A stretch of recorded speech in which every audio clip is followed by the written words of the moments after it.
This is Audible. Apex Ascended, Book 3. Written by A.V. Ray.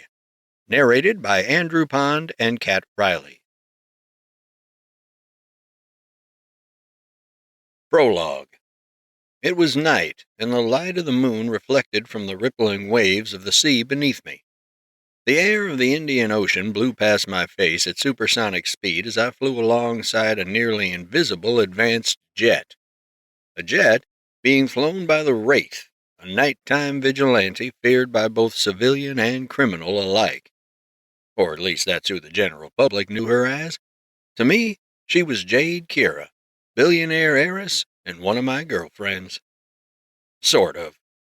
Our relationship didn't have a label, strictly speaking, and most days she was cordial at best, but having semi-regular sex had to count for something. We were also living together in her primary estate. As for me, I was fully clad in my supersuit. My purple cape fluttered behind me, and my royal blue suit with golden accents were barely visible in the dark sky. That night, I wasn't Trent Bentley. I was Apex.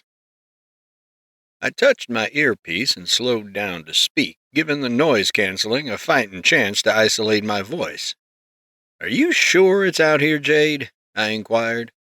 "I'm sure," she said through the comm. "The transponder has been off for days. How are you tracking it?" "It's still using radar, which my drones can detect and triangulate." "All right," I said with a chuckle. "I can fly on ahead and meet you there." "No." "No?" Jade was always like this with that costume on. All business. The woman leaned into an entire persona when she was acting as the Wraith.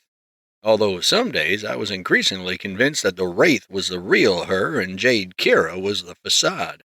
"I know the ship, and I know the tech," she said as the comm line crackled. "If there's a problem, I can handle it quickly without anyone knowing." "Then what did you ask me to come for?" I questioned with a bemused tone. "Back up." "If you say so," I said with a laugh. "I found it," Jade replied. 100 nautical miles east. It's not on any known shipping lanes, and there's nothing else near it." "How fast is that jet?" I asked with a cheeky grin, looking at the distorted air next to me, Jade's power of shroud. "Mach 2. "Race you there," I said. "Apex, don't." "I'll fly backwards to give you a handicap." "I'm not wasting fuel to race someone who can circle the planet in a single sitcom episode." "Suit yourself," I said with a salute to the shrouded Wraith jet, and flew on ahead. Even with the sounds of her aircraft muted, my super hearing picked up her afterburners engaging. We were definitely racing. I'd let her win, of course. I just wanted to lighten the mood a bit. At the speeds we were traveling, it took 5 minutes before a respectably large ship, easily 500 feet in length, came into view on the horizon. Its hull reflected the surrounding light in such a way that it blended with the sea. Its dark gray hull and peculiarly minimal windows screamed that it was a stealth vessel, like somebody turned an F-22 into a big boat. "What's this?" I asked. "That thing looks military grade." "That's because it is," Jade replied. "Kira Corp makes them." "There's no other boats with it, so I don't think it's pirates," I noted, dipping my head as I lowered my altitude at the same time Jade's jet did. "You wouldn't know if it was. Other boats can fit inside." With conscious intent, I focused my hearing to the innards of the ship. Everything became loud as though I were pressing my ear against it. I could hear the humming of the engine, the vibration of the hydraulic systems, and footsteps. Quiet footsteps, like they were sneaking around. There was someone in there. "I hear people," I said. "Can you see inside the bridge?" "I'll check," I said graciously, hovering down toward the ship and putting myself directly in front of the viewing window. I squinted my eyes to take a peek, but the bridge was vacant. Whoever was aboard had stowed away in the lower decks. "Nothing. All right, Wraith, you're up," I said. "I'm way ahead of you." Her jet came out of the shroud like a knife piercing through a black veil, revealing her black aircraft with forward-swept wings hovering over the ship like a harrier. A feminine figure in an all-black caped uniform jettisoned from the cockpit while the jet remained stationary above the ship. She dove straight down before opening her cape to glide toward the ship. I'd be the first to admit I had a flair for some theatrics, but Jade was just so damn cool when she did that. Her power had grown since we first met, so I wasn't surprised when she flared out her cape at the last second and fired a tether gun to pull herself onto the deck of the ship hard enough to break a normal person's legs. Although she was hundreds of meters away, I could hear her as though she were standing right beside me. She stormed the deck from the aft section, unable to use her shroud effectively while running around. But even without it, she moved with an agility that was as swift as it was silent. I floated above the ship with my arms crossed, watching her cape billowing behind her as she tether-gunned her way up to the radar mast. She swung around it and released the grappling hook just in time to glide down into a rectangular recess in the middle of the hull superstructure, disappearing into the shadow of the night. I tuned in with both my earpiece and my super hearing, making her light steps as loud as a banging gong. She moved slowly at first, her cape rustling against her back with every movement, until I heard a bone breaking. Jade had entered combat. A scream followed by gunshots, and then silence. 4 seconds later, a group of boots began marching hurriedly with the sound of impacts and cries of pain. I knew then it was a hijacking, and Jade was confronting the people responsible for stealing the ship. From the sounds of things, these weren't minimally armed pirates. They were well equipped. Mercenaries. "Open fire!" I heard a man shout. Gunfire. A lot of it. I resisted the urge to intervene and remained hovering outside, listening to impact after impact. Jade was kicking their asses with little difficulty. My hearing was of such fidelity I was able to pick up on some of the moves she was actually performing. An uppercut, followed by a roundhouse kick, was a sound I was well acquainted with. It was one of her favorite combinations. 1 by 1, sometimes 2 by 2, she brought down the enemies with brutal efficiency. Every single one of those guys were going to need medical attention.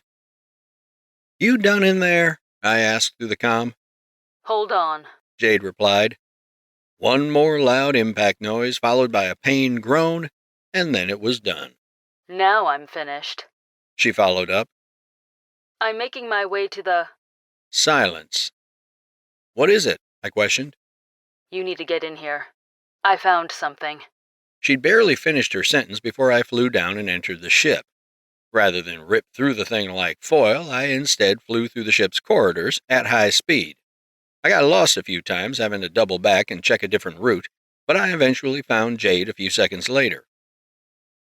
The chamber we were in was in a restricted section of the ship, whose security door had been burned through with a cutting torch or incendiary charge of some kind. My eyes followed clusters of black power cables interwoven across the floor. Embedded into the far wall was a mainframe humming like a deep tuning fork. It was a black cylindrical mainframe with pipes connecting it from floor to ceiling. Each pipe was larger than my arms, with transparent windows revealing red cooling fluid flowing throughout. Each mercenary was either unconscious or writhing on the floor as they cradled broken arms and injured ankles after being handily defeated. Their weapons had all been relieved of their ammo magazines, all in a pile at Jade's feet.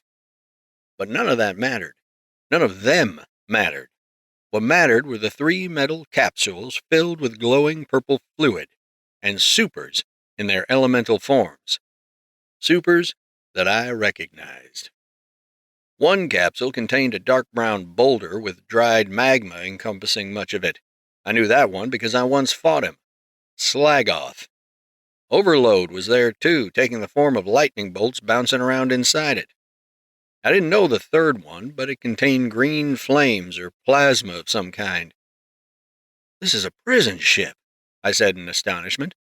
"Where's the crew, and what in the hell are they doing here?" Jade immediately ran to the mainframe on the other side. She took out a slim finger drive and plugged it into a port beneath it, then clattered away at the terminal keys. They're supposed to be on 3 separate submarines, not a courier, said Jade as she kept her face fixed on the screen.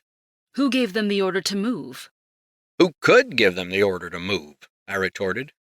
Nobody on our side. Jade stated with a sidelong glare.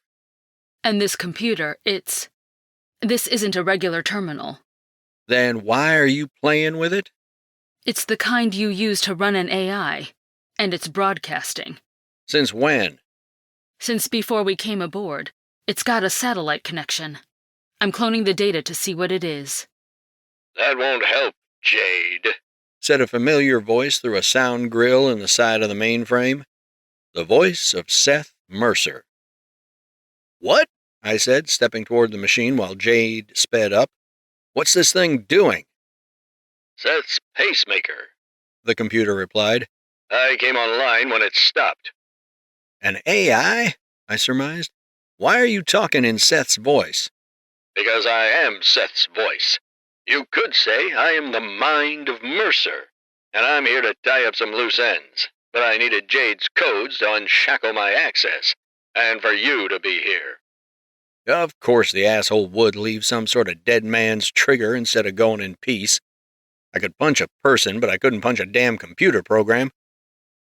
And how would you know she'd come personally? I questioned, glaring at the computer that was talking to me.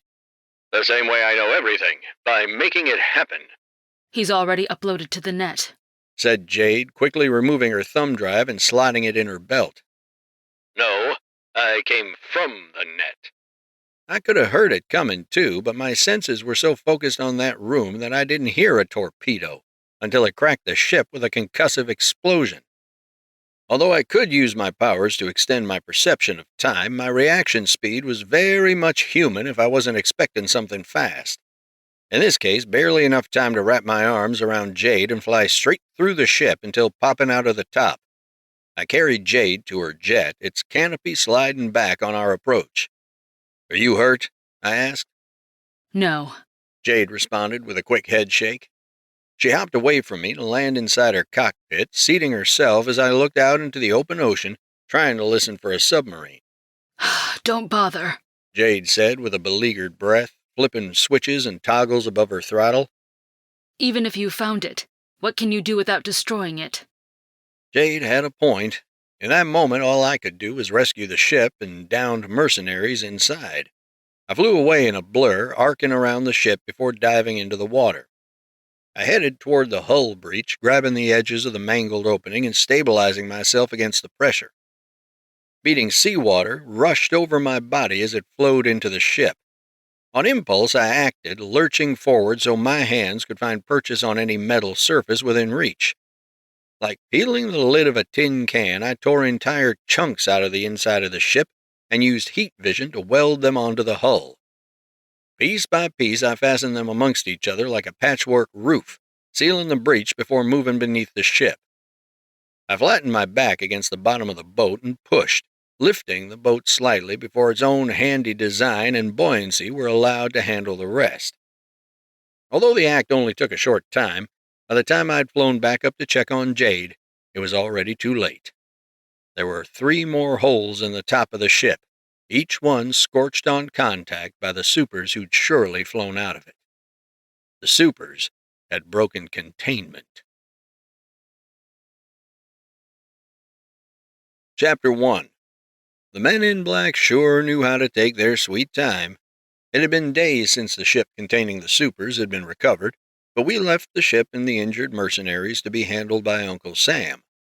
It was strange that we hadn't been contacted yet, especially considering that their investigation would surely reveal our involvement. Colonel Guerin had specifically requested that all supers stand down until public sentiment cooled, but with 3 rogue elements on the loose, things wouldn't keep quiet for long. Then there was that AI to consider, the mind of Mercer. Jade was spooked too. I could tell because she was going out less and being more of an internet detective trying to figure out what Seth's program was up to. I didn't know much about tech, but I knew it was a problem for everyone. A problem that Jade sensed me thinking about as she leaned naked on her bedroom balcony, her ass bent out toward me while I reclined on her grand mattress. You're quiet, she said, her body lightly concealed behind the sheer veil hanging between the balcony doors. We'd just finished having sex, and Jade wasted no time getting out of bed after her legs regained their strength. We never cuddled or kissed, something that was becoming increasingly noticeable the longer we went on sleeping with each other. My love life was already odd by most modern standards, which I kept private and never addressed in public. But Jade was an unreachable idea I didn't know how to crack. Cordial would be the best word I had to describe her demeanor. Jade was warm in her own way, but with a practiced charm. I never got the feeling she was insincere, but I could tell she was conservative in how much of herself she put into things. She stood up straight and held her arms out to her sides, holding the rail like a gymnast about to mount a trapeze. The early morning, her bedtime, was when she'd catch up on her sleep. I watched her wide-hipped body turn around to face me, her finger tucking a strand of her short black hair behind her ear. Jade stepped through the veil in all her tan-skinned glory, looking at me with a glimmer of amusement. A Latina woman with straight black hair just long enough to kiss the top of her cheeks. "There's been a lot to think about," I stated, sitting up against the golden-rimmed headboard of the bed. I'm handling things, and the Colonel will reach out to us. I'm right in front of you. Focus. I'm distracted, And I'm sure there's a way I can help you think of something else. Jade countered, sauntering back onto the bed with cat-like body language before lying across my legs. "I'd feel a lot better if you were bulletproof." Jade let out a singular giggle. If I'm ever caught at gunpoint, then I fucked up way before then. "If I hadn't been there, that explosion would have killed you." Her eyelids twitched, like she'd suppressed the urge to roll her eyes before she rolled onto her stomach, depriving me of the sight of her wonderfully wiggly breasts. I'm strong enough. Besides, I'm naked, which means we don't talk about that stuff. "That's fine," I murmured, sliding my hand to get a subdued squeeze of her scrumptious booty. Jade turned her head, giving me a sidelong glance. What? "We'll talk after you've had some rest," I've got one more in me. she said suggestively, turning over to show me the goods again. Last shot before Shark Week. "I'll give you a break. I saw you wincing at the end last time," I replied, on my way to stand up. Much appreciated. Jade replied, extending her body into a full-on stretch. You know, I can think of a few nice watches that would look nice on you. I slipped into a gloriously soft robe, its plush white fluff covering my nigh indestructible skin. With a smirk, I spoke over my shoulder, looking for a pair of equally soft slippers. "No thanks, Jade," I said. "You don't need to buy me anything." She rolled onto her belly and bent her legs at the knees, sticking her feet in the air. With her face resting in her hands, herself propped up by her elbows, Jade pouted at me. Don't be such a... whatever the opposite of stingy is, she complained. I turned around. "I'm not rejecting your generosity. I just don't know anything about watches." Jade retained her sassy pout. I'm rich. I'm bored. And I have nothing to do with my money. Let me spoil you. "Spoil the girls. Spoil my mom. That's good enough for me." Don't be so rural. If you don't tell me what you like, I'm going to do something drastic and buy you something with a steering wheel. "A car?" A car inside your yacht. "Well, now you're just showing off," I said, on my way toward the door, chuckling as I did. No, showing off would be you finding the keys to a brand new something in a special pouch stitched inside your pant pocket. I froze. "You didn't do that, did you?" No, but it would have been a great thing to end on if I had. She rolled onto her side. "Jade." She perked up smoothly, raising an eyebrow as she did so. Yes, Trent? "Let's talk later." Jade waved one hand dismissively with a short exhale. Sure, but it'd be better if we didn't. "Then I'll talk and you listen. Deal?" Jade's eyes met mine with laser precision, then she looked away toward to the window with a slow blink. I'm not the one who needs you right now. I shot her a skeptical and simultaneously snarky eye, then watched the blinds close as soon as Jade tapped the flat pad of her smartwatch on the nightstand. See you tonight, I said, taking one more look at her exposed body. And we are talking. Jade dismissed me with a wiggly-fingered wave, and off I went, out of a double ivory door with golden moldings and accents spiraled throughout. No expense was spared on the lavish lifestyle we all enjoyed, courtesy of Jade. The mansion was a monument to excess, though I suspected the presence of several supers made things far less lonely. Even the house staff chuckled when we broke things, all except Gerald the butler, who was a professional from head to toe. He was not amused by our shenanigans. He was also quite stealthy. I didn't even notice him standing just outside the door. "Mr. Bentley," he called out to me as I passed by him. "Hey, Gerald, Jade's going to sleep for the day," I reported with a roll of my shoulders. "I've come to see you specifically about your blue-skinned beauty," the elder man said with his nose upturned. "Zara is in the pantry, and if someone doesn't rein her in, there will be little else but crumbs left under this roof." I blitzed downstairs so quickly that I would have been perceived as a blur, moving into a pantry large enough to fit an automobile. Zara had found the cheesy chips, and the uncooked couscous, and 1 can of condensed milk. A woman with red hair and blue skin turned around to look at me like the guilty thief she was, holding the can in her teeth. Crazy as it was, Zara was my superpower wife of extraterrestrial origin. Although she wasn't stretching any clothes yet, she was definitely carrying our kid, and I was still coming to terms with all of it. Starting with her gorgeous but hilariously cheek-filled face. The condensed milk was leaking from the can, her teeth having punctured it. "Zara," I said with an endeared chortle, "the big pantry is for the house staff to keep stocked. The little one is for us." She let her jaw drop enough to release the condensed milk, which would have splattered on the floor had I not moved in to catch it. The woman had been so ravenous there was still cheesy orange powder around her mouth. "Little pantry is empty. I ate it," she said with her adorably developing language skills. I stepped next to Zara and put my arm around her, leading her slowly out of the pantry as the maids peeked out from behind furniture, like soldiers waiting for a ceasefire. A quick survey of the surrounding ivory countertops proved that Zara was thorough in her culinary carnage. In addition to entire baskets of fruit being cleared, no cabinet had gone unchecked. "Sorry, folks, I'll clean that up," I said to the maids before turning my face toward Zara's. "I'll order out." "I am hungry now," she stated with a needy but frustrated glare. With hastened body language, I looked around and gestured toward a stool pulled up to the center kitchen island. "How about you sit there and I'll get you some chicken? There is chicken left, isn't there?" "Drumsticks?" an older maid popped up to say. "Thawed?" "No." I shrugged with a resigned chuckle. "I guess I can work with that. Bring the whole bag for me, would you?"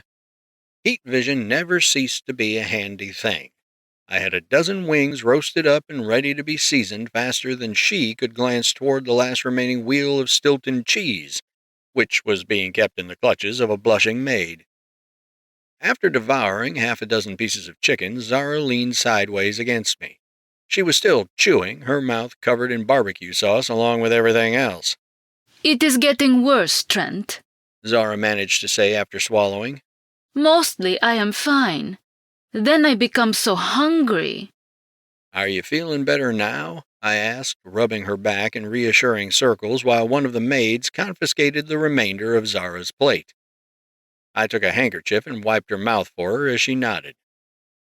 Zara took a moment to compose herself, looking around at folks scrambling to tidy up before speaking. "Crab," she said. "I want a lot of crab. And juice. Good juice. Not this shit I found in the bottle." I turned to glance at a bottle of vinegar sitting next to the kitchen sink. "Zara, that wasn't juice." "I did not know that when I drank it," Zara said with her eyes averted in a huff. "Trent, I have never done this before, and these people are bothering me. I do not want to ask someone for juice if I know where it is." "Too many strangers, not enough crab. Got it," I said, moving next to Zara and hugging her head against my chest. This child will be different from everyone, Zara ranted. a child of two ascended, from two worlds, and as the mother, I should have juice. You'll have it, I said, silently mouthing the words, "Thank you," to a maid who scampered off to grab whatever supply remained in the basement storage. If you need space, we can just go out for a bit. The diffusers ought to be charged by now. No. Zara replied, rising out of her stool and hovering toward the sink to wipe her hands. No more servants. I want to see no one. I want to go outside, stare at your son, and think about all the crab to die as I eat them. Then let's get you outside before the crustacean genocide begins, I placated as I took Zara's hand to lead her away. A buzz in my pocket alerted me to my phone. I took the phone out in order to swipe away the notification, but I caught a glimpse of the sender, a custom web crawling program. Jade paid for the program to have it created to aid us in crime fighting and headhunting. Any time it detected a key phrase or term, it sent us alerts. This message, in particular, was more than just a media buzzword slipping through the cracks. It was a cluster of calls emerging from an incident, a crash, something unknown. All communications and mentions stopped shortly after a few initial reports. My phone started going off for another reason after that. Colonel Guerin had finally given me a call. I took it outside to the stone patio behind the mansion, leaving Zara to frighten maid staff while she ate whatever she wanted. "It's a good thing you called, Colonel. If you'd waited any longer, I'd have started believing you were Dr. Doppelganger," I mused over my cellular phone as I answered the call. "It's looking like it might be time to dust off the gloves," said Colonel Guerin over the phone. "Something's going on, and supers are about to be at the front and center of it." "I appreciate the warning, but that isn't why you called, is it?" "No. We've done our best to turn a blind eye to your deeds while the suits in Congress argue over what to do about North Metro. But those guys are on the loose, and I need you to stop them." "You can count on us, but that means we won't be staying out of sight anymore." I shifted my stance to lean away from the mansion, floating a scant few inches over the ground. "Yep, I reckon the cat stays out of the bag from now on." So, did staying out of the limelight work? A pregnant pause followed my question. "Colonel?" I asked. The colonel sighed loudly on the other end of the line. "In some ways. Watch out for yourselves. This is where it all changes again." "With a difference this time," I asserted with a smile nobody else could see. "Everyone knows what's at stake. We'll be around, Colonel. Just don't be afraid to pick up the phone." "Be seeing you." The line went silent. I tucked my phone into my pocket, and when I turned around, I saw Zara standing at the patio door. She looked at me with her eyes pensive and her lips pressed together. Her chin-length red hair whipped around her face as an autumn breeze blew around us, creating a swirling cyclone of loose yellow leaves all around. She gazed at me for a long time, giving me no window into her thoughts, save from what I could gather from her expression. Although I gave her a warm smile, she maintained her solemn look before going back into the house. It was on. With recent events forcing our hand, the existence of supers wasn't a genie that anyone could put back in the bottle. This meant that the Vanguard was back in action, and I needed to figure out where to start. Jade still had to go over the data she recovered when she woke up later. My girlfriends were having a spa day. Zara was hungry and antisocial, which left my mother. I needed to talk to Mom. Chapter 2. I found my mother in a basement fitness room wearing aerobics gear straight out of the 80s. She'd taken up a daily stretching routine on top of a yoga mat, pampering herself since money hadn't been a factor, thanks to Jade. An elliptical machine to my left had Paula Abdul playing through its built-in speaker, my mom singing along rather poorly while she reached toward her tiptoes from a seated position. "Hey, Mom," I said as I came into the little 10x15 cardio section. She looked up and smiled warmly at me, leaning back on her arms with a labored breath. Trent, she greeted, swiping some sweat from her upper lip. You looking for someone? "Yep, you," I said as I walked over to the elliptical to turn the music down. I heard from a guy in the government. Colonel Guerin, you remember him? Mom scrunched her nose and looked up thoughtfully. You mean the guy who locked down the whole city and threatened to nuke it? That's the one. I remember him. How's he been? He reached out to me earlier. He's asking for Apex and the Vanguard to return. In public, that is. Mom reached up, prompting me to instantly take her hand with delicate care and help her up to her feet. Pulling sinking ships from the sea wasn't fun enough, so now you're going back to being a celebrity? She teased with a playful poke on my solid chest. We shared a chuckle before I tilted my head forward, looking at the creases in my mother's yoga mat. When the moment passed, I stopped smiling and nodded at the thoughts in my head. I can feel it, I said, lifting my gaze from the floor to my mom's eye. A fight is coming, and I'm not sure how I'm going to save everyone. My mother's eyes glistened with understanding and patience, her hand coming up to rest on my cheek. Trent, this power you and the girls have, I know you won't let us down, especially with my blue grandbaby on the way. The baby is what's got me up at night, I ranted. We got problems here on Earth, then there's him. He has an army out there somewhere, and they're all as strong as me. No, my mother said firmly, with just a tinge of a smile. They're not strong enough to beat you. They're just strong enough to die slower. My jaw dropped. Well, that's one way to find out your mother's a psychopath. Mom clicked her tongue and cackled on her way to a big blue yoga ball in the corner. She sat down and squished it with her butt, rolling her hips back and forth while her knees made illegal clicking sounds. You're not called Apex for nothing, she continued. You didn't come by your powers by coincidence. I don't believe that one bit. No, I'm certain from brow to bunion that you've been blessed to protect the rest of us. And you will. Ain't nobody closing any doors the Almighty opened for my son, even if it means I might have several daughter-in-laws. Is that what they tell you at church? I asked with a sardonic grin. Depends on the church. Mom stopped rocking and started twisting at the hip, throwing little punches each time. Some churches say you're the archangel, come to protect us. Then there's the one saying you're the Antichrist. Which one do you go to? I mix it up. Ah, I chuckled and shook my head. There's a cult I've been trying to get into, but I don't think they'll let me join. I think they suspect I'm up to no good. A cult? Mom, you gotta be kidding. He's got his followers convinced that your body actually belongs to him, and that he's an alien from the planet Eon. Says he'll switch back one day and give his followers powers too. And people believe this. It's a very small cult. Mom let her arms fall and dangle at her sides while I crouched in front of her. I took one of her hands into mine and straightened her fluffy white wristband, licking my lips before speaking. There won't be anywhere to hide, and the whole world will be watching us. If you need to get some distance... You'll be the one I tell first, Trent. Mom acquiesced. But in the meantime, I get to watch my son in a time of his life where everything is as new to him as it is to me. Using the yoga ball to bounce up to her feet, Mom wrapped her arms around me for an enduring hug. Thanks, Mom. Do right by your family, and the rest will come, she said with a quick squeeze of my shoulders. And the girls are all going through something, so don't dilly-dally when they get home. I know how much mushy-mushy y'all like to have, so pick one and plug the bejeebus out of her to balance out the angry one. Is my own mother suggesting that I put my girlfriends in a better mood by sleeping with them? Suggesting? I'm practically begging.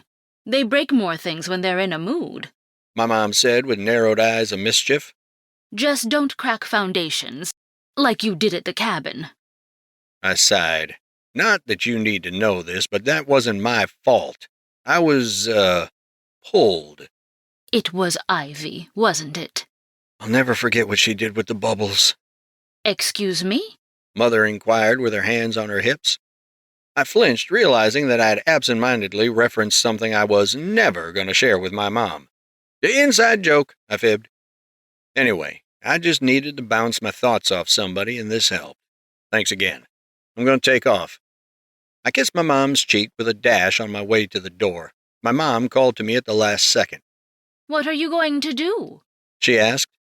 One last smirk accompanied my reply. I'm going to catch me some bad guys. Chapter 3. It was the first time I'd been over the city as Apex since defeating Dr. Doppelganger, and to float over it once again was gloriously satisfying. The flickering metal of distant airplanes reflected in my distant peripheral vision as the clouds raced away from the sun's rays. With my purple cape billowing behind me, I looked down at the cityscape with the tallest buildings still well below me. With my hearing extended down to the streets, I scanned the dense populace for signs of trouble. With Zara down for a nap and Jade down for the day, I patrolled alone while differing sounds were isolated in my super hearing. Jackhammers, crinkling newspapers, and the boiling of espresso machines all reached my ears as though I were right next to them. Sirens. No, that was an ambulance carrying a patient. The fire engines roaming the city didn't need my help either. I spent a peaceful hour enthralled by the sounds of the city, watching over it while my personal concerns competed for attention. So I began by starting small. First, I prevented a multi-car pileup on the freeway by nudging a subcompact back into its lane on my way to the garbage dump. I always wanted to do this, I said to myself before using my heat vision to incinerate the oldest and largest piles. Decades of trash brought to a flashpoint in an instant as I swept my fiery gaze across them, clearing vast swaths of squalor that had been ignored since before I was born. From there, I headed into the city, flying over the impoverished areas slow enough to be seen by boys playing outside. The scowls I got from corner thugs and general riffraff were priceless. My next stop was to make a short pass over the suburbs, where I'm sure a phone camera or two got clip footage. The air itself felt warmer as word got out that I was back. My feeling was confirmed when digital billboards started running promos of Apex sightings with a big question mark about my return. It felt good, godlike even. My uniform might have looked absurd on a grown man anywhere outside of a comic convention, but it felt like top-shelf swagger when you could fly. News helicopters started filling the skies as I zipped about the city with an uncontrollable smile on my face. I basked in the glory of speeding past everything around me. I veered sharply toward the densely populated high-rise districts, a vast metropolis of some of the tallest skyscrapers in the world. With the wind at my back, I flew out toward the flats until a black streak caught my notice. At first, I didn't pay it much mind, but when it accelerated toward me faster than any man-made aircraft, I paid attention.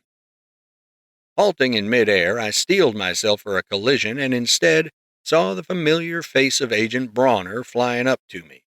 He was wearing a black suit, although I suspected his super uniform and suppression gear was underneath. It was hard to tell if he was there to talk or fight, given his ever-present scowl, but when I saw that he was wearing sunglasses, I just couldn't help but laugh. Sorry, dude, but you really came this far that fast without your sunglasses falling off. You had to have practiced that. Even if I did, it's less embarrassing than flying around in children's underwear, Agent Bronner replied with a deadpan face. I narrowed my eyes skeptically at him before waving my purple cape and tapping the golden emblem on my chest. You know damn well you like my suit. This thing is made from the best stuff you government spooks can get, and it looks better than the movies, I countered. The uniform can stay. I don't like the cape. It's classic. It's gaudy. I think that's kind of the point. Anyway, what are you doing up here all of a sudden? Uncle Sam sending you for another round of fisticuffs? I inquired while crossing my arms.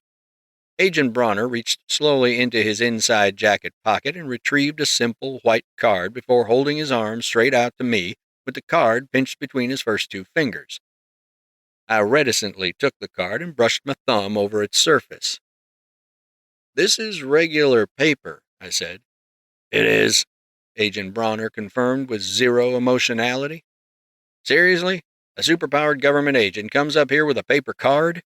You should get cool little tablets that explode after you watch the message. You think they're going to pay for that shit?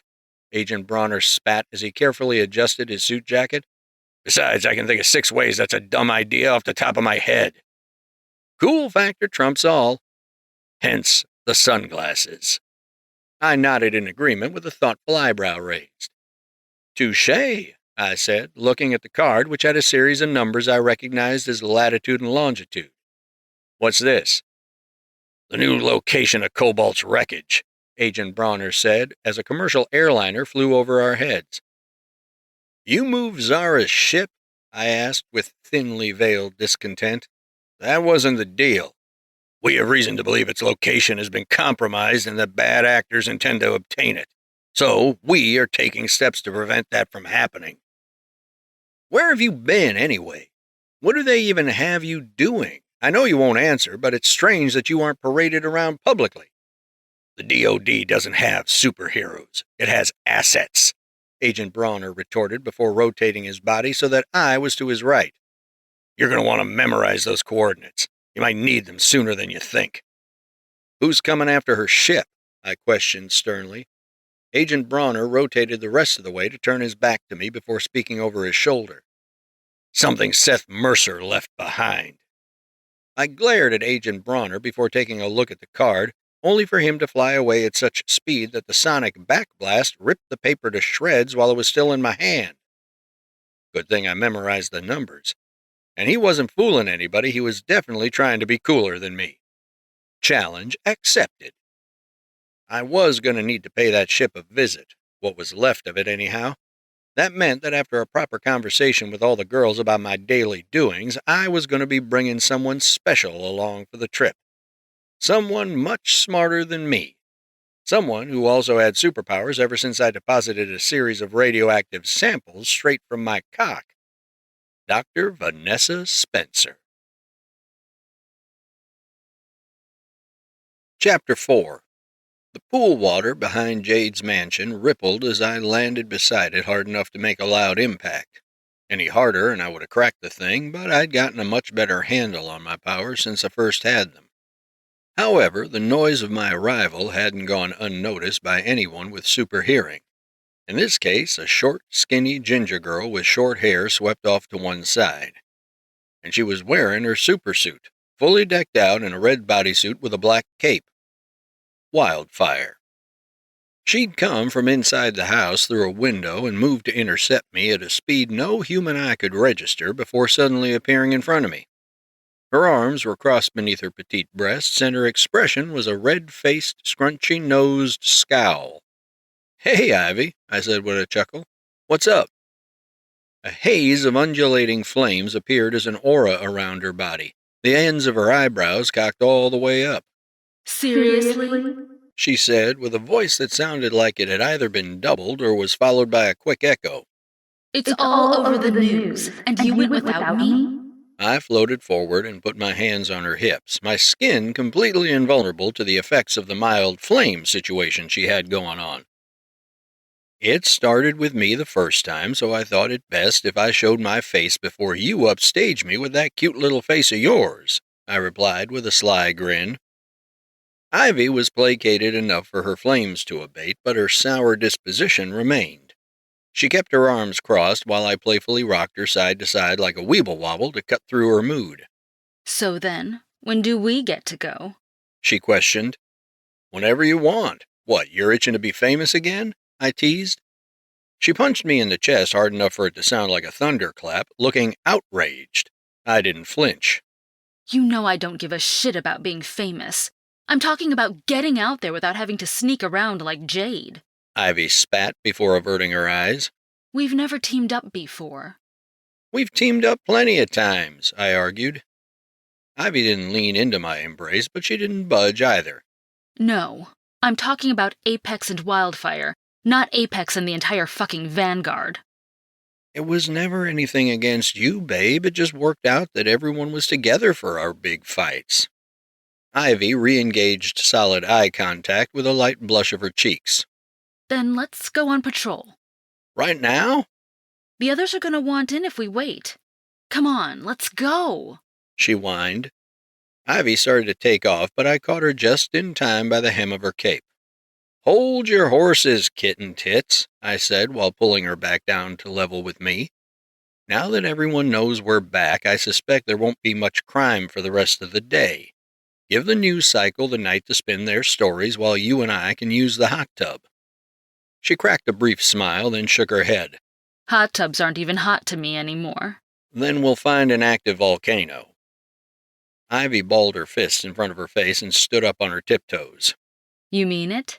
"Dawn is the only one to leave the country with me on a date. Don't you think it's time you and I had a turn?"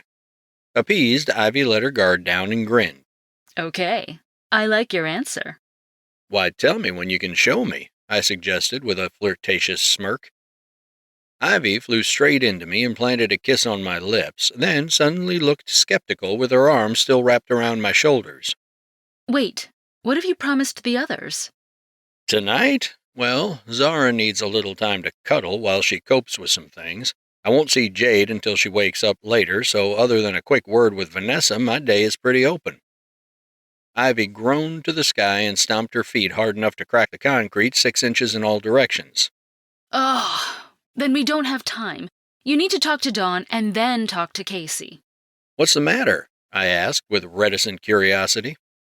Ivy let go of me and put her hands on her hips.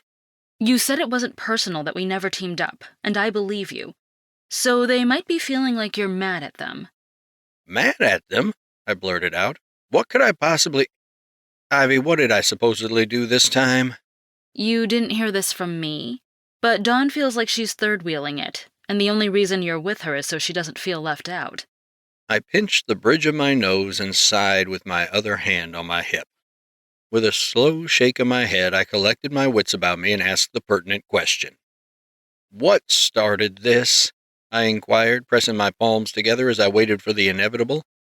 "We've gotten better in setting time aside, so it's got to be something else." Ivy looked at me defiantly. Popcorn. "That's it? She wants popcorn?" She shook her head. No. Yes.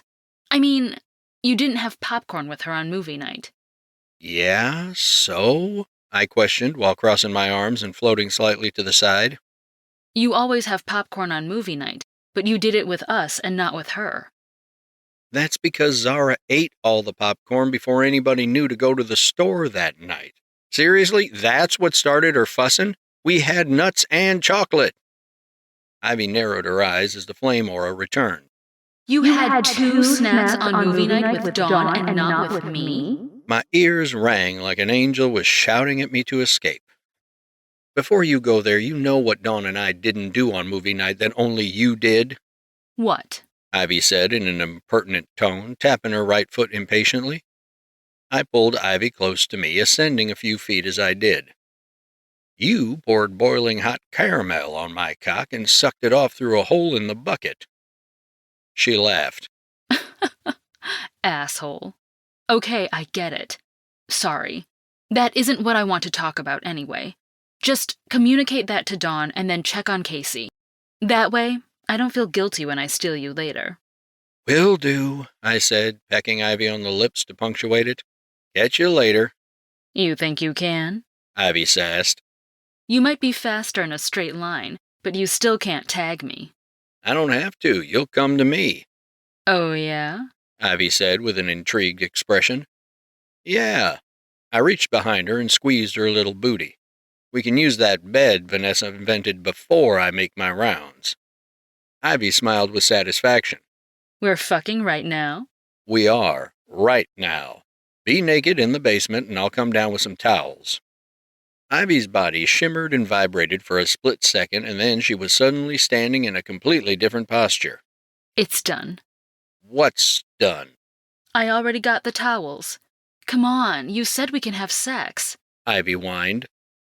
"Well then, with or without the supersuits?" I asked while looking us both up and down. Ivy assessed our suits for a second with a smile and then nodded to me. Super suits. Birthday suits later on tonight. "Excuse me, Mr. Bentley," Gerald the butler said after clearing his throat 10 feet to my left. "A crew will be here within the hour to mend that little crevice beneath Miss Summer's feet." Ivy winced with embarrassment at the comment about the concrete, while I acknowledged Gerald with a nod. "Thanks, Gerald." You also have a message from someone asking for Trent Bentley. I believe it is someone from the government. Colonel Garrett? I don't believe so, sir. The message is from an aide to someone within the legislative branch. I imagine a delegate or congressman, such as they are. Thanks for the heads up, Gerald. I'll call him back.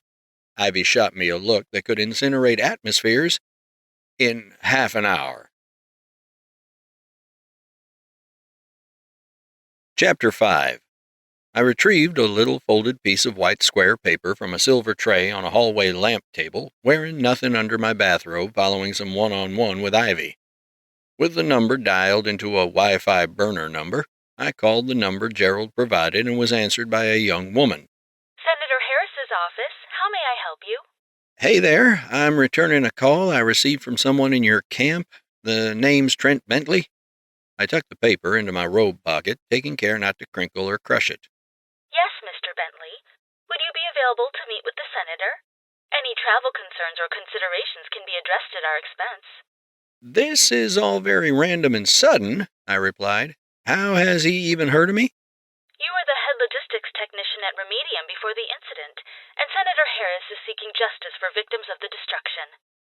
I see. Well, no thanks. I don't contribute to campaigns or give interviews, I replied, preparing to hang up the phone immediately after. Just 10 minutes of your time, Mr. Bentley. We'll fly you to D.C. and pay for a hotel.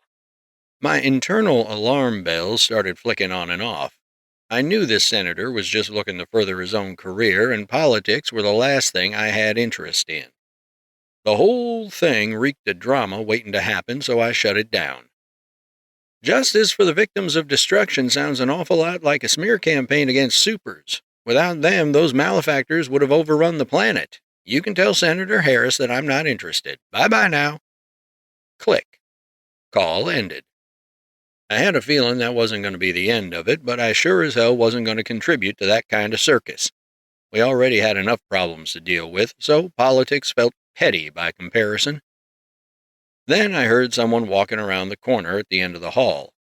I recognized the footsteps and followed them to the second-floor landing. Dawn O'Connor stood there in a maroon halter top with a denim jacket over it. Her long golden locks fell halfway down her back with a bombshell body to match. Black tights and white sneakers encased her shapely legs, and I found her no less captivating than when I first saw her in her skin-tight golden supersuit. Her excursion to the spa bore the fruit of freshly treated hair, though Ivy told me during pillow talk that they went through 3 brushes just to finish the job. "Hey, Dawn," I said while walking up to her. Trent, She said before tucking her bottom lip under her upper teeth as she looked at me. you smell like you've been busy. With Ivy. Earlier, I admitted, noting her avoiding eye contact as we spoke. You know what next week is, right? Dawn said with a subdued but imploring tone. Zara's already pregnant, and she's hot. Let her take most of the load. I mean, burden of keeping you distracted until we finish Shark Week.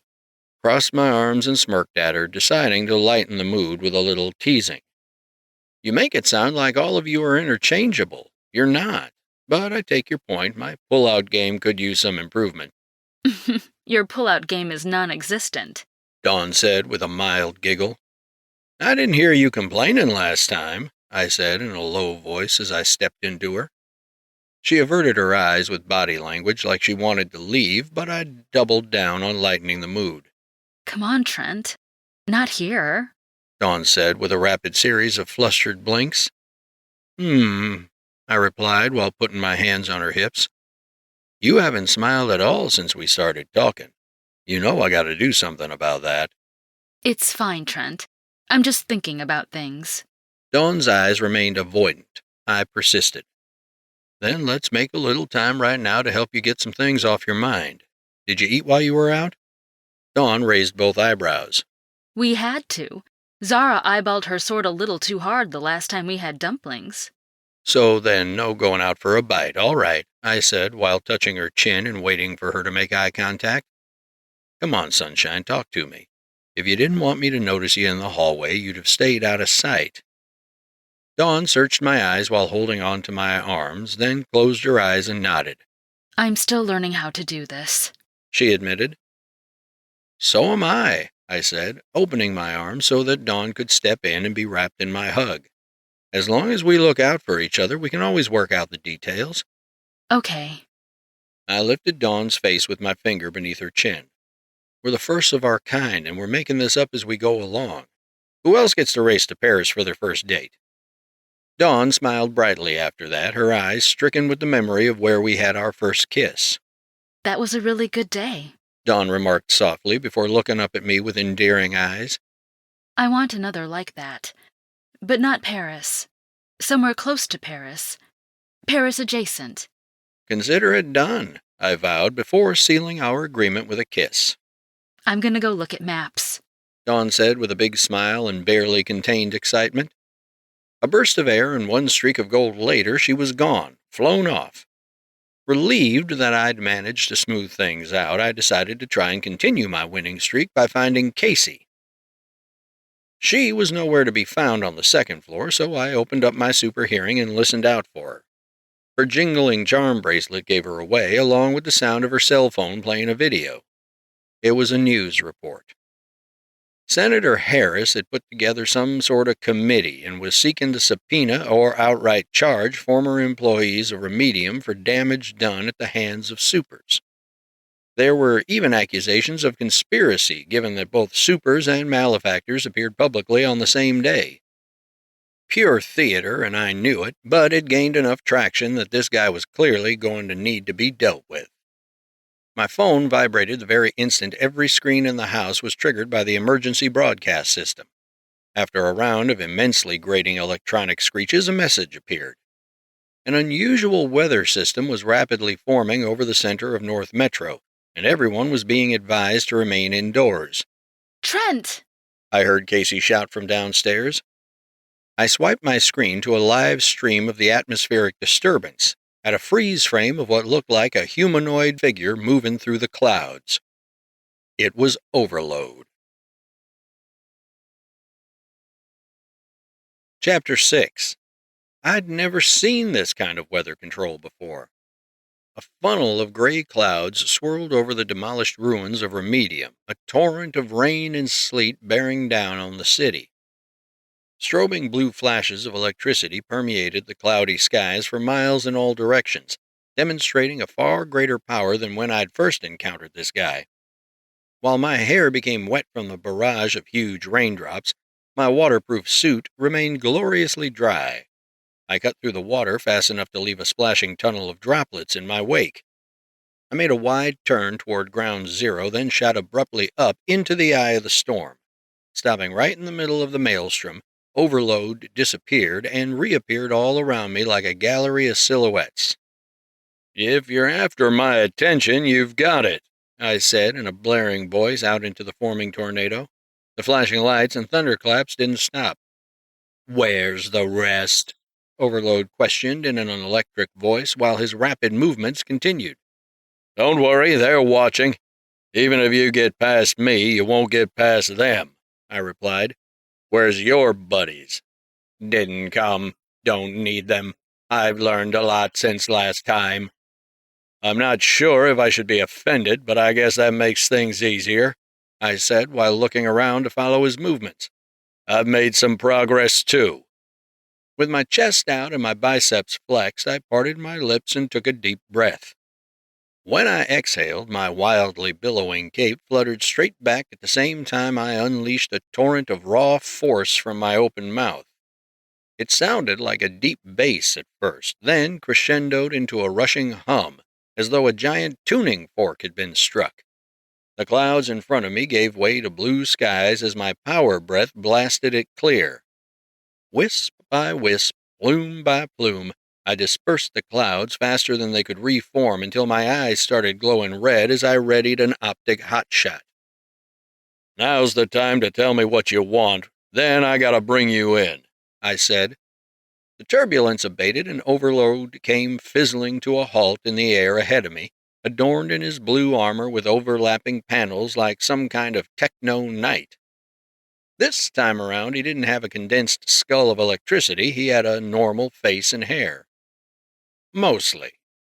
His hair was short and spiky white, his skin a dewy silver, and his eyes orbs of electricity. If I hadn't already seen crazy inhuman things before, his appearance would have wigged me out. Still, I remained on guard. "What did you just do?" he questioned, with eyes narrowed into slits of hatred. I coughed. Overload chuckled bitterly. "You know what's crazy about all this? If it wasn't for some fucking army of space malefactors trying to find you, I'd be the first guy cheering you on while you go save the world and bring world peace and shit." He shifted his stance, leaning forward slightly as he floated. "We can't beat them," he continued, pointing out to the sky. "But you're just one man. We can beat one man. Then they never have to come." Overload. A massive bolt of lightning struck me directly in the chest, projected from his open hands extended in front of himself. With his arms swinging rapidly, he hurled javelins of his blue lightning at such a pace that they almost looked like a continuous bolt. He dissolved into electricity and flashed all around me, hitting me with the same power before finishing his salvo. A massive blast of lightning struck from directly above, and then everything went white. I emerged from the light in an upright position, floating forward with a stern expression and the enduring red glow of my eyes. "That should have swatted you out of the sky," Overload commented, circling around me so quickly he left electric after-images in his wake. "I'll try harder." Patting my chest as a whiff of white smoke came away from me, I remained unharmed and unamused. With a click of my tongue, a shock wave burst forth in all directions to disturb Overload's path. I moved to intercept him, which is when Slagoth burst into the fray from in front of me. A torrent of flame and swirling embers signaled the arrival of a hulking, stone-like monster of a man with glowing cracks in his ashen skin. Knowing that these guys wanted me taken out so that the Inraga would lose their interest in Earth made me think they were almost noble. It put me in the position of being the bad guy in their eyes, and the punch Slagoth aimed for my face had a lot of motivation behind it.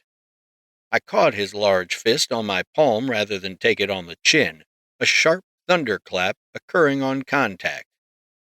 I knew he wasn't alone. "You're stronger than last time," I remarked, my arms shaking as I gripped his fist away from my body. He wasn't the only one. I shoved my fist into his gut, slipping inside his long reach and striking with enough power to double him over. Overload zipped around for a lateral charge, sent his lightning into my side, and knocked me away from Slagoth and forcing me to stop just shy of crashing through a high-rise window. I responded by firing heat rays straight across the space between skyscrapers and into Overload's chest, hitting him before he thought to absorb it. He'd barely fallen 20 feet before I blitzed up to Slagoth and hit him in the face with a powerful haymaker. The moment my knuckles came into contact with Slagoth's cheek, his body exploded into hundreds of smoldering fragments. The whole thing took me off guard when they all flew like a meteor shower up and around to reform behind me. Overload appeared directly in front. Slagoth went for my wrists in an effort to restrain me, while Overload started blasting me with bolt after bolt. Much like before, it had the effect of weakening the powers of supers, and I certainly noticed it doing something. He was trying to depower me, which I expected after our last encounter. "Keep holding him," Overload shouted, desperately trying to sap my power to a level he could deal with. Unlike our first fight, I had enough power that I still had plenty in the tank even after being hit with his attack. It was going to take a lot more than a single sneak attack to bring me down. "That's enough," I stated, elbowing Slagoth in the sternum at the same time I fired another dual stream of heat beams from my eyes. Both supers grunted from the force of my attacks and fell to the ground, after which point I pressed my advantage by blowing once, causing a gust of power to smack their bodies into the concrete below. Suddenly they were no longer on the ground. They'd simply vanished. I didn't even see them enter their elemental states.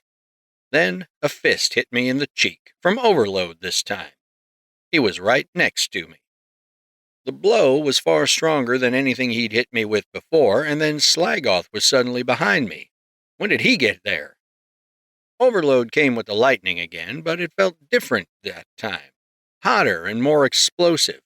A strange pressure filled my head, and I was concerned I was going to need to hit them harder. Much harder. Then my eyes were opened. Slagoth rippled like a glitching image on an old television, temporarily replaced with the image of Vanessa in full Nyx getup flying toward me. "There's a third super!" Vanessa called out. Vanessa turned into Overload, then Overload threw lightning at me that suddenly morphed into white fire. When it hit me, everything in my field of vision changed. I'd just been hit by one of Vanessa's nullifier blasts, and it turned out that she really was there. Slagoth and Overload weren't fighting me. The Vanguard was. And they were all fighting each other. I saw Gold Rush punching Shield Maiden in the chest, who went on to tank the hit before answering with a powerful jab in return. Ivy came from below, roaring with aggression before Vanessa covered her body in a white aura and nixed her too. Ivy got hit right in the temple, veering off to the side before shaking her head and looking at what was going on. Then Dawn and Casey stopped fighting as the pressure in my skull ceased. They looked just as confused as the rest of us, which is when I realized what kind of super was in that third capsule. We'd been under an illusion. We all had a post-fight powwow in the aftermath, standing on the roof of a multi-level building as the wind blew our collective capes to the north. Standing there as a group for the first time in a while was awesome by any measure, but we were dealing with a threat capable of making trouble for us. "These guys are so lucky they have hacks," Ivy angrily ranted before taking a deep breath. "Lucky for us their little illusion doesn't work on Nyx." Dawn commented before looking at a bashful Vanessa. "Did you get a good look at the third super?" Vanessa shook her head, causing her long brunette waves to spiral in the blowing wind. "He was on the ground running away from the rubble, then he vanished. Apex," said Shield Maiden, her chin-short wavy black hair matching the onyx hue of her supersuit, complete with a red cape. "How are we supposed to fight them when they've got an illusionist like that?" Not here, I said, glancing around at all the reporter choppers in the area as emergency sirens wailed. We'll talk about it in private. "We don't know if they're gone yet," Dawn pointed out before looking from me to Casey. "This is such bullshit. We're way stronger than they are." Ivy seethed, her fists balled with flame spiraling around them. "But this guy can make us see anything he wants and make us fight each other." I'm not sure that's true.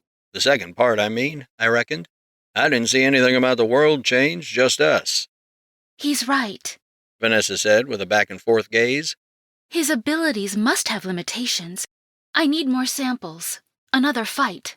I'm sure we'll get it, I said before looking off to the clearing skies as water dropped from the nearby lightning rod. They're obviously not going to be the pushovers they were before. "They weren't pushovers to begin with," Dawn commented with a mild scowl. "Overlord is even more annoying to catch than Ivy." Ivy stuck her tongue out. "His lightning can mess with our powers, too," Casey pointed out. We've outgrown our powers being quickly drained, I interjected.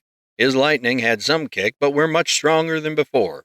"It takes more than a sprinkle to put out a bonfire," Ivy said while looking at her fingers flaming in front of her face. "I need to get to the lab," Vanessa chimed in, looking nervously like she was talking too much and knew it, but was going to finish anyway.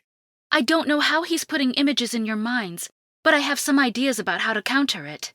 You do that, I said before giving her a disarming wink. Vanessa nodded energetically with a reassured smile before taking off in a blur of white, gold, and pastel blue.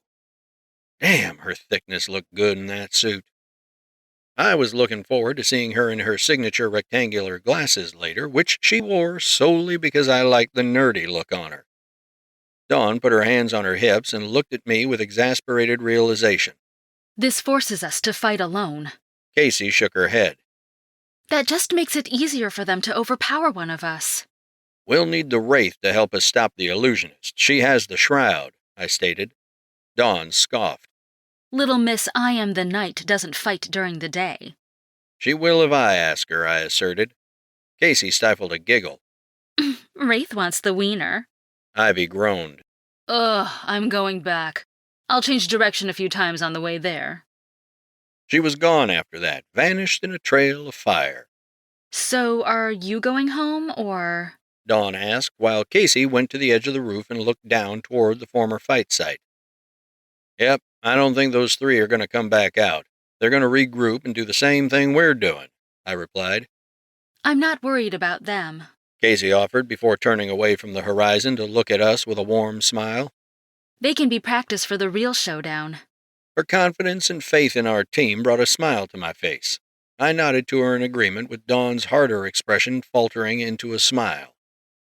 All right, ladies, let's get out of here and keep our eyes on the prize, I said, looking at Casey with eyes that projected how many kisses she was getting when we were out of sight.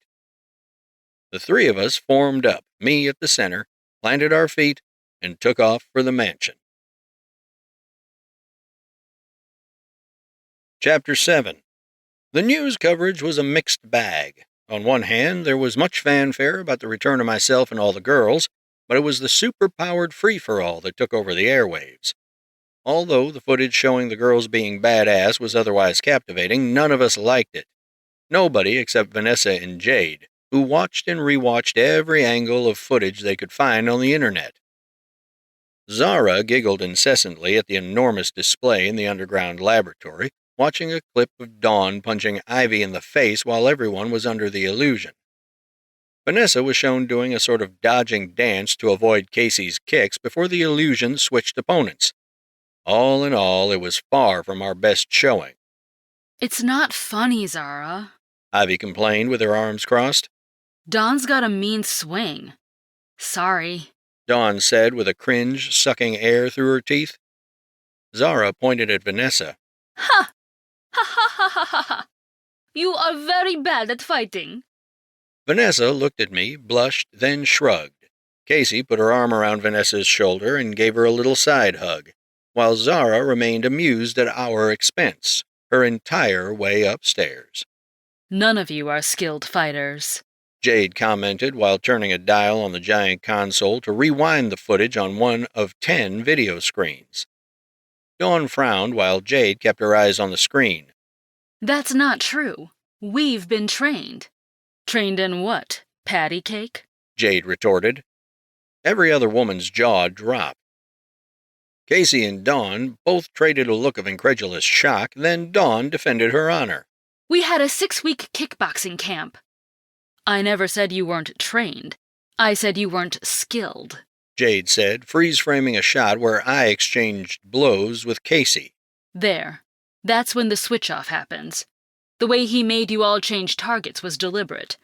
Whoever this illusionist is, this was a trial run to see how to pull your strings. Rich bitch, Ivy muttered. So why haven't you taught us your fancy wraith karate? Jade sat up straight and spun her chair around to look at the vanguard with a face of benign but blunt sincerity. It's not karate. And you never needed it because you could brute force everything. Then we're all going to need to commit to some training, I said with finality. Jade, what have you got on Mercer's AI? Jade exchanged a deadpan look at all the women she'd just offended, then spun her chair back around and pressed more keys on the ergonomically curved control console. Something like that would have to run on some really serious hardware, so if I can find out where it's physically located, we can destroy it. All right, that's a start. Have we worked out a way to track overload? Storm chasing was never my thing. Vanessa raised her hand, the light reflecting off her glasses, which had long since lost their prescription. I think we should be looking at astronomers. Everyone looked at Vanessa, whose eyes darted around nervously before she straightened out her specs. Their elemental states are the fastest way for them to travel. We think there's a good chance Slagoth is being mistaken for a meteor. If we cross-reference those sightings with local storm activity, it would narrow some places down. Do you need anything from me? I asked. Samples? I narrowed my eyes while grinning. For science? Maybe. I'm going upstairs, Dawn said with a simper while Casey stifled a laugh through her nose. My ability will have a higher success rate if I'm stronger, Vanessa argued. Sure. Ivy giggled. You guys are so mean. Casey said with a laugh before standing next to Vanessa in solidarity. One of us should help her out and make it a double-slit experiment. Jade smirked, Ivy and Dawn clearly didn't get it, and Vanessa completely lost her composure in a wheezing fit of giggles. I didn't get it either, but seeing Vanessa laugh so hard gave me the warm and fuzzies. Dawn and Ivy excused themselves while Casey took Vanessa's hand and led her away to no doubt get into gossip and any number of schemes involving my dick. That left me and Jade alone in her private laboratory built to specification at Vanessa's request. It had all the goodies, including molecular spectrometers and things I didn't even have names for. The equipment was so powerful and ran at such temperatures that the whole thing was water-cooled, with visible metal pipes running from floor to ceiling. I could hear the hum of every single one, blocking the white noise to focus on Jade. She rested her palms on the edge of the mainframe console and stood up slowly. You want to have that talk now? She asked, before turning around and leaning against the machine, looking expectant. If we have to do this, I'd rather get it over with. If it makes it harder for us to work together, we can stick a pin in it for now, I said. Good, Jade said with a mild exhale of relief. My life is a complicated mess, and I could really use simple right now. I'm simple now, am I? I teased, taking a step toward her. Jade looked up at me, then shook her head with a smile. It's part of your charm. I won't contest that, I replied with a reciprocal chuckle. One thing I will say, and it's a conversation I've already had with the others. I don't want you thinking you're stuck with me by default. That's not what this is, Trent, Jade said somewhat forcefully. I'm not asking you to be my fuck buddy. Kinda feels that way. Not that I'm complaining. Jade held up a hand in protest. Right now, I just need you to be a safe place to land. I don't feel emotions the same way most people do. My life made sure of that. It sounds like you're concerned about becoming someone else if you open up a little more. It sounds that way because it's true, Jade said with solid eye contact. But I don't want you to fix me either. It's the damaged version of me that wants your company. When that girl is ready to let go, you'll get a different side of me. A brief silence followed as I processed her words and read between the lines. And what about your safety? I wondered. Safety? Jade repeated with a raised eyebrow and a slight turn of her head. You're using a method to break up the radiation every time we have sex so you don't get stronger, and I really don't understand why. Trent. Jade closed her eyes. I don't think having powers like yours would be good for my mental health. A little boost is fine, but you're at a level I don't need, don't want to be at. I took another step closer to her. You're not making this easy. I know. And my mom says I do everything the hard way, I joked. Jade reopened her eyes and locked eyes. Then we fit together just fine, because I'm a hard way wrapped in trauma. Well, I said while stroking my chin and taking one last step toward her. I'm going to go out on a limb here and accept your challenge. Jade smiled faintly, then held out one hand for me to reach out and take. We'd never held hands before. That wasn't our deal. Sure, we were absolutely sleeping together, but Jade was so aloof that the idea of a kiss was verboten. It was a good start in the right direction. Chapter 8. The Inraga Prime World, Oblivion, 12:58 local time. Andromeda walked down a large corridor made from interlocking trapezoids of blue metal, the ceiling arched with lines of red plasma pumping along the center. Her white hair swayed back and forth behind her enviable body, her ashen skin all but concealed under a black and purple-caped bodysuit. The pointy-eared woman walked into an interchange with more connecting tunnels and automatic doors, like the valves of a heart. A smile born of latent malice persisted on her face, her yellow eyes glowing with otherworldly power. None came near her, not even the armed colossi watching the rhomboid-shaped threshold she walked through. In a teal metal room no larger than a simple dwelling sat a single human being on a floating podium. His bald head faced away from Andromeda, facing a hovering cube of amorphous black liquid.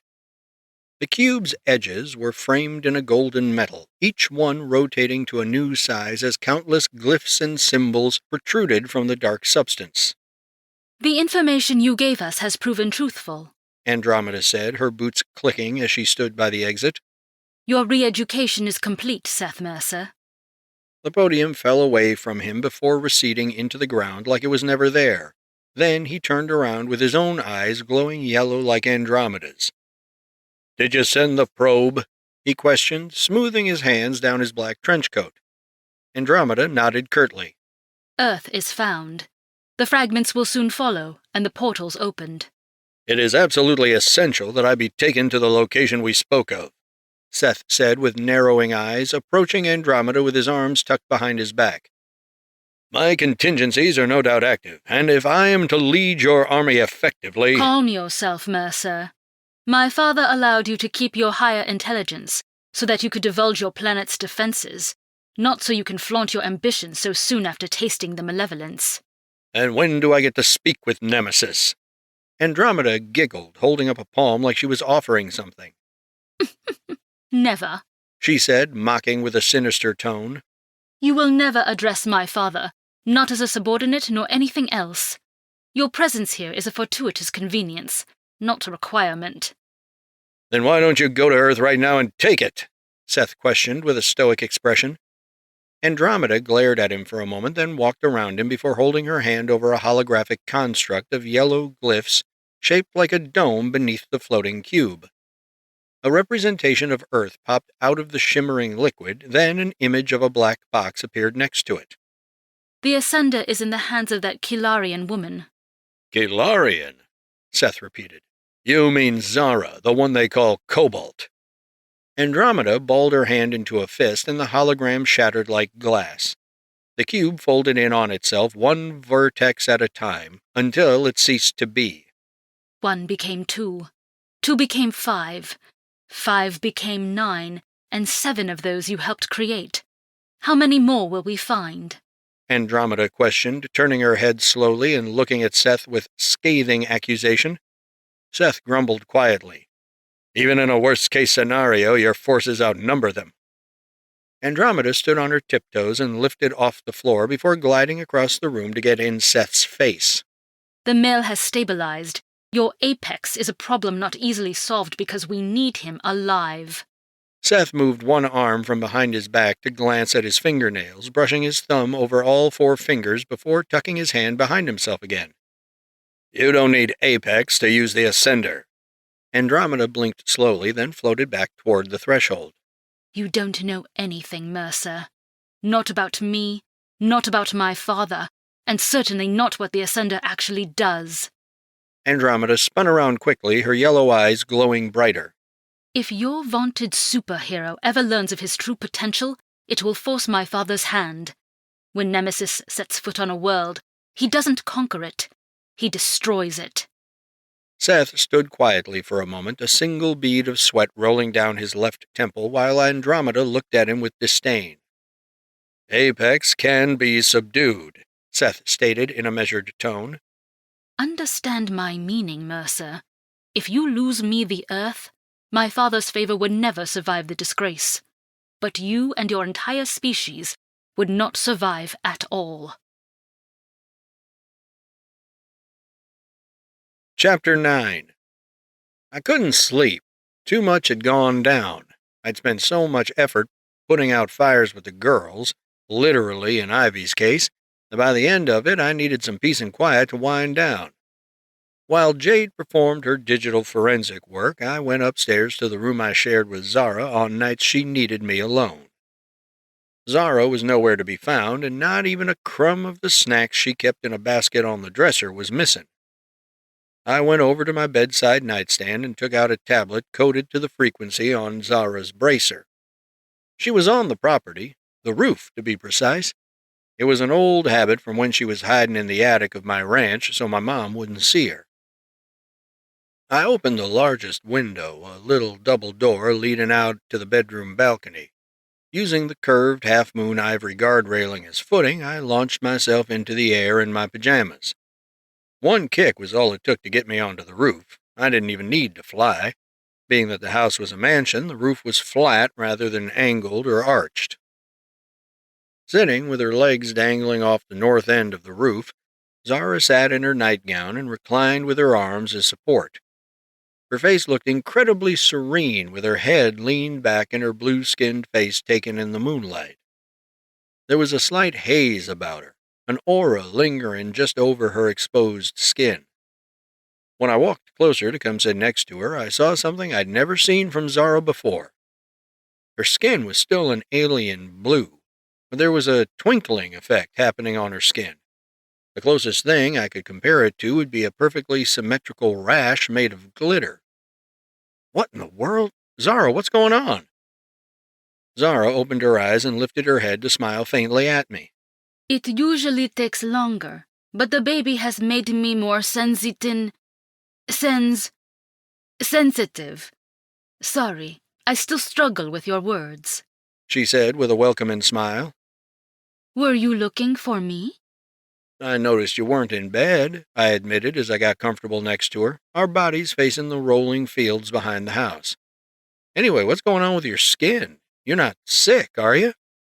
Zara shook her head slowly with a persistent grin. My skin does not darken in the day as you do. Structures in my skin collect moonlight, and when there is enough, this happens. What does it do? I wondered with a fascinated face. She squinted at me like she was trying very hard to see something, the tip of her tongue sticking out of her mouth, then snapped out of it with delight. It is like nourishment for my cells, and keeps my skin a good color. So it's like a tan for blue aliens combined with photosynthesis? That's pretty groovy. Groovy? Zara said with a little curious cock of her head. Yeah, Vanessa told me all about life forms that glow. Biology was her other major besides engineering. Bioluminescence, she said it was called. Zara acknowledged before her expression became a bit more deadpan while she looked up at the moon. It is not good for hiding. That is why we have light diffusers. That's why your people invented those. Now I get it, I said as realization came over me. To keep people from seeing you glow in the dark. Zara nodded. It is strange. Strange? I spoke. Still getting used to being able to come out without hiding your skin? No.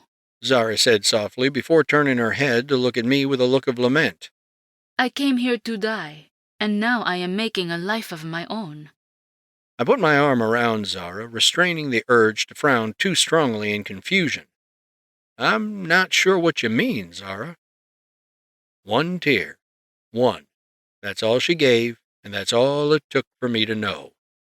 I was not taking the Ascender to my people. The Kilarians. They are all gone. You were going to destroy the Ascender, I realized. You were about to fly it into our sun before you got shot down here.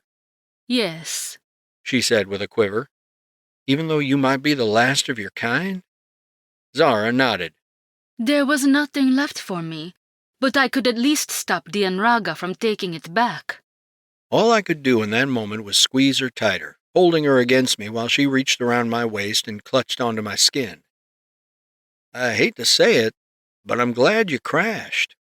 She laughed at my jest, framing my cheeks with her hands before leaning in to kiss me with a smile. She cuddled back up against me while I ran my fingers through her red hair. I am glad for things too. You did not pull out, she countered, before playfully honking my nose with a devious smile. Now that you cannot go without it, you are stuck with me. It was my turn to laugh after that. I'd hardly call it stuck. I hit the jackpot with you, Zara. Zara narrowed her eyes mischievously and leaned in for a kiss, then turned away at the last second with her nose up in the air. You are just saying that because I have your baby. More like because of what it took for you to have a baby. Zara giggled, then opened one eye to peek at me before opening the other and smiling. I give you the best sex, but we will not tell the others. Better not let Ivy hear you saying that, otherwise she'll spend the next week trying to prove you wrong, I mused. Zara shrugged. I do not care who agrees. I do not care if you agree. My sex is best. That is why I am pregnant and they are not. Wow, I said with a chuckle. They're not pregnant because I was giving you the gushers instead of them during their time of the month. That is why I win. Zara sassed with a triumphant nod. Ivy can be second place. Some days Casey. Zara stifled a laugh, trying to appear serious, then lost the plot and fell into my lap while looking up at me.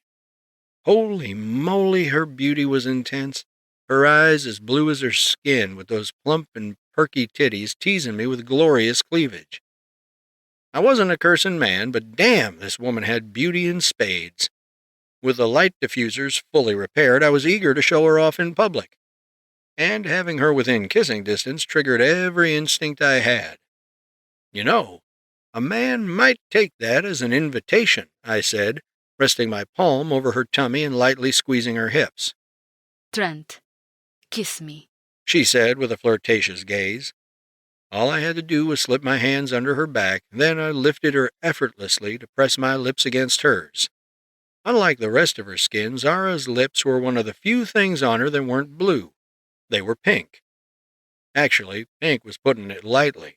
Her lips possessed such fullness of color they were damn near magenta, which matched her red hair rather nicely.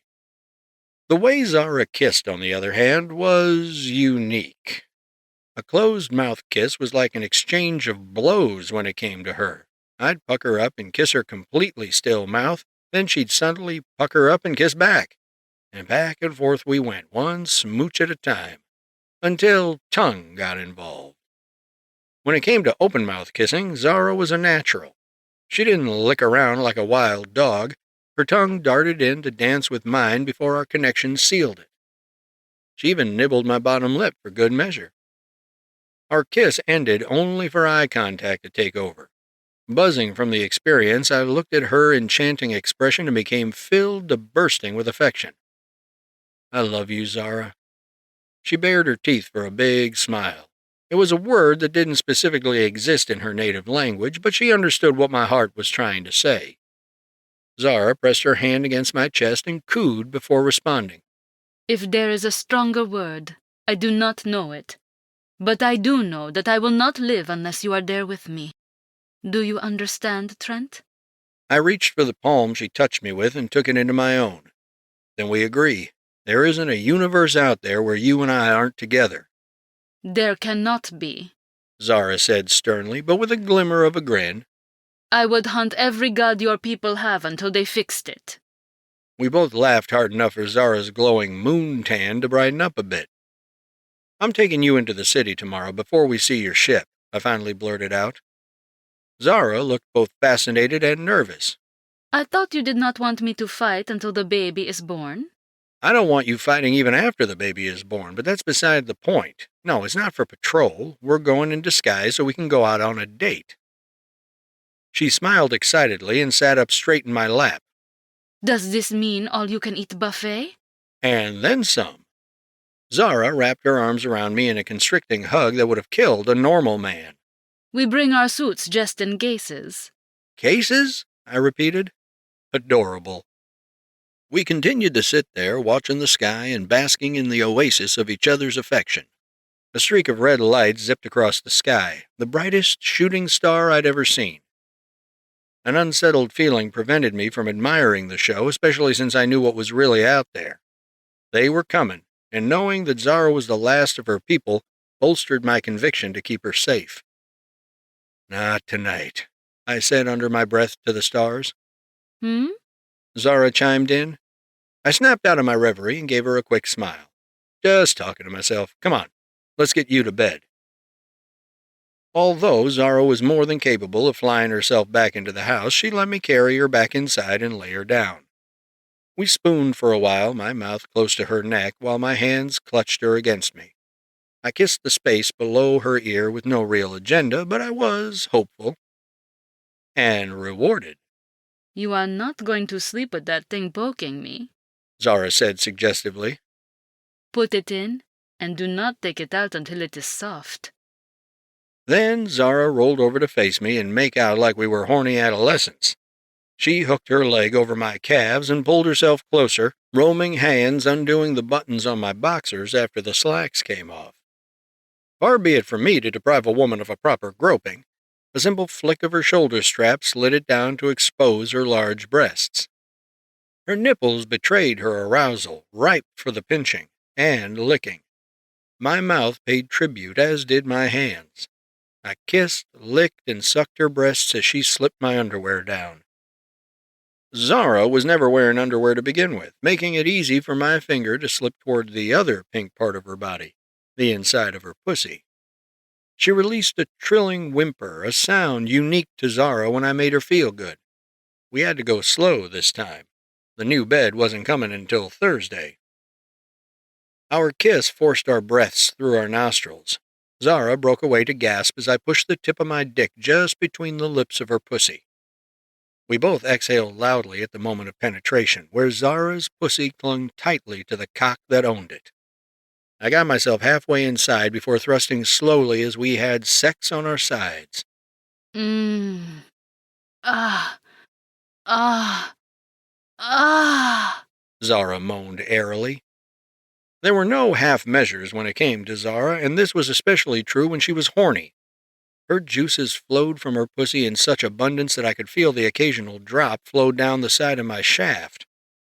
I grabbed a handful of her hair while she bit my shoulder, then rolled her onto her back and pushed my full-length balls deep into her.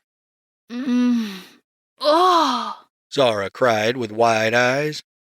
Her cushioning belly felt both comforting and arousing as I vocalized my enjoyment along with her. I relished the feeling of Zara's body beneath mine, the softness of her body cushioning my every touch. With slow, deliberate pumps, I lost myself in the pleasure of her pussy. Every thrust was countered with the clenching of her canal, forcing out little squirts of pre-cum. Her tits gently bounced up and down each time my groin met hers, a view that took everything I was feeling and cranked it up to 11. She knew how good this was for me, and I was free to climax whenever I pleased, but I took my sweet time for the better part of our lovemaking. We weren't just having sex, we were celebrating. She was still alive, and more than that, she was making a new life of her own. Zara moved her hands from the small of my back to the bottom of my glutes, then squeezed. I knew what that meant. Oh, let it out, she said. She wanted it right then, and knowing that was all it took. My balls suddenly tensed up, and before I knew it, my dick was pulsing over and over as a torrent of unbelievable pleasure raced from base to tip. I stopped at her entrance, my cock almost completely outside of her, then pushed it back in just in time before my jaw dropped and I grunted loudly. "Oh, Zara, I'm coming," I groaned, my arm reaching for the headboard and breaking off a piece accidentally. Yes. Oh, please come for me, Zara crooned with a voice of feral satisfaction. Good thing Zara was already pregnant because there was nowhere for her alien eggs to hide. I came inside her pussy so hard that I couldn't thrust or it'd be too much sensation. She moaned in sync with each ejaculation, flinching each time I sprayed. Zara was more sensitive than a human woman, so every throbbing spurt of my cum registered to her as pleasure. My superpowered muscles also made my pulsating dick even better. I gave her every inch, every twitch, every drop. Her pussy felt just right that night, so much so that I was going to need a full night's sleep to recover all the semen I was spending. Wave after wave of pleasure claimed my coming cock until she hugged me tightly, pulling me down on top of her so I could finish, without pile-driving her through the floor. As everything came back down to earth, including Zara, who had floated an inch off the bed, I panted contentedly, giving a few courtesy strokes to get the rest of my cum into her pussy, then pulled my softening dick out to lay my head on her bare tits.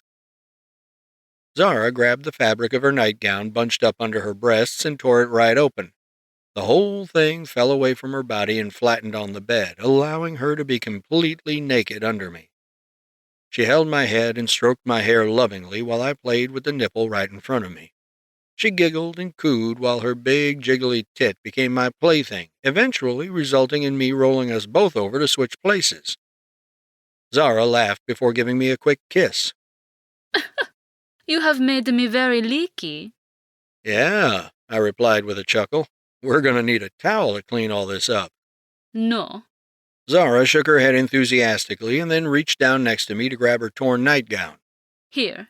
Use this, wash it, and keep it as a trophy. Trophy? I said with piqued interest. What did I win? Zara's lips curled into a big cheesy smile, pressing her breast down against my chest. Me. Is that sass? Are you sassing me? You know what happens to girls who sass me. Do you have any idea how many tickles these fingers of mine can dole out in a hurry? I threatened with mischievous amusement. Zara's grin instantly became eager excitement. I am bad girl. Very bad girl. You must teach me lessons, then have sex with me again. Again? I cracked up laughing and then started counting my fingers. Today was pretty naughty. I'm not sure I can get hard again. Never mind. Rebound. You see? Zara winked at me. Now, tickle me until your cock goes back in because of accidents. Chapter 10. My misshapen mattress had seen better days. The framework was completely busted, a pile of mangled metal and splintered wood. But that was to be expected when your superpowered wife rides your dick just a little too hard. When I opened my eyes after a good yawn and an even better stretch, Zara wasn't in the bed with me. Nobody else was either. Unusual. I'd grown accustomed to waking up with at least one naked woman next to me. I instinctively expanded my hearing and sat up, which is when Zara walked into the bedroom wearing what humans took to be a supersuit. In actuality, it was her combat spacesuit. The bodysuit was black and blue, or rather a teal so dark it was almost blue. Gold accents filled the angular lines running up the bust, equipped with the blue and gold cape created on Earth for her to wear as Cobalt. Her usual devices were present, the anti-super energy blade she carried, her smart bracer, and her light diffusers. The sight of it tickled several reactions, for she was as arousing as she was awe-inspiring. A sexy alien super soldier. How couldn't I melt into mush? Morning, darling. Got your outfit picked for our date? I asked, grinning at her with a slightly groggy look. Trent, I want to go to my sheep first, Zara said with a look of determined focus. That way our date will be waiting for us after.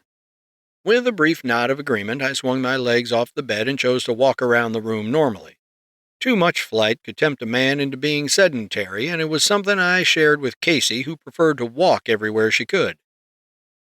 After suiting up as Apex, I found Dawn and Casey eating cereal while looking at their phones. Neither of them were in street clothes. They were both dressed as their alter egos, too. Casey smiled at the sight of me, while Dawn perked up when she saw me too, although more subdued. Hey, I said while walking toward them.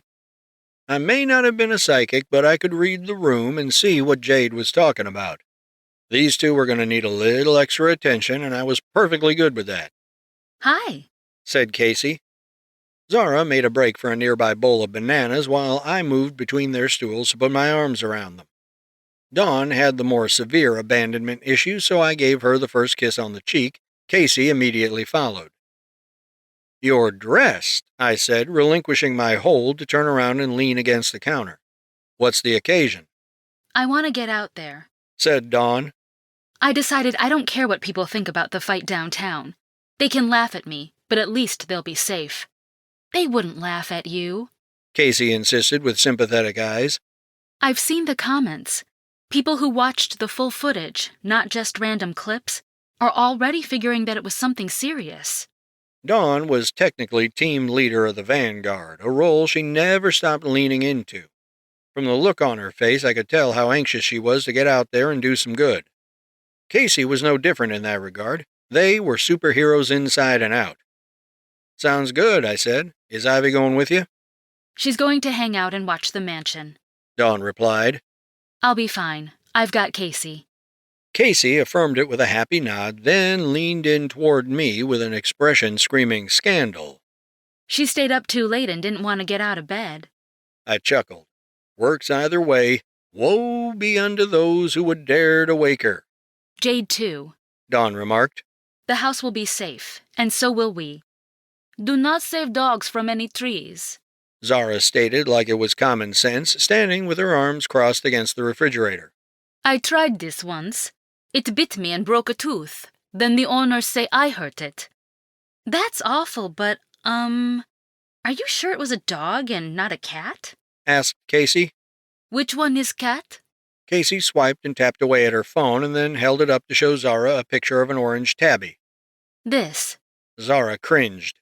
It was like that. I do not like them. Dawn looked at the picture and gushed along with Casey. Aw, but they're so cute. I have seen what this is. You make it shit in a box. Zara conveyed with a shudder.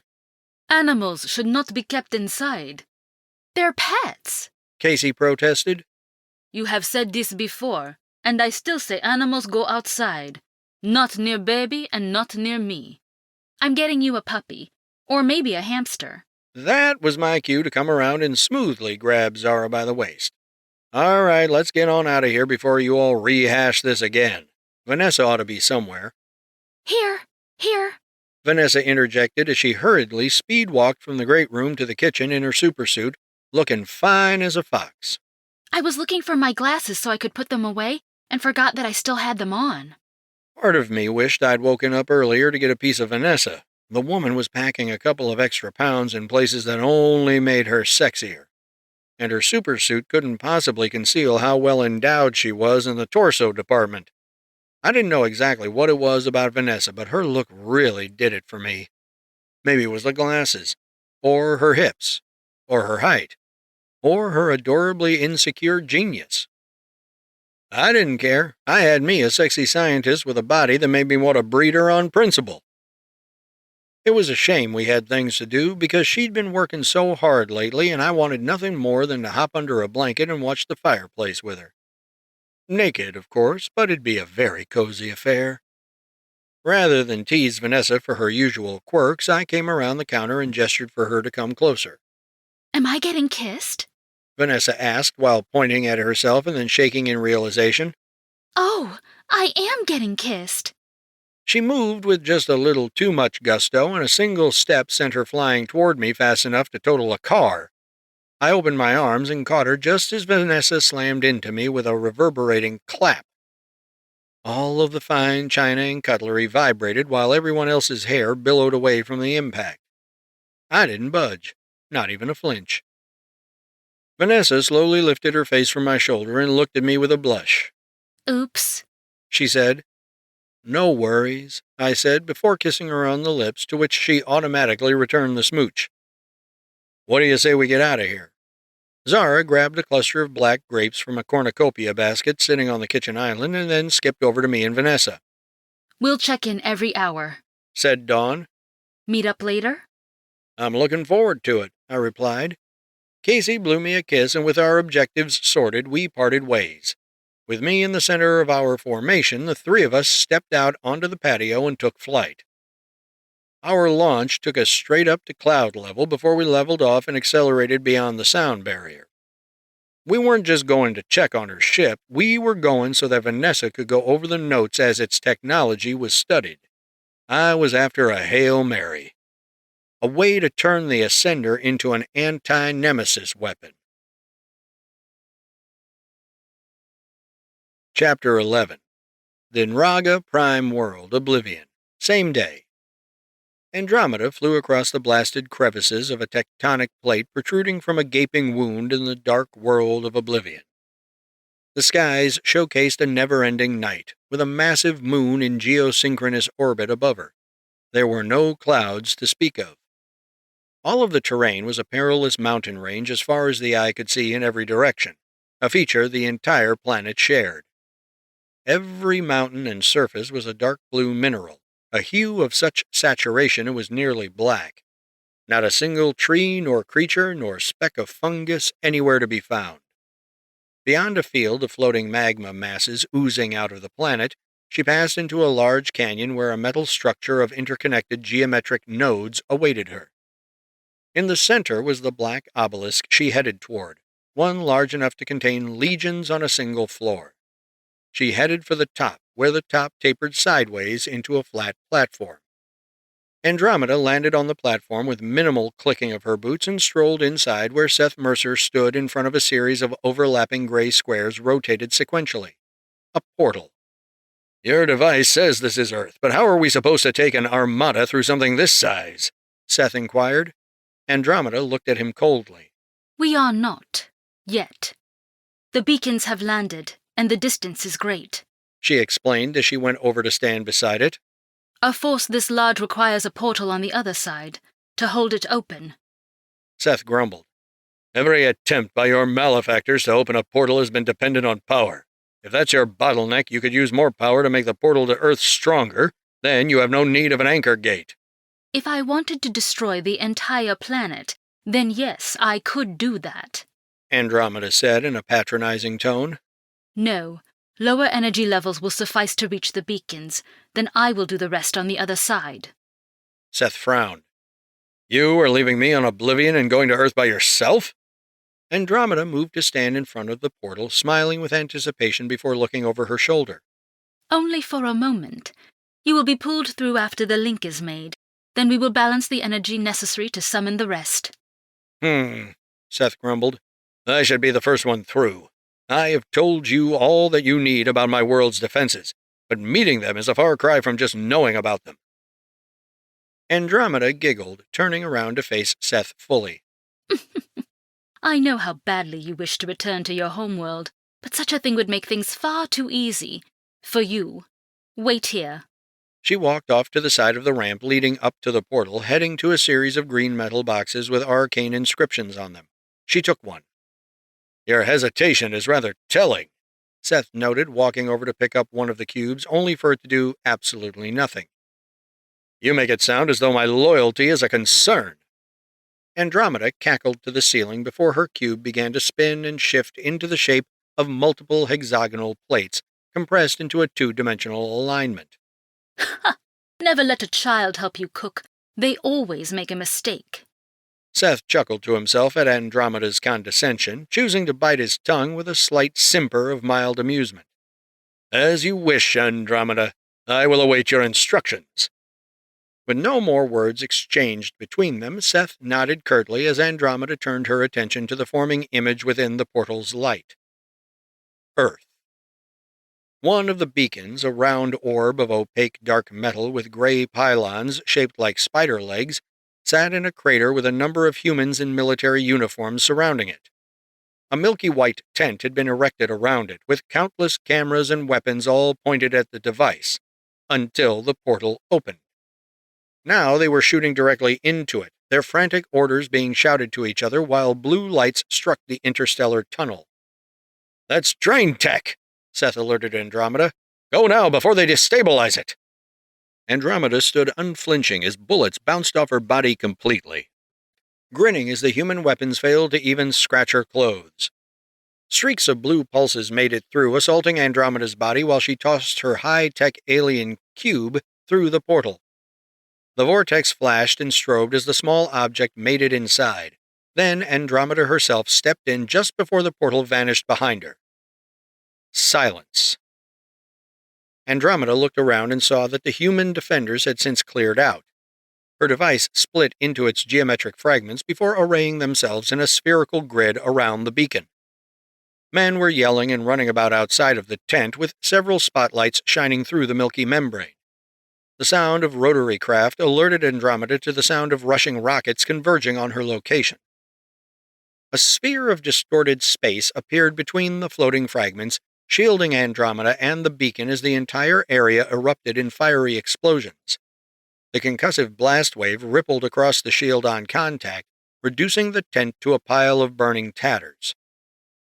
Through the haze of smoke and rubble, the beacon remained intact, with Andromeda standing unharmed behind her shield. The metal slivers surrounding her rotated around to show their clean sides, exposing the side exposed to ordnance. "Humph," Andromeda voiced as her shield vanished. "Barely a scratch. This is what he was afraid of?" "Get away from the device. Put your hands above your head and get on the ground," said a voice through the dark gray smoke, the silhouette of a male figure hovering within it. "Now!" As the air support regrouped and the men expanded their perimeter, The lone figure of Agent Browner in a black suit and sunglasses emerged from the smoke. The floating fragments assembled themselves seamlessly onto Andromeda's clothes. I have heard of you, said Andromeda. You're the failed attempt, am I correct? Agent Browner's dimples appeared briefly, a sign of a brief clench of his jaw.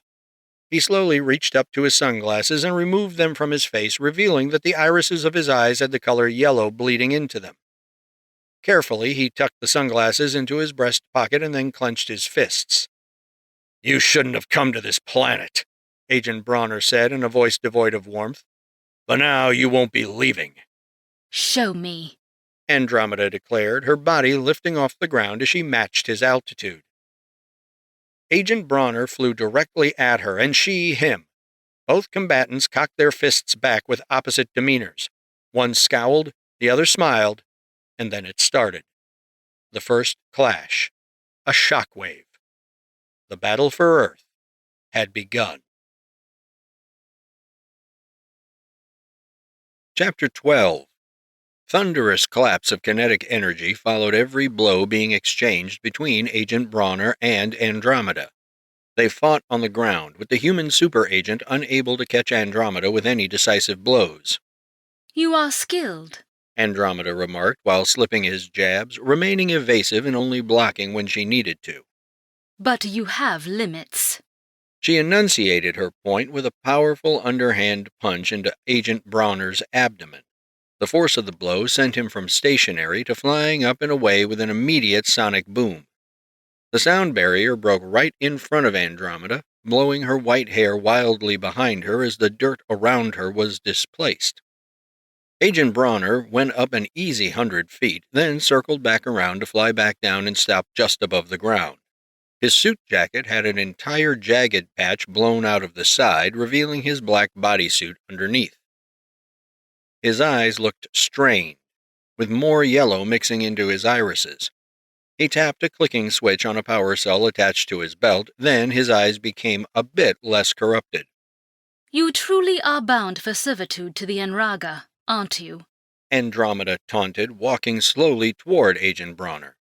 Your people tried to control what they don't understand, and now you linger on the brink of complete mutation. Agent Browner had nothing to say and moved at blurring speed to come around behind Andromeda. He went for the submission hold, but Andromeda's elbow was in his gut before any movement was registered by human eyes. The agent staggered back, his eyes bloodshot, before returning the same blow to strike Andromeda before bringing his elbow across her face.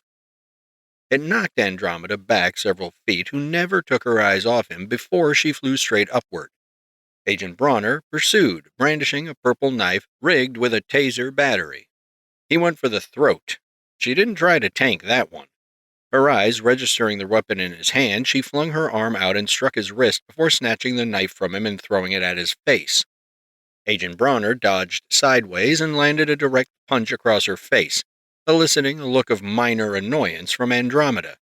She kicked him in the ribs, then backhanded him dozens of yards away.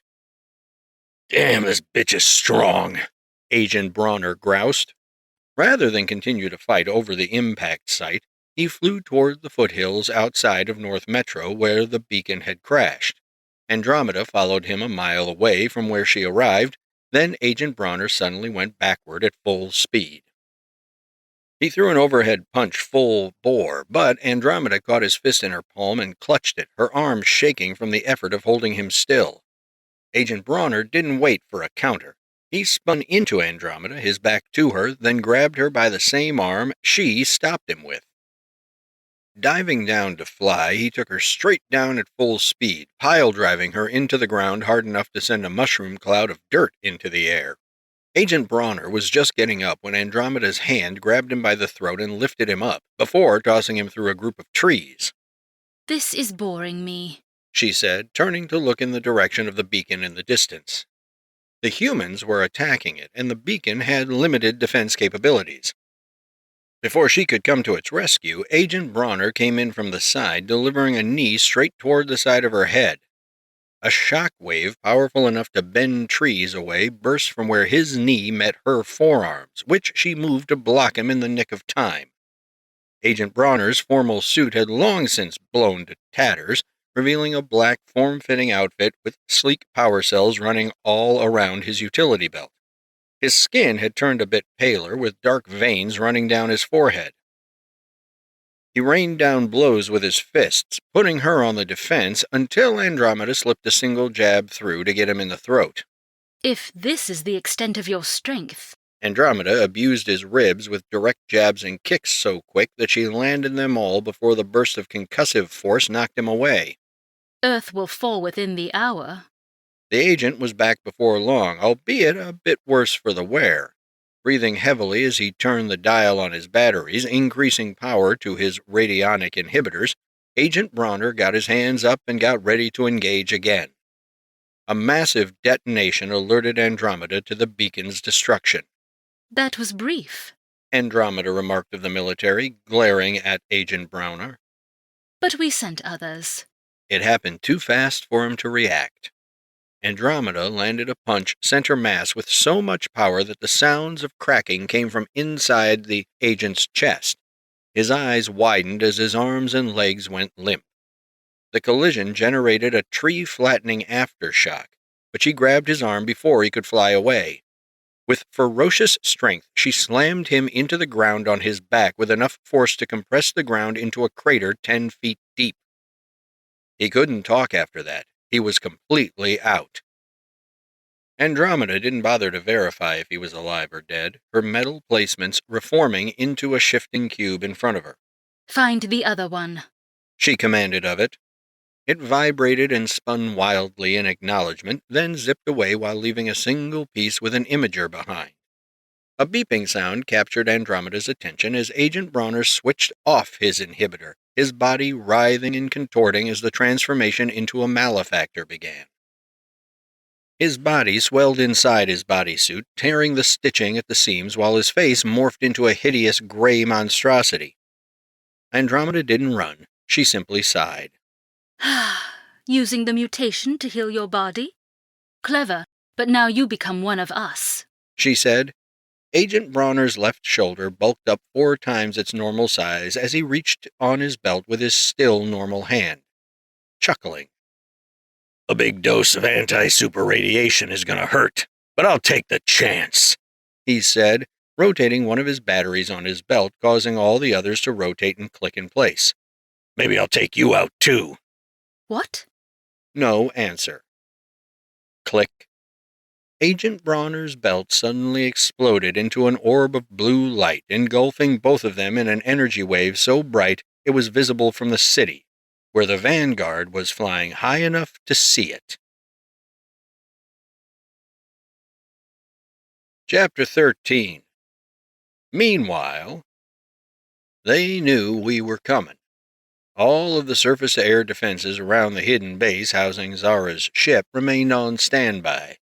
We flew past every one without incident, finding Agent Bronner's coordinates to be precise down to the square foot. We just walked right in the front door. A hangar, in this case, built into the landscape of a vast mountain range 200 miles west of North Metro. To say we were greeted with a hero's welcome was accurate, although that didn't play out the way you might think. The government spooks and scientists all had different ideas on supers. The administration and security staff gave us a wide and silent berth, but their researchers loved us for allowing them to study Zara's ship. And they were even more interested in Zara herself, along with a candid, jargon-heavy discussion with Vanessa. Dr. Spanner, Vanessa said while rubbing the bridge of her nose, which usually had glasses on them. I understand that the materials don't exist anywhere on Earth, but that's not what I'm asking for. I just need you to remove one of the power cells for us. Dr. Spanner, a middle-aged man with dark hair, shook his head before turning to look at the remains of Zara's ship through a large bay window of the workshop we were in. I can't. The few we recovered were the only ones left. All other working examples are being used by Agent Bronner. He only needs one. You are charging them wrong, Zara interjected, her arms crossed. Vanessa took a deep breath while Dr. Spanner stole sideways glances at Zara. She was the elephant in the room, or alien in this case. The rest of his staff were hiding in the next room, listening in. If only they knew I was doing the same thing far better than they were. "My apologies, Cobalt," said Dr. Spanner carefully, turning to address Zara. "We've been hooking them up to nuclear reactors. When we try to charge them past a certain point, they release massive waves of energy. Your technology just isn't compatible with ours." No. Zara shook her head. You need more pressure in the power. Push it through. The battery will take it. Any less and it will not do. "I don't understand what you mean." Vanessa stepped forward, looking glorious in her white and gold supersuit. I think she's saying that the amperage and voltage you're using is too low. "Too low?" Dr. Spanner said, bending forward slightly in incredulity. "We'll have to build a special conduit that'll probably melt after every use with the kind of high-speed, high-density current you're talking about." And a dedicated power source. Vanessa pointed. "I don't know if you've looked around here, but I don't have any spare nuclear reactors lying around," Dr. Spanner said, gesturing around the workshop. "You have a state-of-the-art steam plant behind Fort Metro and me," I said sternly. "Get me near any turbine and you'll have all the power you can make."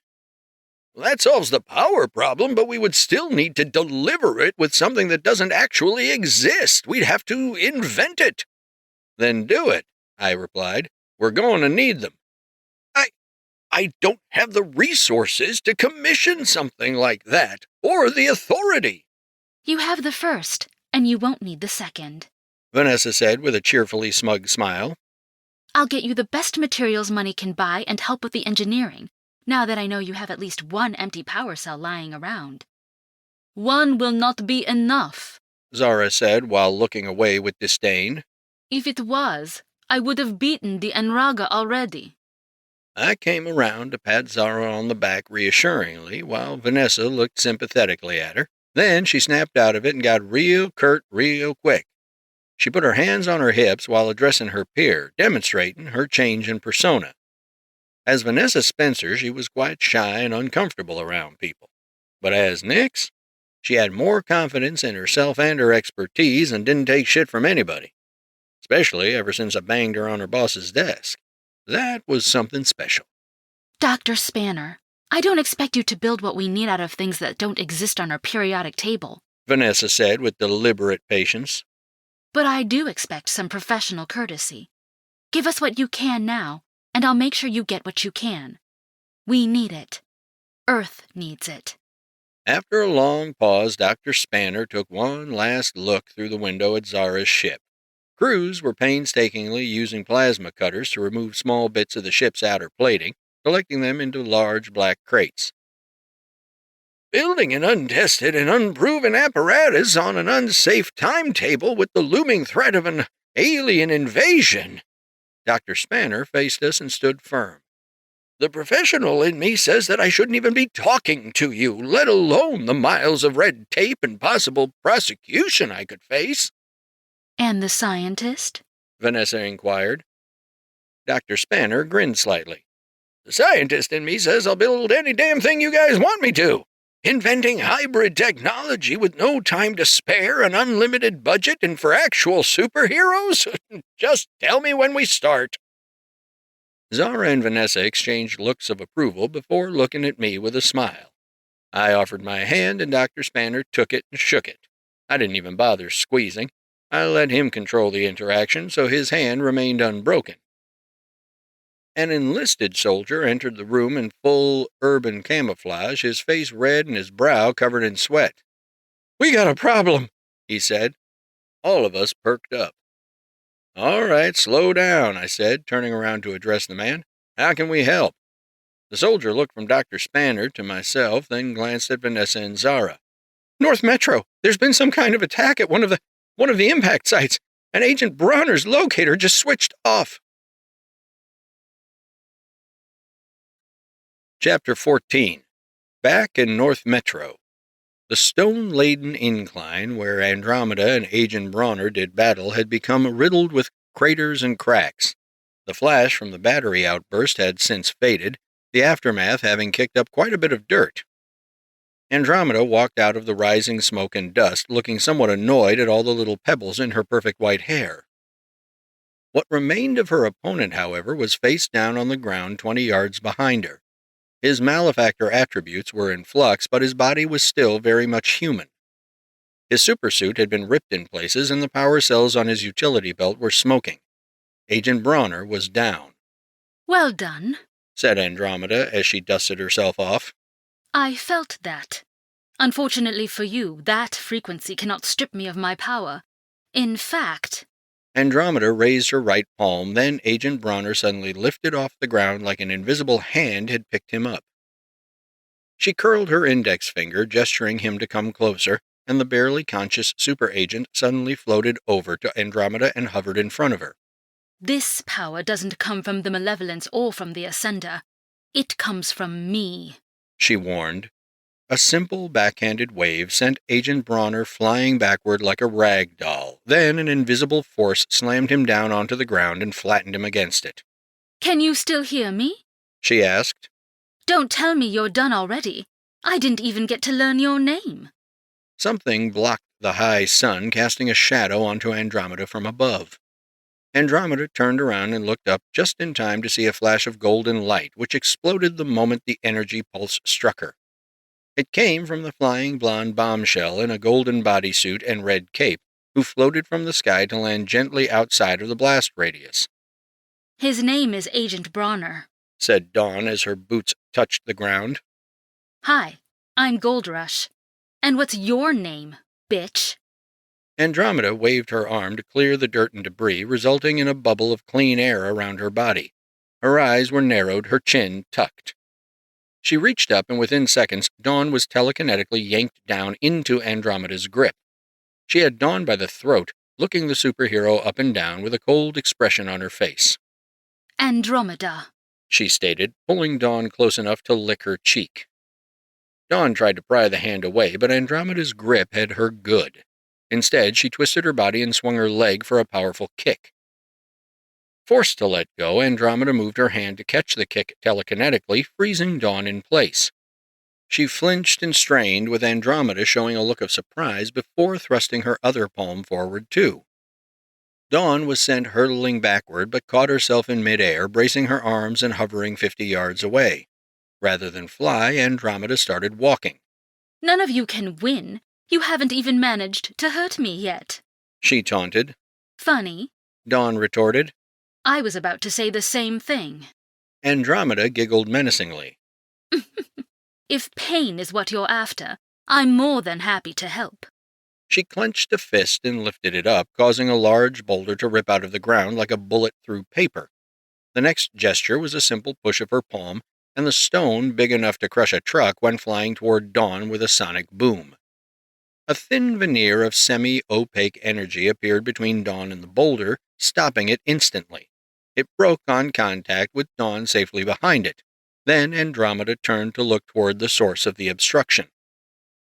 Casey was coming in hot with her palm held out ahead of her, channeling the shield protecting Dawn. So it's you, Andromeda said under her breath. So is this! Casey shouted as she closed her palm into a fist, dropping the shield as she cocked her arm back. She threw it at Andromeda's head, who slipped her palm beneath the incoming punch and deflected her arm. Wasting no time, she encased her other hand in a telekinetic field and punched Casey in the face instead. Shield Maiden! Dawn shouted. Casey drifted sideways slightly, her face looking thoughtful more than pained. Then she grabbed both of Andromeda's wrists and held her in place. Is that all you got? Is it? Andromeda replied with a smirk, their arms buckling as they wrestled for supremacy. A condensed beam of golden energy came from Dawn, coming dead on for Andromeda's midsection. Casey let go of her left wrist, then delivered an underhanded punch toward her tummy. Casey's punch slowed just before it could land, giving Andromeda the chance to grab the arm and fling them both into Dawn's beam. The explosion erupted past them in a wide cone, with the blast wave striking the ground as a hard gust strong enough to flatten a grown man. Andromeda backed out of the smoke cloud with Casey pursuing her, then slowed down to catch her by the cape and wrap it around her head. Dawn flew in to assist, throwing an energized kick that slowed down just before hitting. It was enough to knock her away, her body sliding back under control while she glared at the pair of them. Andromeda became visibly frustrated, reaching up and touching a red gem-like object below her collar. Her fingers recoiled when she felt it, choosing instead to lower her arms to her sides. Dawn and Casey hovered side by side, while Andromeda raised her hands to the sky and began ripping car-sized chunks out of the ground. Dozens of them orbited around her. She hits pretty hard, Casey said to Dawn, rubbing her cheek. but there's something weird about it. It doesn't feel like she's touching me when she does it. Andromeda began compressing the chunks into dense clumps, spinning them at such speed they began to form a warped aura of air. I can't hit her as hard as I want either. It's like trying to punch someone in a dream, or underwater. Dawn noted. And she moves things with her mind? Well, she hasn't tried ripping us apart with it yet. Maybe it's got limits?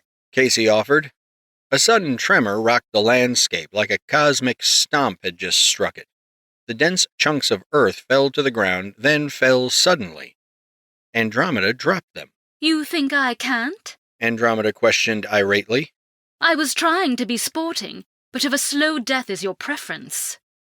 Andromeda began raising her arms, prompting both members of the vanguard to split up and fly away. Both were caught in a telekinetic bind, with all three women straining.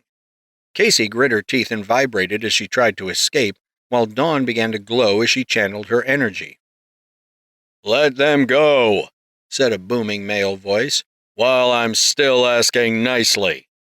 Andromeda held on to Dawn and Casey, but turned her head enough to see a man in a blue suit with a purple cape and golden accents hovering with his arms crossed. His eyes glowed vibrant red, prompting Andromeda to release her captives. As soon as they were free, they took off for an assault run when the new arrival got in their way. "Stay out of this," he said, floating his body upright in a standing position toward their opponent. "I'll take care of it." The big one finally arrives, Andromeda commented before rotating her body to face him. "My name is Apex, and you're dealing with me now." Chapter 15. The being that hovered in front of me was the last thing I ever expected to see that day. My worst fears had been realized. The Nraga were back, this time in a form that caught me off guard. It wasn't a mindless monster this time. It was a woman with gray skin, long white hair, and pointy ears. She was like a dark space elf, some kind of drow. Another checkbox on the list of crazy things that actually exist. Black and purple were the prominent colors of her suit, and her dark cape long enough to reach her calves. And then there were the eyes. They glowed an eerie yellow that projected a feeling of utter contempt. I glanced to my right and saw Agent Bronner on the ground, out of the fight and unconscious. With my super hearing, I could still hear his heart beating. He was alive. Tough dude. Two more sonic booms followed behind me. Vanessa and Zara had just caught up. The moment Zara laid eyes on the super drow, she ignited her beam blade with a look of pure fury. "Nix," I said to Vanessa. "Get Agent Bronner to safety. Hook him up to it and replenish his power." Vanessa nodded and flew off to go help, while the new enemy kept her eyes on me, occasionally shifting to observe Zara. She must die, Zara hissed. Hello, Kilarian. We all thought your kind had been blotted out, said the drow with a cleaner accent than Zara. Hearing a superpowered space drow sound like a posh English woman was about as alarming as it got. These beings knew enough about humans to communicate with us, and we still knew so little about them. Incorrect, said the drow. I am Andromeda, daughter of Nemesis and scion of my people. Unlike your fallen friend, your thoughts are quite clear, despite the caterwauling gibberish you people call a language. Crap, she was psychic. Denza lak vazin, Zara said in a seething voice. I didn't speak Quillarian, but I knew Zara just said something vulgar just from her malicious tone. This needed to stop, and my gut was telling me to try. We can end this without bloodshed, I enunciated. Negotiation is the way of cowards and weaklings. I am neither, Andromeda retorted smoothly. I voiced while staring thoughtfully at Andromeda. I don't think you can do whatever you want. Your power has limits. I'm betting just surface-level thoughts, so you and I are gonna have a talk. Trent! Zara began to protest before stopping after saying my real name. I shook my head slowly. Understand, my mama taught me to never raise my hand to a woman, but I can't let you run wild either. I'll tell you what, I'm gonna let you hit me as hard as you can, you got that? As hard as you can. If I don't go down, we talk. Apex, don't do it! Casey said with a look of concern. We can beat this bitch. Dawn insisted, glaring at Andromeda, who was ignoring her. Andromeda lowered her chin while looking at me with murderous eyes. Make your move, heroes. Your numbers matter not. I have a feeling that if you could kill us right away, you'd have done it by now, I said. You're not making the first move because you don't want to be surprised while you're concentrating on me, which means you can be caught off guard. Very well, Andromeda said with a giggle. I will disabuse you of that assumption. An immense pressure came upon me from all directions, like my entire body was being squeezed into a mold made of space itself. I braced my entire body, rooting myself as best I could, when the mold felt like it slipped off trying to move me. I did not move, but Andromeda didn't even gesture that time. She just stared. Was that it? I asked. No. Andromeda took off straight at me, pulling her arm back as distorted space swirled around it, driving it straight into the center of my chest. I felt it before it happened, a soft rush followed by something immeasurably hard. The force generated an omnidirectional shock wave, distorting everything around us while the ground quaked. The vanguard braced for impact and held their arms in front of themselves while our capes billowed behind us. The ground caved in and formed a perfect crater, like the finger of God decided to push a football field-sized divot into the earth. Still, I did not move. Are you done? I asked as the air settled down, Andromeda's fist still contacting my sternum. She looked surprised, then scowled. Pulling her arm away quickly, Andromeda flew back to put distance between us, except I moved in tandem with her. When she dashed back 50 feet, I was right there with her, exactly in front of her as before. You mock me? She snarled before kicking my head. The impact was loud, powerful, and easily on par with the strongest blows I'd ever taken. But I was much stronger than I was when I first became Apex. Why does somebody so pretty have to be so evil? I thought to myself. Andromeda's eyebrow twitched just before she pulled her leg back and took another stance, much to the visible chagrin of the vanguard. Flattery will not spare your world, she said. You weren't supposed to hear that, I replied with a sigh. Anyway, I'd like to have a word with you now. No. That was the deal, Andromeda. I might not be willing to hurt you, but they are, I warned.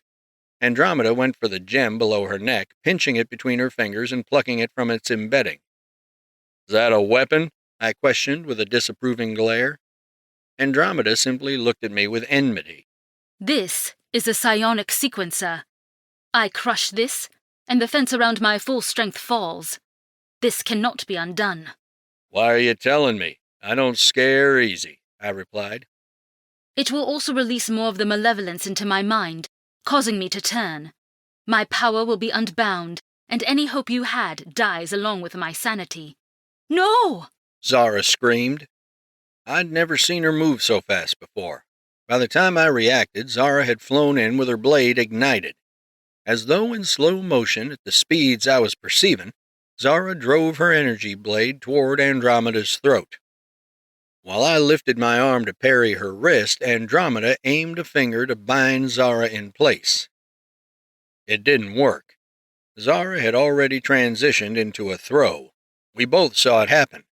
Andromeda was using up so much effort keeping Zara locked in place that she missed the sword. I reached out and grabbed the handle of the beam saber to stop it just shy of impaling Andromeda's throat, but the tip of the blade touched her psionic sequencer, shattering it. Chapter 16. Andromeda laid unconscious on the pressure bed platform in the secret lab, her eyes peacefully closed while the Vanguard and myself watched over her, waiting. When her psionic sequencer was destroyed, she simply fell asleep. No fighting, no mutation, nothing. Andromeda just collapsed. So I took her, after catching her from free fall, that is. Remarkable, Vanessa breathed, still in full super garb, as she looked at a digital readout of Andromeda's vitals. All of her durability, flight, and offensive powers were being generated by her mind. She's not a super at all. You mean she's a normal person/elf/space soldier who can Darth Vader her way through people? Casey asked in amazement. Vanessa nodded with the satisfaction of a brainy brunette who just solved a puzzle. Other than her extrasensory abilities, which are evidently native to her species, she's completely unenhanced. Told ya we could beat her ass, Dawn murmured with her arms crossed. That explains why she was being careful about what she focused on, I realized. If anything got through her body barrier, we'd have killed her in one blow. And yet she has survived all this time with just that. Zara spat, turning to face me with bloodshot eyes. You should not have saved her from me. Zara, I said in a voice of understanding. I understand, I truly do, but this isn't some monster whose mind is already dead. This is a defenseless person, a person we might be able to help. No, Trent, Zara argued with a slightly shaky voice. this is you protecting the enemy. She stormed off after that, running up the stairs to go back into the house. I might have mashed her taters just a little too much for one day. Her anger was more than valid, but I was at a loss for what to say. The last thing I was going to do was try to convince an alien super soldier, in the early throes of her first pregnancy, that Andromeda was more valuable to us alive than dead. There was also the psychological cost to consider. If I had allowed Zara to murder Andromeda, she would carry that trauma long after it was over. I'll talk to her, Dawn offered, glaring one last time at Andromeda's unconscious body before going up after Zara. That left Casey and Vanessa alone with me and Andromeda. An intense silence followed, though that silence restricted itself to our voices. The lab was roaring to me, with countless cooling systems humming and whirring. I could even hear the water flowing through the massive pipes embedded on either side of the mainframe. You girls know why I didn't let Zara kill her, right? I asked, hoping one of them understood. Casey nodded slowly. I'm kind of relieved you didn't. She's the first Enraga that we've been able to communicate with. Not to mention it would have been a complete waste of good data. Vanessa muttered. Her cerebral activity is fascinating. What's going on with her brain? Casey wondered. Vanessa shook her head. We won't know for sure until we talk to her, but I compared the brain activity of a malefactor brain with hers, and I think... What did you find, Vanessa? I asked, restraining an eager sense of urgency. Vanessa picked her vestigial glasses up from the massive console and put them on before turning around to look at me. Dang, that look. A super nerd. Got me every single time. I snapped out of my momentary admiration and focused on the business at hand, noting how much better Andromeda's face looked when it wasn't contorted into a scowl. Vanessa approached the superbed and hovered over Andromeda, looking over the details on her uniform. Her brain is reorganizing itself without the sequencer on. I think that her natural abilities are too strong for the malefactor frequency. Her species can't be corrupted without some sort of cortical suppression, Vanessa explained. So she was telling the truth. Casey realized. She is more powerful with that thing broken, but it didn't corrupt her, it cured her. The Nemesis lied to her, I snarled. He made her both the jailer and the inmate of her own mind by scaring her into keeping her power contained. Her people must have been a threat, so he brought them under his control too, Casey said with a face looking both shocked and disgusted. What we are looking at, Vanessa said in amazement, is possibly the most powerful counter to the malefactor mind virus. Isn't that one of your powers? Casey questioned. Vanessa shook her head.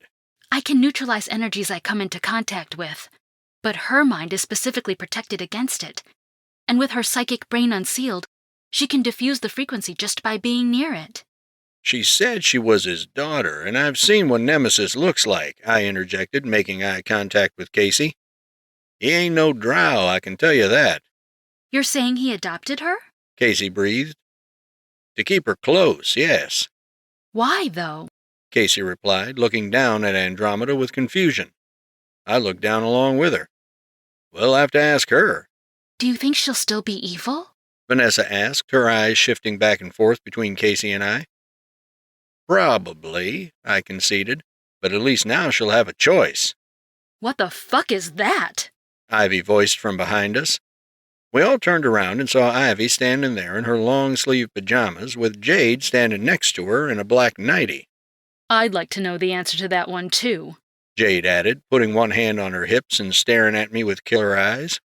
Who is she? And what's she doing here? Chapter 17. You should have let Zara kill her. Ivy spat, standing with her back turned to Andromeda. Jade disagreed. Keeping her alive is best. Did he not just tell us she's the big boss's adopted daughter or something? Ivy spun around to argue. He's going to come for her. We kill her, Nemesis comes. We keep her detained, Nemesis comes. We send her home. Okay. Ivy put her hands up. I get it. But did we have to bring her here? Where else would we keep her? I asked sincerely. No prison on Earth can contain her, and drain weapons won't work because she's not a super. This is the safest place for her to be, Jade chimed in before looking at Andromeda with cold eyes. And if the shroud works on her, I can stop her from using her powers on others. We don't know how strong her extrasensory faculties will be when she wakes up, Vanessa admitted, tapping away at a small keyboard on a nearby boom-operated spectrometer. She handled Agent Bronner and kept up with the strongest Vanguardian. Who's the strongest Vanguardian? Casey questioned with her hands on her hips and a friendly but threatening smile. Vanessa fell silent and looked around anxiously. Dawn? Wow, I can't with you right now, Casey said before holding her palm to block view of Vanessa while giggling. I'm stronger than Dawn is. Vanessa stared blankly. That's not what my tests have shown. Not that it matters anyway, because Zara is the strongest, but Dawn has lost to me every time we arm wrestle. I was excluding Zara since she's not an original member, and Dawn can carry heavier loads in flight at higher speeds. Casey scoffed. Flying doesn't count. It's a completely different kind of strength. I can't help it if she has better propulsion. I'm going to stop you all right there, I said. Every time this comes up, you ladies tend to get persnickety. I don't. I know I'm not the strongest, but I'm the most powerful, and the fastest, Ivy said with a sassy smirk. Jade rolled her eyes before approaching Andromeda from the head of the pressure bed. I'm going to wake her. I wouldn't do that, Vanessa warned. Her brain is still recalibrating to its new capability. Which is why it's important for me to use the shroud before she reaches full strength. Guys? Casey raised her hand before pointing at the very device that gave us our powers. The ascender is right over there. She's not going to steal it, said Ivy exasperatedly. The energy cage would take her hand off and... Never mind. She can just mind choke it right out of its spot. Okay, yeah, we need to move her or it. We can't wake her up in here. Ladies, I'm standing right here, I said. Even if she gets it, and she won't, she'll get about as far as a snail from an active car chase. Casey giggled, prompting everyone except Vanessa to crack a smile. What? Your boonies are showing, Jade teased. Boonies? I uncrossed my arms, ready to defend my rural honor. And when's the last time you saw a $1 bill? They still make those? There's no way you're not kidding. You're kidding, right? How are they all joking at a time like this? Vanessa whispered to herself. Are we waking this chick up or not? Ivy asked, tapping her bare foot on the hard concrete flooring so forcefully she was leaving an imprint. My concern is that waking her too early could injure her, I stated. We don't know anything about how her body works. Yeah, and the last time we assumed we knew anything about aliens, Zara got pregnant, said Casey. I have no regrets about that, I asserted. I'll be gentle, said Jade, putting her hands on either side of Andromeda's head. Just a peek. If she's too far gone, I'll play it safe and pull out. Like how Trent pulled out of Zara? Ivy taunted. Relax. Jade chided. I'm better at this than you. Casey dropped her jaw and looked scandalized at Ivy, who went from shocked to amused to offended. Don't break my lab. Don't break my lab. Don't break my lab, Vanessa chanted to herself. Jade closed her eyes and paused as her lungs filled. The air started to feel oddly still, and I could detect a general muffling of all sounds. When she reopened her eyes, they were glowing white. She opened her hands and aimed her palms at Andromeda's temples, then bowed her head forward. It was instantaneous. Andromeda's yellow eyes fluttered open, their eerie glow having faded from them. Every single thing in the lab, all of the nearby objects, including ourselves, got blasted away by an invisible force. The air warped, and the force hit with such magnitude it made her previous power look tame. In that brief sliver of a second, Ivy reacted in time to grab Jade and wrap her in a protective hug. As research-grade tools and furnishings flew into the mainframe screen, I crashed against a power transformer in a spray of sparks. The lights flickered as Ivy flew into a wall, keeping Jade unharmed within her embrace. Casey's back smacked against a large silver super fridge, caving it in like a soda can. Not my lab! Vanessa screamed as she tumbled into the transformer next to me. Andromeda, stop! I shouted, holding out my hand. With a quick lurch forward, I dislodged myself from the metal equipment behind me and found myself halted like I'd just waded into a pool of hard clay. Andromeda rose to her feet, standing on top of the pressure bed, powerful enough to withstand the spirited thrusts of a superpowered man having sex. The entire thing pushed into the ground, overwhelming its cushioning, while every loose object around her rose up and flew around her in an orbit. Her hair fluttered about like she stood in a wind, and her face looked distressed, confused, disoriented. Fear. Andromeda looked around the lab, her yellow eyes finally reflecting what she looked at. I grit my teeth and pressed on, moving at a glacial pace while Andromeda kept everyone at bay with her frightening power. What is this? Andromeda hissed. The next thing I felt was something like a vacuum hose brushing over my head. It went from my hair all the way to just inside my skull, sweeping back and forth. Andromeda was looking for answers, and she was sifting through my thoughts to find them. Ah! Useless! Andromeda raged, reflattening everything against the furthest walls. Everything started shaking, cracking the foundations while she looked up at the ceiling. The objects flying around formed into a high-speed funnel that she used to begin drilling up into the ceiling. She's escaping! Ivy shouted, clutching Jade, who couldn't do anything to overpower the forces being exerted on her. Every object fell to the floor in a clattering mess of twisted metal, including her makeshift drill. She held up her palms, casually keeping the girls restrained, while I marched on, one heavy stomp at a time. The face she made was the kind one made after an astonishing discovery. When it finally clicked, she looked up, and a hole simply tore itself open all the way out of the roof of the mansion. No drill needed. All of us were released the moment she flew up silently and instantly, and she left the ascender without even looking at it. I didn't wait. Are you okay? I asked. We're fine. Go! Jade shouted. I was gone so quickly that the sound of Jade's voice abruptly cut off as I moved beyond them in a fraction of a second. Ivy pulled up next to me, catching up from behind. A testament to her tremendous speed while everything else was as still as a statue. We both darted up through the large channel Andromeda opened, racing after her just as she passed over the vast acreage. Ivy took off. Her body became surrounded by a riptide of flames before rocketing forward and leaving a trail of superheated air behind her. Andromeda was fast, zipping to and fro with a maneuverability that could put Ivy through her paces. I, however, was not in the mood for a chase. Neither was Ivy. There were levels of speed only we could reach, so we used it. Boom! A sound like a crashing tsunami rushed after me as I zipped past her fire and got ahead of Andromeda barely a blink later. I made sure to stop far enough ahead of her that she could react, stopping my body ahead of her with such abruptness that the change in local air pressure blasted an entire acre's grass flat behind me. Andromeda didn't try to bring herself to a stop. She reached ahead and grabbed me telekinetically. Before we played that game again, I fired the briefest burst of my heat vision to strike her palm. It was so short her molecules barely even had time to warm up, but it would surely burn. A whiff of a sizzle and a cry of pain caused her to pull her hand away, then she finally hit the brakes.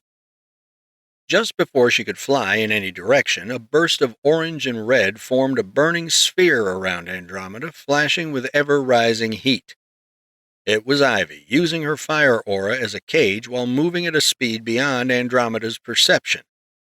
And that was when I realized that Andromeda couldn't control fire with her telekinesis, only solid objects. Strings of flame burst away from the sphere as Andromeda tried to catch Ivy, but the woman was burning up all the local air within seconds. Andromeda was beginning to suffocate. That was when I flew into the flames, grabbed Andromeda, and flew out the other side before either of us ignited.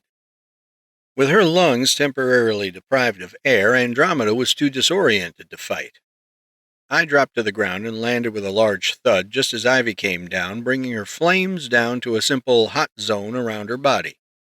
Although the price of her little stunt was burning away her pajamas, Ivy was completely naked, a sight I would have to avenge later.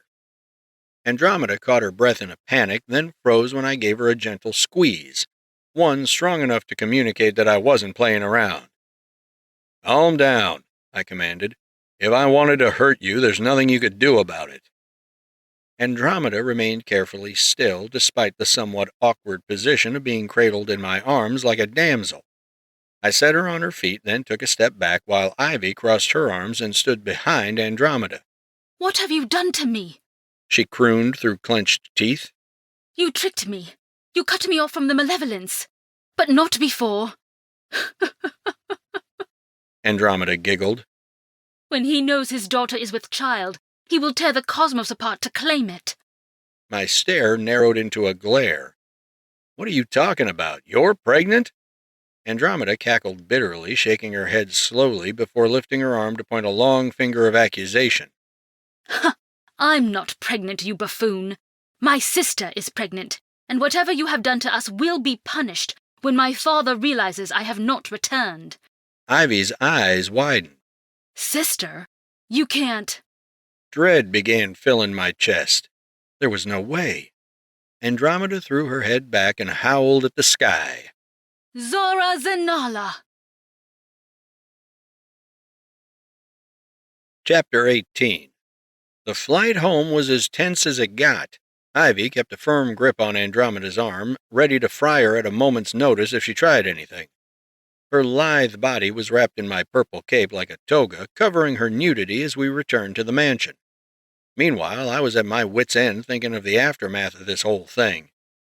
We were going to need to check on Agent Bronner and get a debriefing from Colonel Guerin. The mind of Mercer was probably gathering data on all of this while the general population remained in the dark. And then there was Zara. She never told me about her past with Inraga, beyond the fact that she was fighting them. I never pressed her for details because the woman already dealt with enough trauma in her life. But this? I should have known. If I really thought about it, her past begged too many questions. For Zara to have gotten close enough to steal the Ascender from Nemesis means she had to have knowledge of its location and access to resources. Her uniform, her sword, her training. A lone Killarian doing what an entire species couldn't? No, Zara had access. And now we were all in for a tough talk, while I tried to figure out how in the world we were going to keep Andromeda detained. Apologizing profusely to the staff as we floated down the roof opening, I immediately flew over to find Gerald on the main floor next to the hole. He'd begun wrangling the maids and workers to clean up some of the mess. "Chop, chop, everyone! Emergency crews will not be called today, so please have everything moved to the rubbish crate in the East Wing." Gerald, I said, checking behind me to make sure Ivy had Andromeda under control, is anyone hurt? Mr. Bentley, this estate is well prepared to deal with violent incidents, Gerald replied, fixing his bow tie as he said so. I had the staff loitering in the south side while your interrogation was taking place. I lifted my hand on the verge of clapping Gerald on the shoulder, but I thought better of it. No need to break the man's back over a friendly gesture. Instead, I kept my hand awkwardly in the air. But Gerald, in his infinitely British wisdom, chose to press his palm against mine in an amusingly wholesome high five, so I wouldn't be left hanging. As I looked around, I noticed that only a portion of the staff were still around. The rest of the people working all did it diligently, like they weren't even bothered by what happened. Gerald, I said, constantly glancing back at Ivy and Andromeda, where's the rest of the crew? They were sent home. You sent them home? Gerald maintained an upright and haughty posture, placing his white-gloved hand upon the breast pocket below his handkerchief. Those that went home were responsible for the laundry and have no knowledge of what goes on in this house. The remaining staff are all quite familiar with matters of propriety and are specially equipped to assist in times of need. Specially equipped? I said with a raised eyebrow. Gerald moved his hand from his breast pocket to the flap, sweeping his tuxedo jacket aside to reveal a submachine gun holstered on his posterior hip. Dude was packing heat. All the maids and workers were. Jade didn't own a mansion. It was a fortress. Now then, if you would kindly escort our apparently elven guest downstairs, the mistress is awaiting your return, and she is dressed. Understood, Gerald. Thanks again. Everyone was waiting downstairs, and Jade was in full super garb as the Wraith, typing furiously on a small terminal on a set of little black wheels. Vanessa was tidying up and picking up what she could, muttering to herself while Casey helped her. It's okay, Vanessa. Jade already said she'd replace all of it, Casey said in a reassuring voice, picking up a side panel from a centrifuge. Vanessa held up a piece of shattered beaker and shook it. It's not just the equipment. It's the calibrations, the data, the time it took to... That fridge wasn't just a fridge. I know. It's like an absolute zero chamber, isn't it? Asked Casey as she took the pieces of glass from Vanessa to place it in a bin. Vanessa sighed to the ceiling. Ah, near absolute zero. True absolute zero would take an infinite amount of energy to... Trent! Jade turned her head to glance at us, then Ivy released Andromeda into my custody. Ivy unwrapped my cape from her nude body and shoved it into Andromeda's hands. I'll change, said Ivy before looking up and flying out faster than a normal eye could register a passing titty. A split second later, she was right back where she started, dressed as wildfire. Andromeda bunched my cape up into her hands, held it over my head, then dropped it onto my shoulder. At least she didn't rip it with her telekinesis.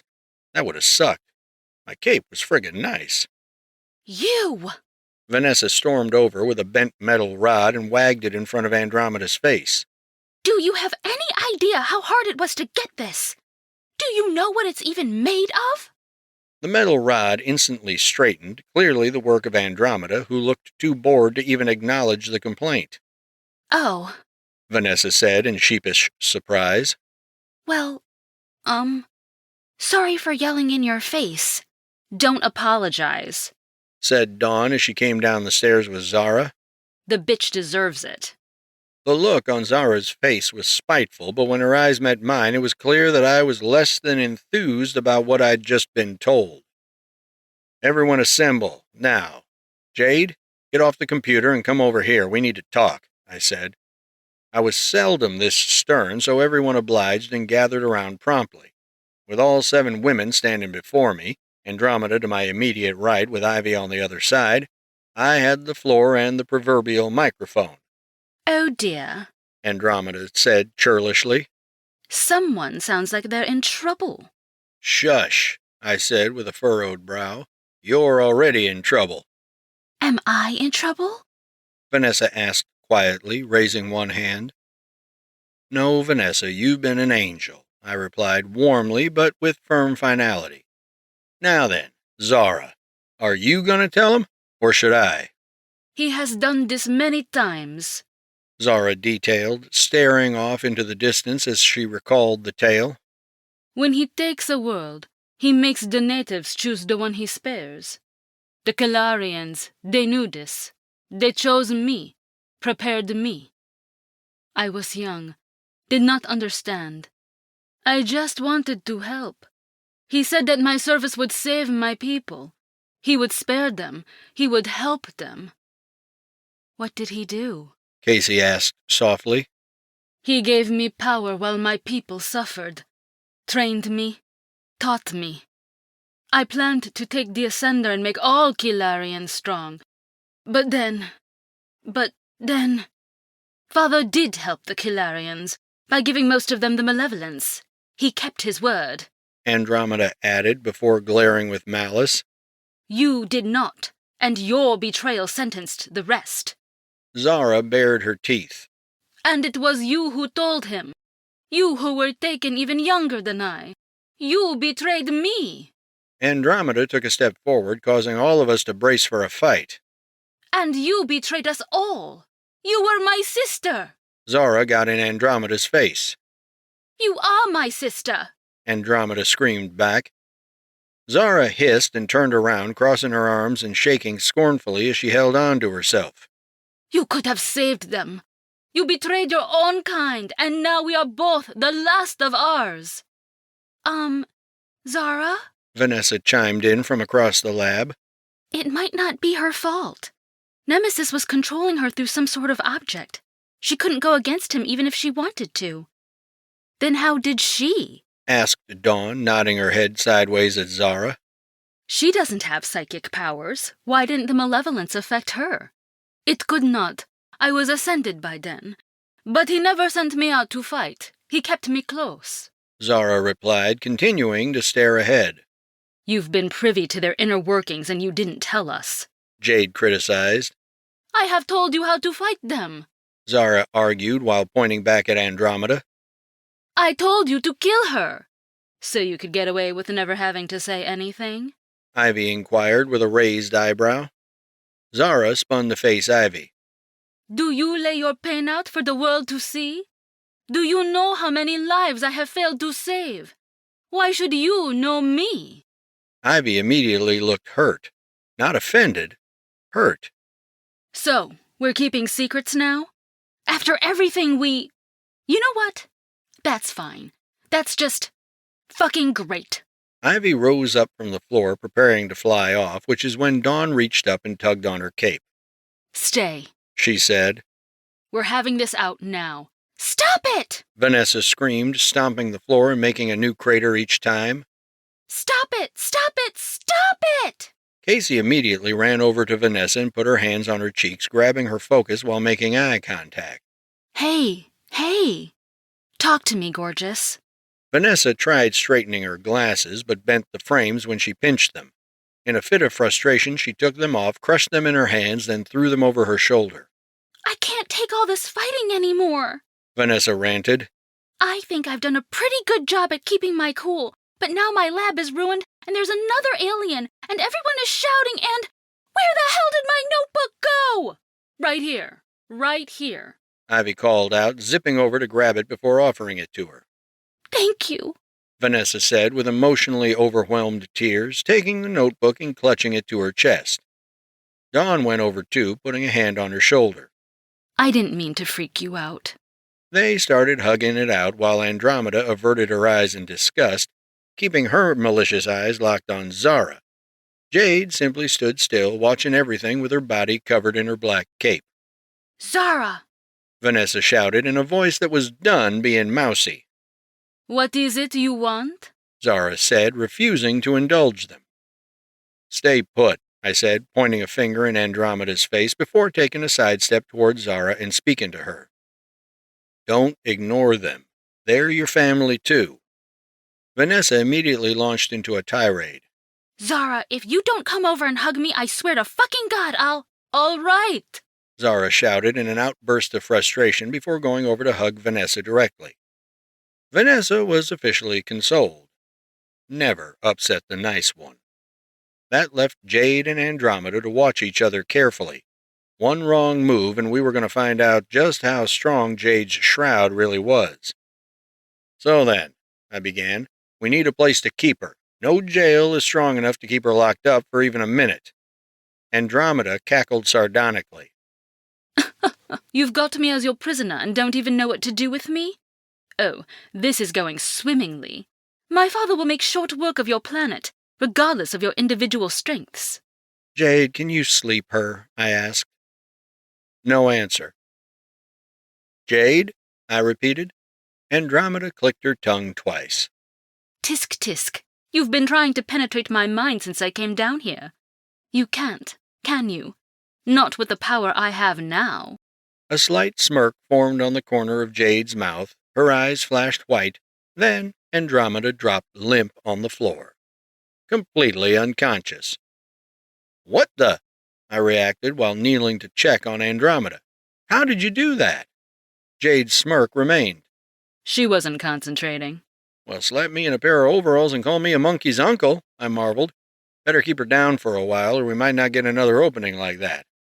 About that, Jade said quietly, lowering her head slightly. She's too strong, and my shroud isn't strong enough to keep her sedated and hide us at the same time. I rose slowly, leaving Andromeda safely on the floor. Jade, are you asking me to... She nodded. I'm asking. I need more power. I need you. Chapter 19. Vanessa worked double time, hoping to rig a cage using the cycling energy from the Ascender when the parts came. For the moment, Andromeda laid on the pressure bed in a shroud-induced hibernation. The girls had temporarily tabled their differences and decided they'd had enough drama between each other for one night. Instead, they united in their mutual hatred of Andromeda. All four of them huddled on the couch with Zara, weeping and laughing and apologetically reaffirming their friendship. Casey didn't even do anything wrong, but she still said sorry. Must have been a girl thing. Zara, I said gently. Can we do this later? Asked Dawn. I know she's your wife, and I'll totally mind my own business, but... It's good, Dawn. Take your time, I said, draping my cape over my shoulder. Zara, when you're ready to talk, I won't be far. Trent. Zara blurted out from the center of the snuggle-based reconciliation, a single tear falling down her blue cheek. I am sorry. I did not mean for this. Please, forgive me. Casey, Dawn, and Ivy all looked at me like I'd be a monster if I ripped her a new one. They were all emotionally exhausted, so I wasn't about to make it worse. We'd talk about it later. We had bigger fish to fry. Much bigger. I love you, I drawled while turning toward the lobby. That's all I'm going to say. I didn't make it an inch before Zara flew over and clutched me tightly. Thank you. I could not bear your bitterness. Take some time and relax with your friends, I said cordially, ushering her toward the others with a gentle push on her backside. There's a city girl upstairs waiting for some southern hospitality. Zara returned to her reconciliatory group hug on the couch. As my feet lifted off the floor, I hovered away again before a clamoring call. Trent? Dawn spoke. What's up? I said, turning just enough to look at her. Cue bloodshot eyes with the glistening of unshed tears. Can I say something later? I nodded. Of course. Trent, said Ivy. Deep breath, smile slightly. I know we had plans tonight and everything, but... Don't worry about it, I said with a wink. I'm sure you'll make it up to me. Ivy exhaled with a smile of amused relief. If you're still game after you're done with Jade. Count on it. Then I took off in a blur, dodging two maids and a guy taking measurements of the hole. Jade was upstairs, standing with her back to the door, leaning against a mahogany dresser almost as tall as she was. Without a word, she took hold of her cowl and lifted it off her head, setting it atop before turning to face me. The wraith was unmasked, and I saw Jade looking fine in her black catsuit and matching cape. The cape came off next. I closed the door behind me and set my own cape on a chair beside a little round reading table, then came across the room to her grand bed. Is a blowjob okay? She asked while unbuckling her utility belt. It's the middle of the day, Jade. You're exhausted. We can wait until you wake up, I said. We don't have time for that, said Jade, reaching behind her neck to undo some fastenings on her suit. She's still adjusting to her full strength, and I need to be ready. Jade walked toward me, the top of her mantle loosened before she removed a tactical earbud. I held up a hand and gently stopped her by the shoulder. If you want me at full mast, I'm going to need something a little less businesslike, I said. Jade tilted her head. Vanessa told me how you got together. What's wrong with that? I was turned on by the whole situation, and she was clearly into it. You and I both know how that happened, I retorted. For science, I know, Jade said with her hands on her cocked hips. You think I won't like this? I think you need to be sure. I can power you up. I can't power you down. Can you live with that? Jade crossed her arms and looked off to the side for a moment, then turned around. Can you take this off? A simple unzip and her bare back was free. A strong back at that. This was a woman who kept in shape, who knew her body and how to use it. See that fake butterfly tattoo on my lower back? Jade questioned, lifting her arms to stretch lightly. That's fake? Peel it off my skin and pull. Sure enough, the tattoo came up with a light brush of my index finger. It was a tab attached to something inside Jade's skin. With the slightest of tugs, the thing slipped out of her without even bleeding. A tiny bead-sized metal prod had been attached on the other end, concealed by her flesh. I never even noticed it. What's this thing? I asked as Jade turned around. This is what I was using to lower my exposure, courtesy of Vanessa, Jade said, taking it from my hands and smiling. Andromeda isn't the only one with a little limiter. Vanessa made this for you?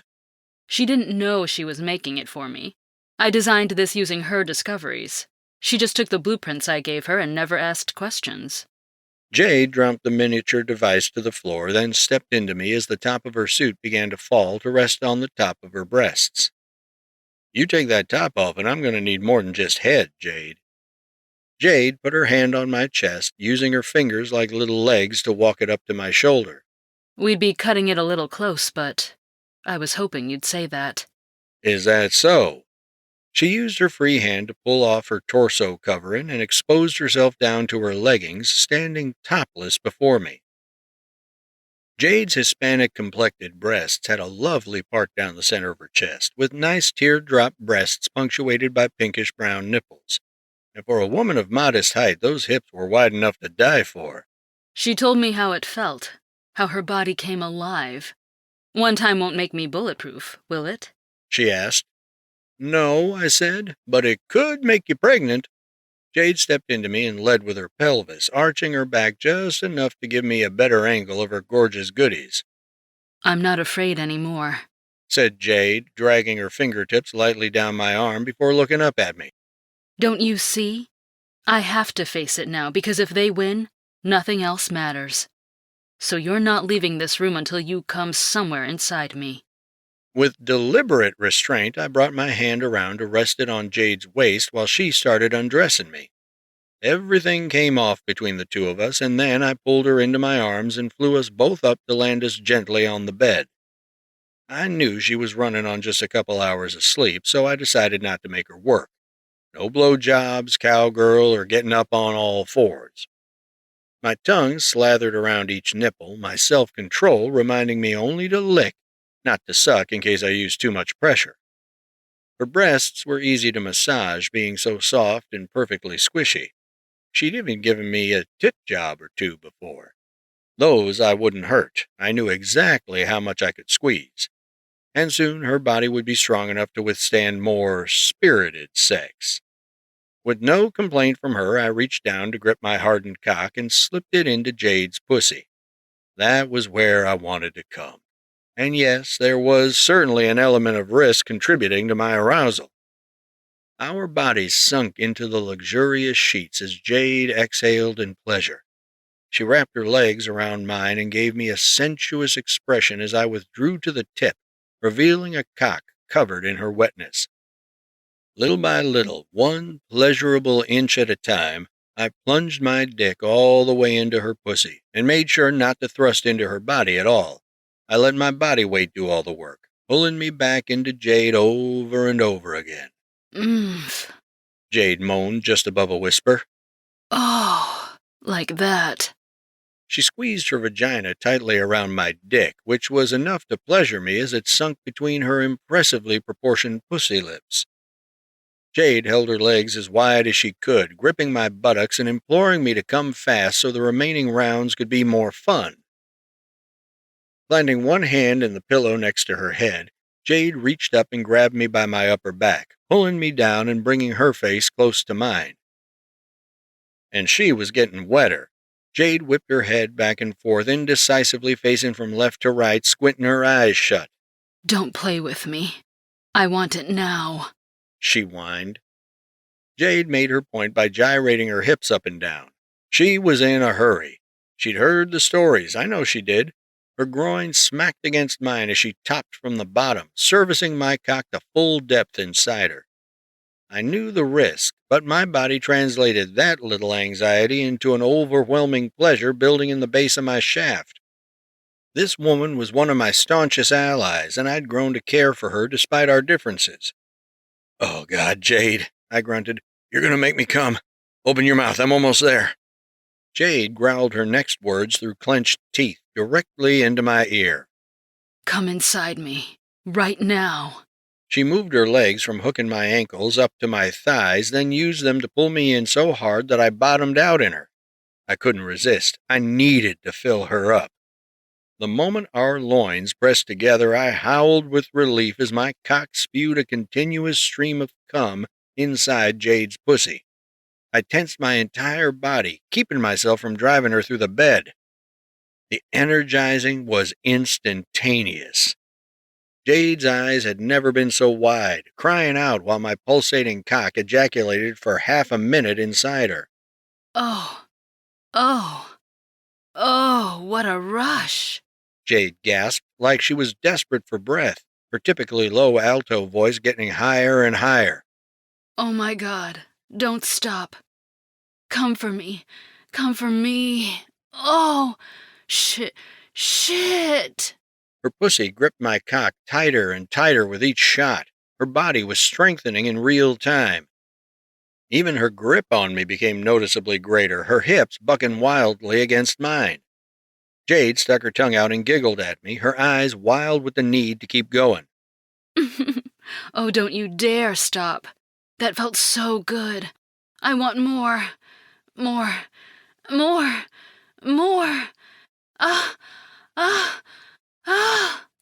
The combination of the head buzz combined with the primal sensation of breeding was enough that Jade's own orgasm was triggered. Jade thrashed her torso up and down on the bed, holding onto my sides, trying to shove my shaft even harder inside her. I quickly obliged, just as the last burst of sperm came out. Does it feel good?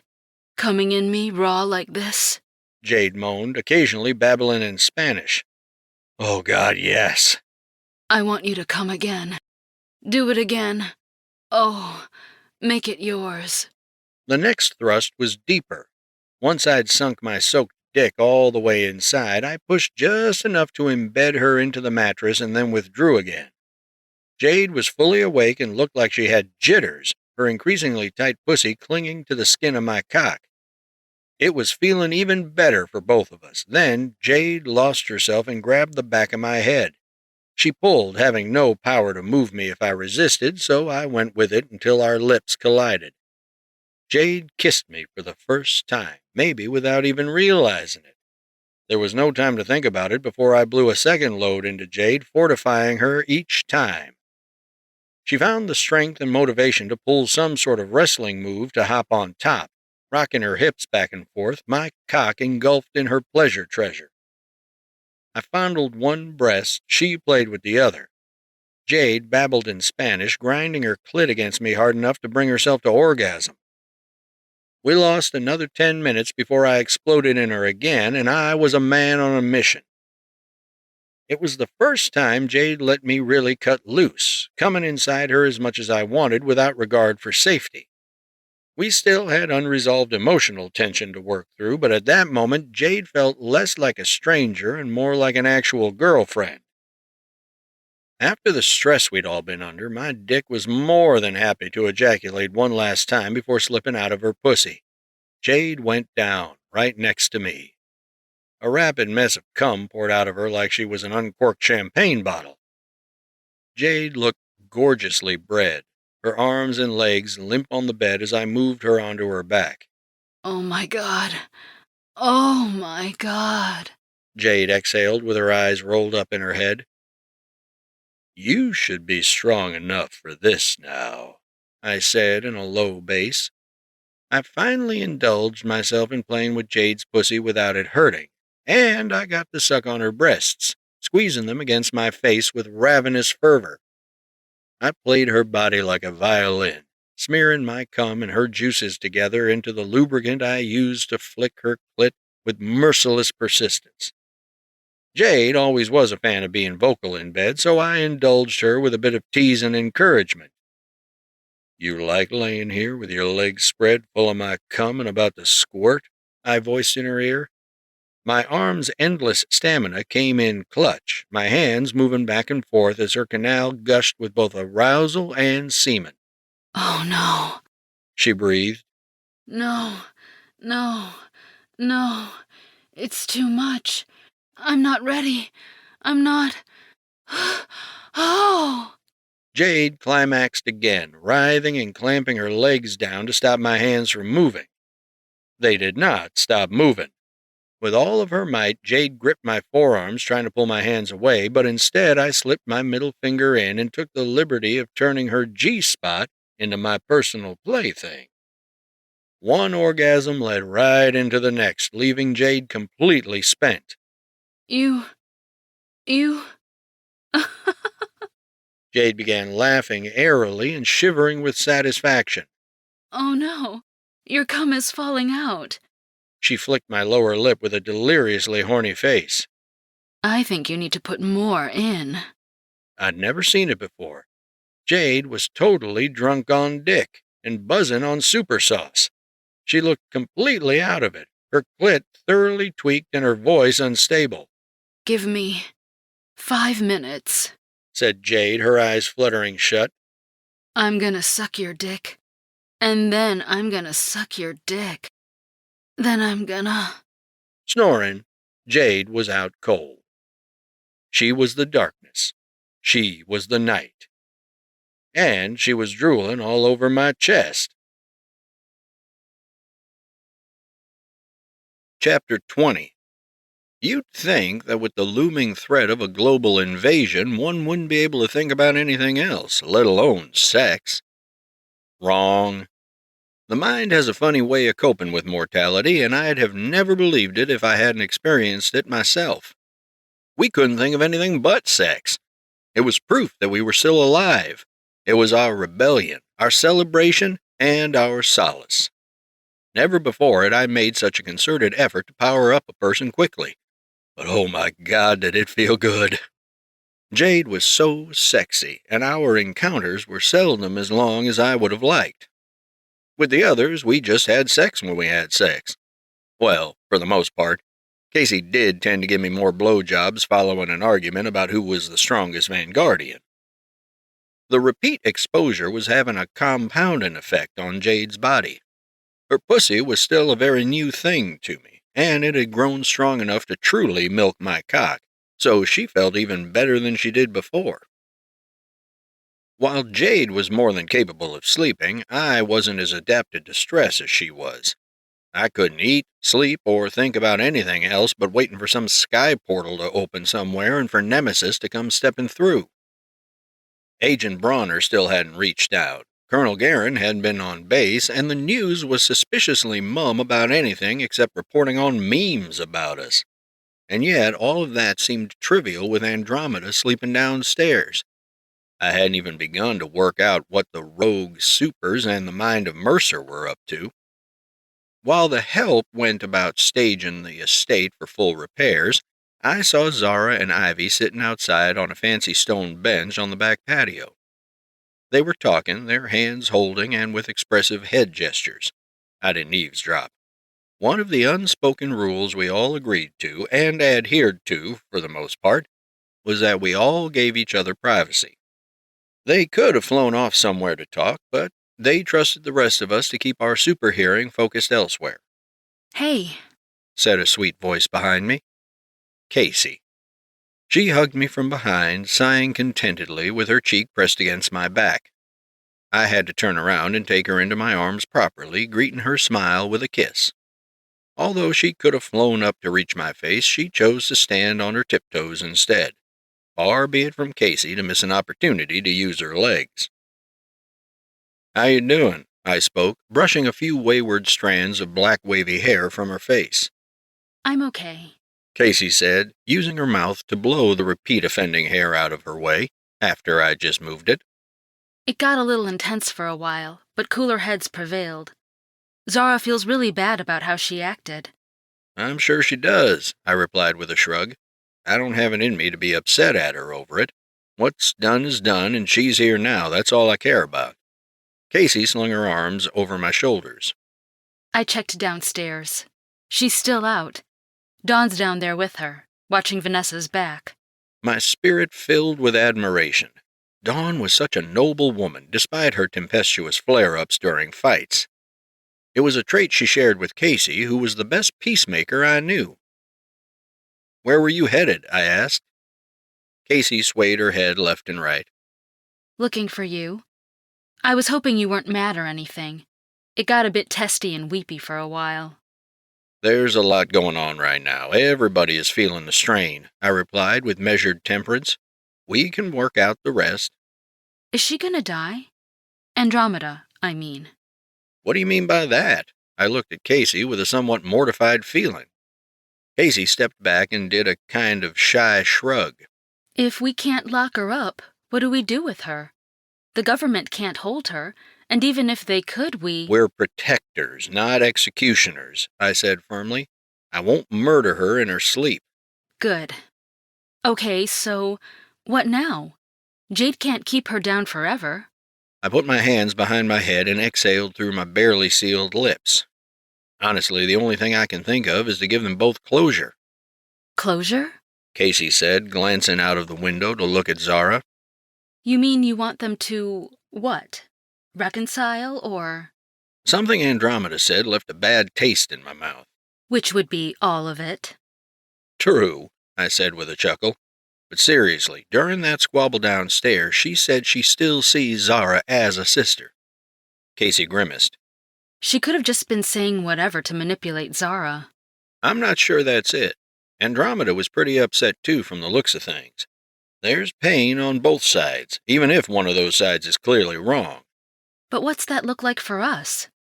I don't think they're going to just hug it out and have everything be okay. She's pretty brainwashed.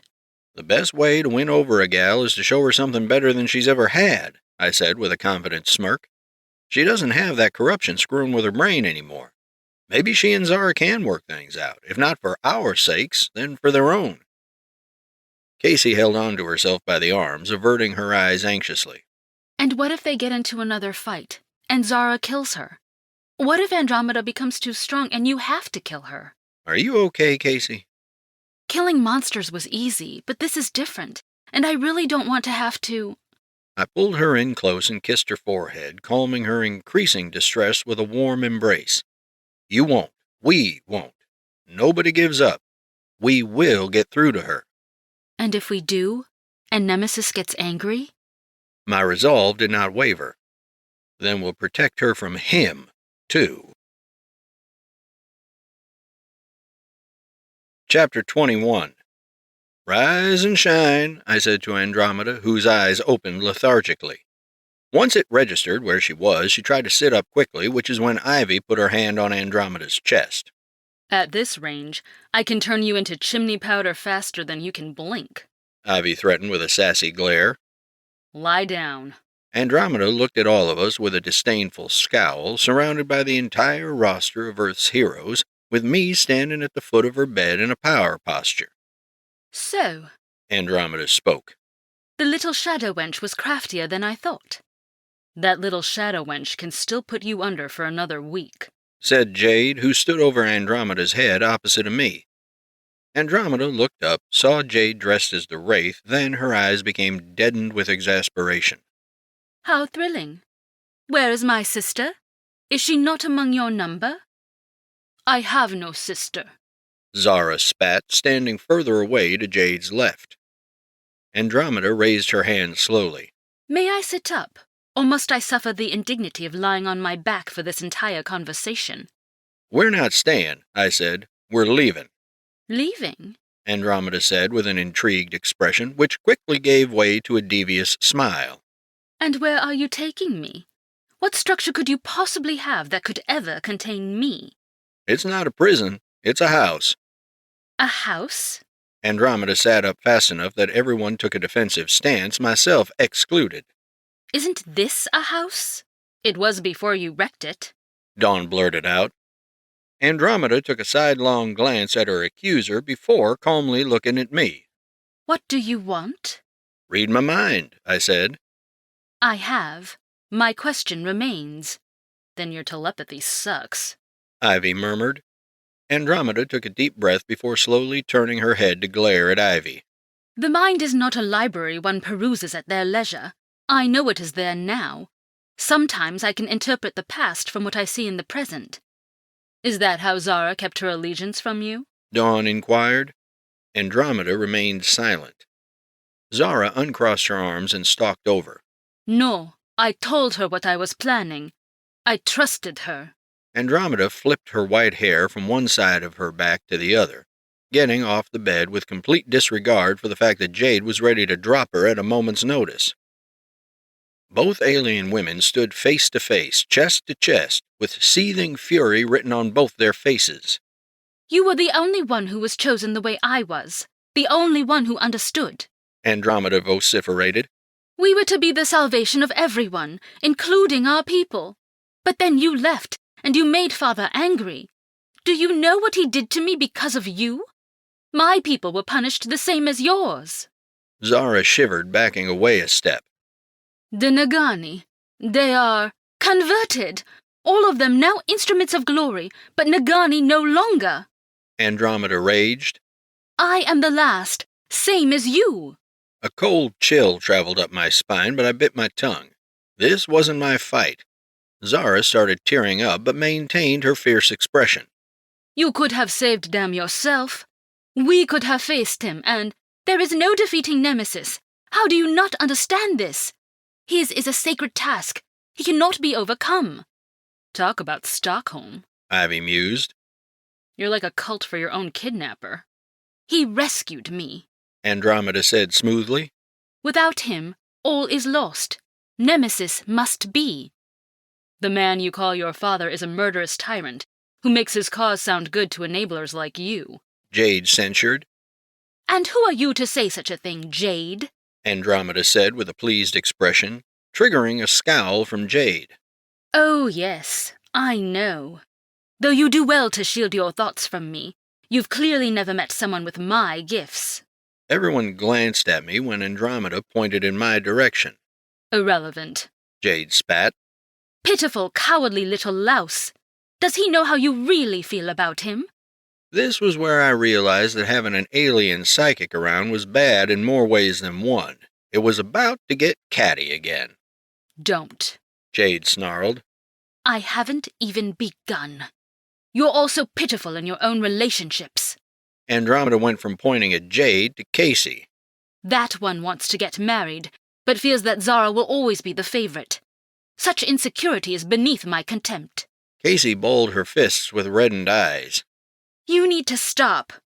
Why? Andromeda said to Casey. Have I said something unkind? Why should the truth be considered cruel? It simply is. Such failings are common of primitive species, and it is why you need us. And she. Andromeda theatrically pointed where Vanessa was going about her business. We all froze, including her. She stood and blushed while awaiting judgment, with even myself being curious. Actually, Andromeda lowered her arm in disappointment. I have nothing to say about you. Proceed. And what about him? Dawn said, her eyes alight with a golden glow as she stepped forward. Andromeda cackled. You think that will work? I have no need to answer.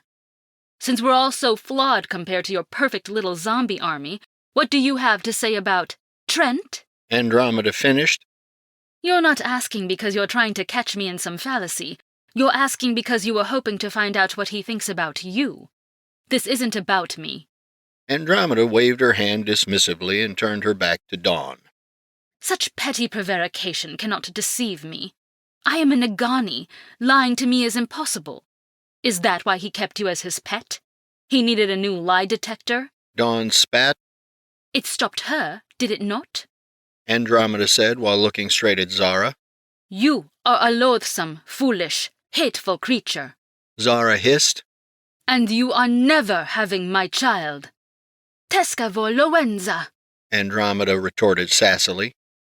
Zara activated her beam saber and rushed up to Andromeda, holding it to her neck while the others all flew in to hold everyone back. You dare speak that tongue to me? Zara hissed. Casey got between everyone and held them at arm's length. Dawn pulled Zara back by the upper arms, and Ivy tugged on Andromeda's cape. Jade had her hand on her anti-super dagger, and Vanessa had her ears plugged. This is getting nowhere fast. Ladies, back it up, now, I commanded. Is it not the language you understand best? The one I learned because of you? Andromeda said coolly to Zara before scowling at me. And you. You are a fool if you think this will work. Take me to this place of yours. I cannot stand another moment near her. Andromeda, a word, I said, staring at her without blinking. She probed my active thoughts, looking into my eyes until my mind revealed what I wanted her to know. Andromeda's eyes widened briefly as she uncovered my meaning, then narrowed them with enmity. If we're all clear on that, I continued after the silent exchange, we can get going. We are clear. Andromeda begrudgingly acquiesced. What did you say to her? Ivy questioned. Andromeda made eye contact with me, then shook her head once. I nodded in return before looking at Ivy. Nothing I care to repeat, I replied before holding out my hand. Andromeda's hungry, so we're going for an early supper. She and Zara are going to say whatever they have to say then. And you're not invited, Andromeda said with a self-satisfied, frankly bitchy smile at the rest of the vanguard. I wouldn't be too pleased, I said. The house we're going to is mine, out past the suburbs a little ways from here. Oh.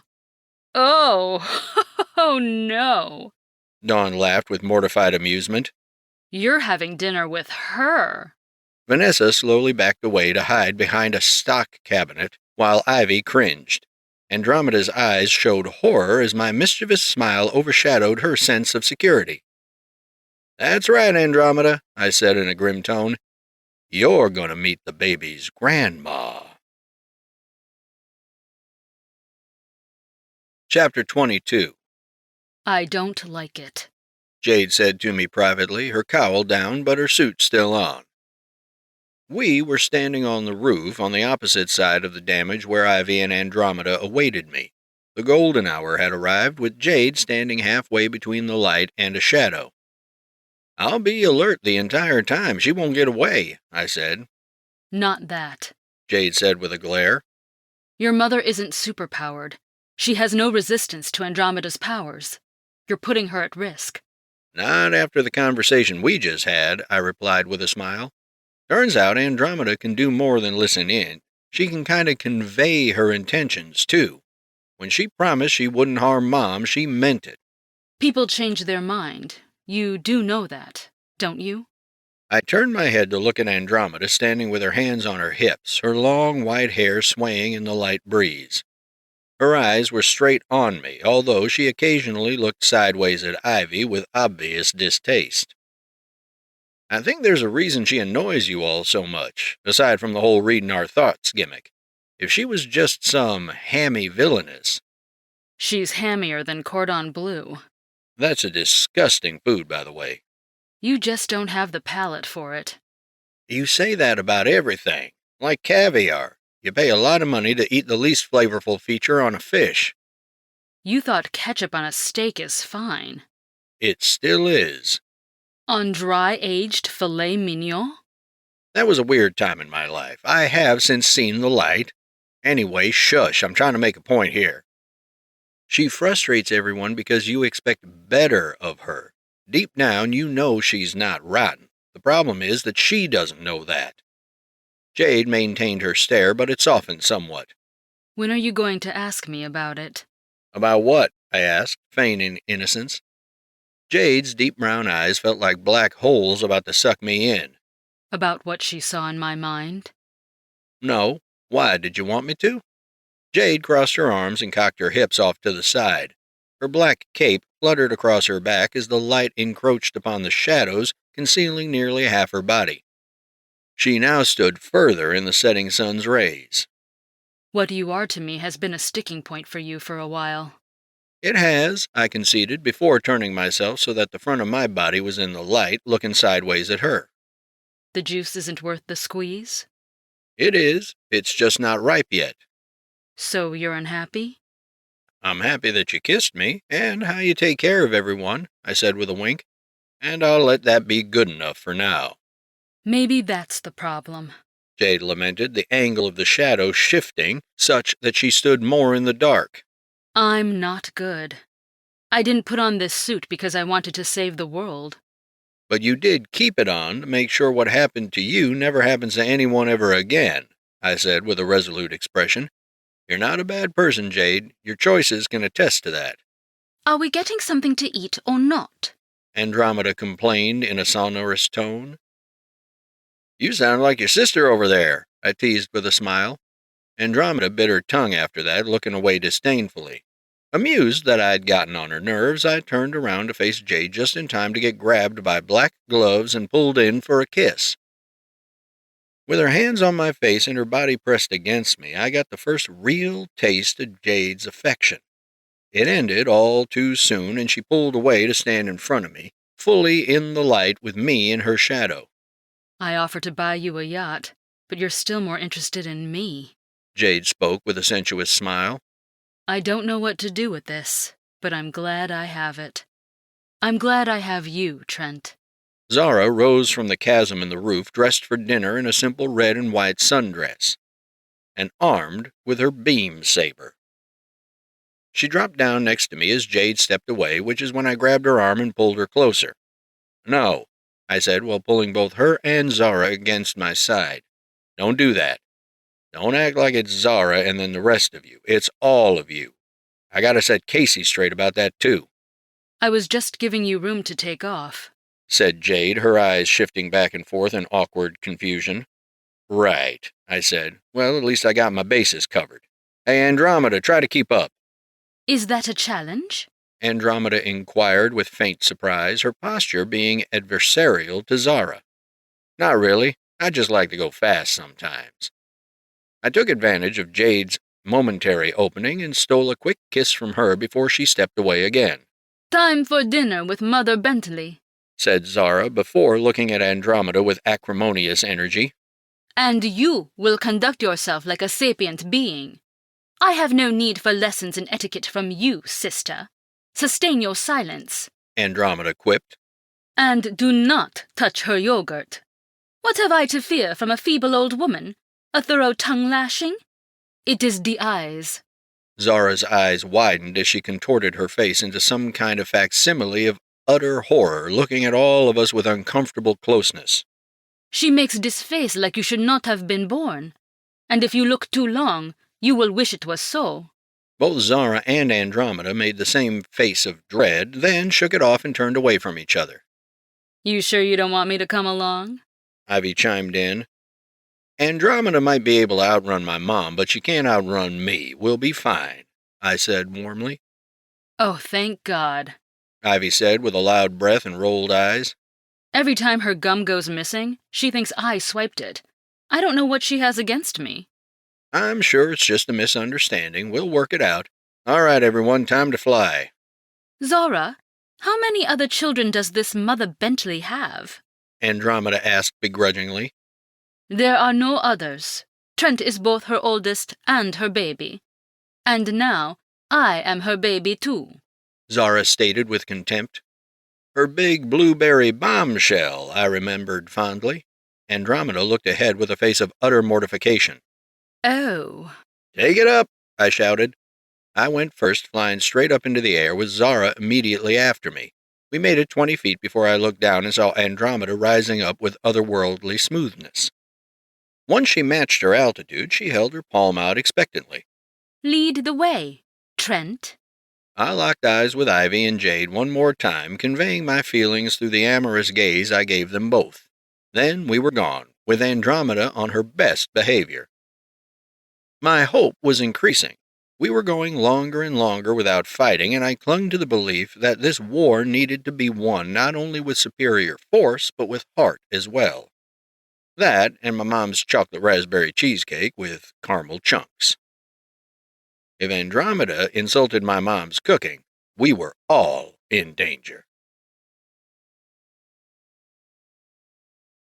Chapter 23. Night had fallen. After being sure to cover my supersuit in my plain clothes, which involved a quick dash in through my bedroom window to change, I returned to the front porch of my ranch in the outskirts of North Metro. The place where I'd first met the woman who would become my wife. The place where I got my powers. The place where everything changed. Zara had her beam saber ready to ignite at a moment's notice, close enough to cut Andromeda down at the first sign of hostility. Mom already knew we were coming, so by the time I got close enough to the front door to stick the key in, she was already opening it. Zara quickly hid her beam saber behind her back and smiled cordially at the appearance of my mother, who eyed Andromeda suspiciously. "Hey, Mom," I said, coming in for a hug. "This is Zara's sis. This is Andromeda." She's the one who made the big boom? Mom questioned, keeping her eyes on the gray-skinned Nagani space drow. "No, Mom, you were gone before that happened." Codswallop. I heard a loud bang and then people started screaming. "That was the professional-grade pressure cooker you messed with behind the chef's back. It exploded." Mom huffed. I thought it was one of those coffee dispensers you see in those hotels. Expensive equipment is supposed to look nice, so you know what it's for. "Not the big stuff, just the home stuff. Anyway, she didn't do that." I see. And there she is. Mom went over to Zara to take her into a hug. How's my daughter? You are eating the right things and not confusing random household chemicals for condiments? Zara nodded her head, looking bashful as my mother fixed her bangs to give her red strands a nice sweep. After rubbing Zara's arms up and down affectionately, she turned to look Andromeda up and down. After everything my mother had seen up to that point, nothing bothered her anymore. The sight of an alien like Andromeda clearly had her taken aback, but she wasn't scrambling for the shotgun either. You might wear that when you're out being an evil alien warlord, but at my dinner table we dress properly, Mom enunciated. Andromeda didn't even move an eyebrow. I did not come here to play glamour games with your kind, nor have I any other attire. Zara has some clothes in a closet upstairs you can borrow. Annoyance bordering on fury appeared on Andromeda's face. I got ready to act. I will not put anything that has touched her skin on my body, Andromeda snarled. On that we agree, Zara said with a pithy expression. You could never fill it with those little breasts. They are not little. The short one with the flames has even smaller breasts than me, Andromeda protested. I see what you mean. Mom took a step back and thoughtfully touched her chin while scrutinizing Andromeda's admittedly awesome battlesuit. She's taller but skinnier. Your clothes might not be as flattering on her figure. Andromeda scoffed. Show me these clothes at once. They will look better on me than they ever did on her. Sat at the head of the table across from Mom with Zara to my left and Andromeda to my right. The spread was incredible. It was breakfast, lunch, and dinner all in one. Every meat, every fruit, every juice. We hadn't spent any of our own money in so long that my mom went all out on her own groceries. This was one time I wish my mom hadn't insisted on a dress code. She and Zara dug out a purple and red number she only wore once with a single shoulder strap and a long gown. It was clearly a hippie-style dress straight out of a Woodstock show, but Zara thought it was cool. And Andromeda was rocking it. Contrary to my expectations, the differences in their figure didn't make it an awful outfit for Andromeda. She looked straight bangin'. With so many feminine factors on display, I was having trouble seeing her as a planetary interloper and more for the beautiful woman she was. When I had that thought, Andromeda sat very still and looked toward the corner of her eye, but not at my eyes. Trent, please pass the potatoes to Andromeda, My mom asked. I do not want to eat those orange squares. Andromeda replied. You've been watching him eat them for 5 minutes. Try them. Andromeda calmly put her hands palm down on the table, then turned her head to glare at my mother. Mom matched the ferocity of her gaze, but with an even calmer demeanor. A threatening one. To this, Andromeda responded by raising one palm and telekinetically pulling the casserole dish of roasted potatoes to herself. Mom maintained eye contact as Andromeda looked at her with a look that said, "Is this good enough?" Apparently it wasn't. Mom shook her head and closed her eyes, refusing to open them after that. Andromeda lifted the dish and tapped it on the table. Mom didn't respond. Andromeda did it a second time. Still no response. Zara and I exchanged glances. A defeated sigh laced with exasperation came from Andromeda, who telekinetically returned the dish to its original location, then waited for me to physically hand them to her. Thank you, Trent, Andromeda said begrudgingly. Mom opened her eyes and grinned in approval, then went back to serving various side dishes onto Zara's already over-encumbered plate. Andromeda served herself one potato, then stabbed it with her steak knife before holding it up to her face to rotate in front of her gaze. She took one bite, chewed a few times slowly, then started chewing quickly, then took the entire dish for herself. Give some back, Zara demanded with a demanding finger pointed at Andromeda's forehead. Those were the Cajun ones. Zara, you know better than to raise your voice at the table. You also know better than to reach across the table, Mom said in a voice laced with implicit authority. If my wife returned her hand to her lap any faster, it would have broken the sound barrier. Andromeda smiled smugly at the sight of Zara being chastised, but she did not escape unscathed. Why should I ask her if she wanted some? Andromeda suddenly complained at my mom, who hadn't even spoken yet. Her plate is full, and she only wants them because I want them. If I had known you wanted to go from skinny to fat in one meal, I would have gotten them first, Zara replied. Mom wasn't talking. That was a problem. I didn't say anything, which is when Zara realized not to say anything. Andromeda shut her mouth and leaned away from my mom, who took a deep breath. Andromeda, I would appreciate it if you wouldn't respond to things I haven't said out loud, Mom stated menacingly. And Trent? Oh, great, what did I do? Yes, Mom, I replied. You haven't complimented our guest on the dress. I set both my fork and my knife down. Mom, we brought Andromeda for dinner, not for me to rate her clothes.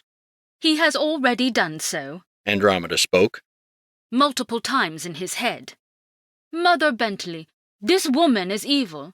She does not deserve nice words, Zara added. You didn't bring your sister from halfway across the galaxy to have dinner with us, just to make her feel uncomfortable, Mom stated. I did not bring her. She came on her own, Zara objected. Zara. Andromeda said with giggling satisfaction. You're being loud. Andromeda, don't jump in the middle of it, I cautioned. How's the potatoes? Andromeda looked from my mom to Zara to me, then shrugged. She pointed her index finger straight down into the dish, drawing a small circle in the air to signify the whole thing. Whatever these are, Said Andromeda. they would have sufficed as the entire meal. I told you they're potatoes. Then why did you call them potatoes in your head? Inside joke. Potato sounds better. Now, because you're not from around here, at all, I won't be too bothered by that. Said Mom. But I can't help but wonder, where's your man? Why haven't you started a family while you've still got it, like Zara? Andromeda's nose twitched. I will breed a new generation of Nagani when all weakness has been purged. Do you want a family? Didn't you two miss each other at all? I intertwined my fingers and watched with interest while Andromeda and Zara exchanged dirty looks. Nemesis is my family, Andromeda admitted. Zara never embraced me, not truly. You lie, Zara scoffed. I was ready to die with you, to die for you. But you? Too scared of him to decide for yourself. Zara, I interrupted. Andromeda still had the malevolence, or whatever she calls it. It does not matter, Zara countered, a bitter look on her face. Even without it, she still does not see. She would do it again. We were never friends. Perhaps you're right, Andromeda replied with a knowing smirk. Perhaps we were never truly sisters. That, too, was a product of the malevolence. Would believing that make it easier for you? Mama, can you pass me the corn? I asked.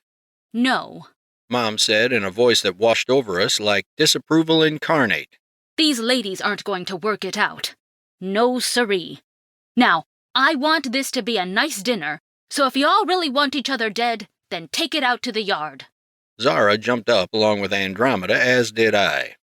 I will make it quick, Zara said with a toothy smile. Unarmed, Mom clarified. Both Zara and Andromeda looked at my mother in confusion. If you're not willing to kill someone with your bare hands, you don't really want to kill 'em. My mom said with a particular twang before glaring at Andromeda. And if you weren't so full of yourself and could just be honest, you might be able to make amends. You might even forgive each other. And what do you care what becomes of us? Andromeda questioned. I care because my grandbaby is in her belly. We all sat back down slowly, devoid of any response for a solid minute. I continued to eat. You are a proud matriarch, Andromeda said calmly. But your way of life will not last. Give Zara to me, and I can ensure that both mother and child will be safe. Over my dead body, I growled, glaring at Andromeda, who continued to plead her case. You would need to come too, Andromeda stated. Earth does not need to be brought into this. Humanity is too young for the Enraga. We have no need of it. If you didn't come for Zara originally, then you came for me, I reasoned. Yes, Andromeda said while reaching for a stick of asparagus, holding it up to her lips. you can protect your world without a single blow. All you'd need to give up is yourselves. So I'm chopped liver just like that? Mom said with a snarl. Andromeda voiced while looking sidelong at my mother.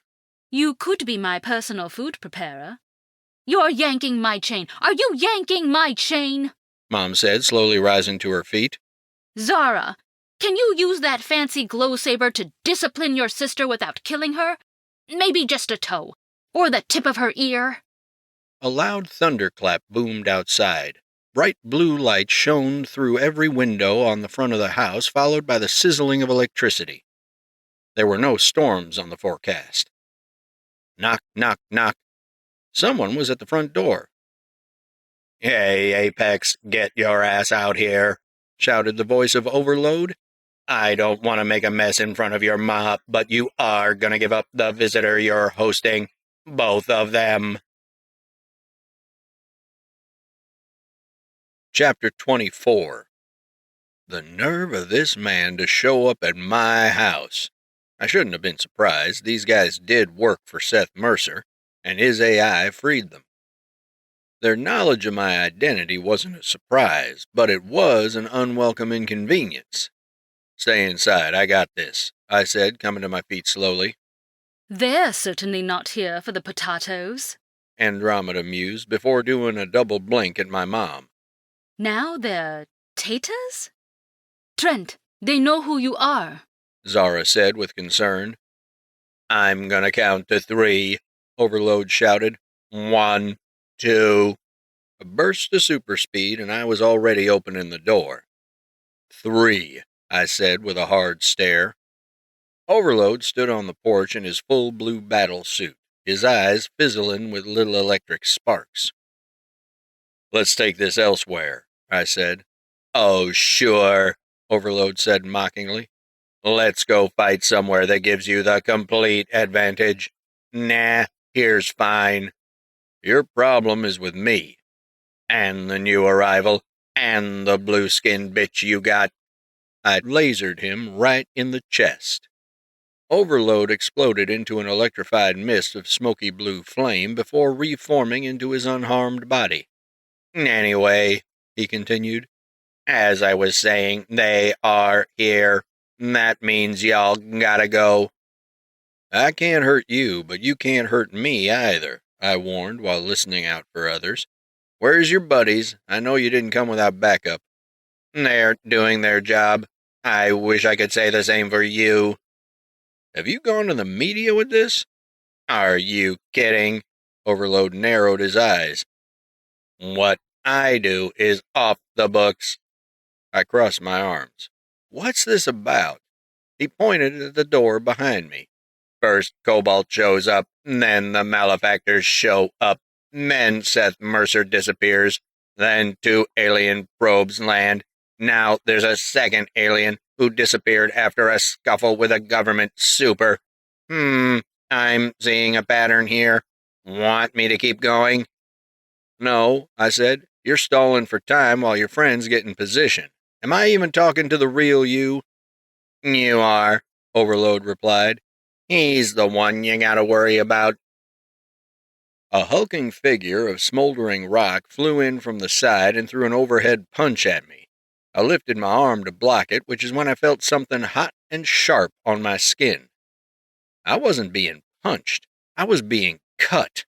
The image of Slagoth vanished into Zara holding her beam saber, a look of wild fury in her eyes. Had I been a malefactor, my forearm would have been taken clean off. I was far more resilient, so Zara's weapon drew a bit of blood, but I kept my arm. Using the same arm she just cut, I quickly went to grab her hands to neutralize her weapon, gripping hard enough to hold her still. Zara, it's me, I shouted. Then we both got blasted with lightning, straight through the front of the house. That was the second time a government super wrecked my ranch. A series of heavy thunks quickly came after us as my mom screamed. Andromeda sat quietly and calmly at the dinner table, sipping on juice while I came crashing through the nearby counter. Zara flipped over and skid to a halt next to Mom, then looked angrily at Andromeda. Are you just going to sit there? Zara asked angrily. I'll be here when you're done, Andromeda said with a sly grin. I got up to my feet with an effortless jump, my shirt torn to reveal my Apex suit beneath.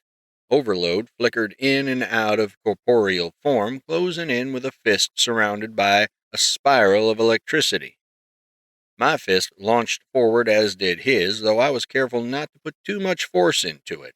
I was just trying to tag whatever was in front of me. Nothing. He vanished. What are you punching at? Asked Andromeda. Did you not see the big blue lightning guy? I asked. Oh. Andromeda sunk back in realization. That's what you think you see. A large fist grabbed me by the back of the neck and lifted me up. Slagoth. I spun into him and punched him directly in the chest on reflex, my fist striking a solid surface. Score. He staggered backward, with me having focused much of the punch into his body without launching him 100 feet back. Then I flew directly toward my mother to take her away when an electrified fist hit me in place of where Mom should have been. It was enough to make my head flinch, like being punched by a child. Then came the solid bolt straight into my gut. I dug in, bracing my feet in a wide stance as I tanked the blast. My clothes shredded themselves into little burning embers, revealing me in full uniform as Apex. I fired my eye laser to push Overload's lightning back into himself, and that did work. He tumbled backwards and exploded into little fizzling sparks when he hit the nearby living room wall. Score 2 for Apex. Then I turned and saw a man in a flowing dark cloth. His skin was like thousands of little mirrors reflecting everything around him, and he was standing in place of where I thought Zara was. It was him, their illusionist. Guys, I think he sees me, he shouted. Obscure, get the fuck out of here, Overload shouted as he reconstituted in front of me. Slagoth came tearing through the house with violent negligence when he suddenly froze along with the retaining wall he nearly destroyed, 3 feet from where my mom was crouching on the floor. A pressure filled the room, strong enough to stifle the movement of even dust.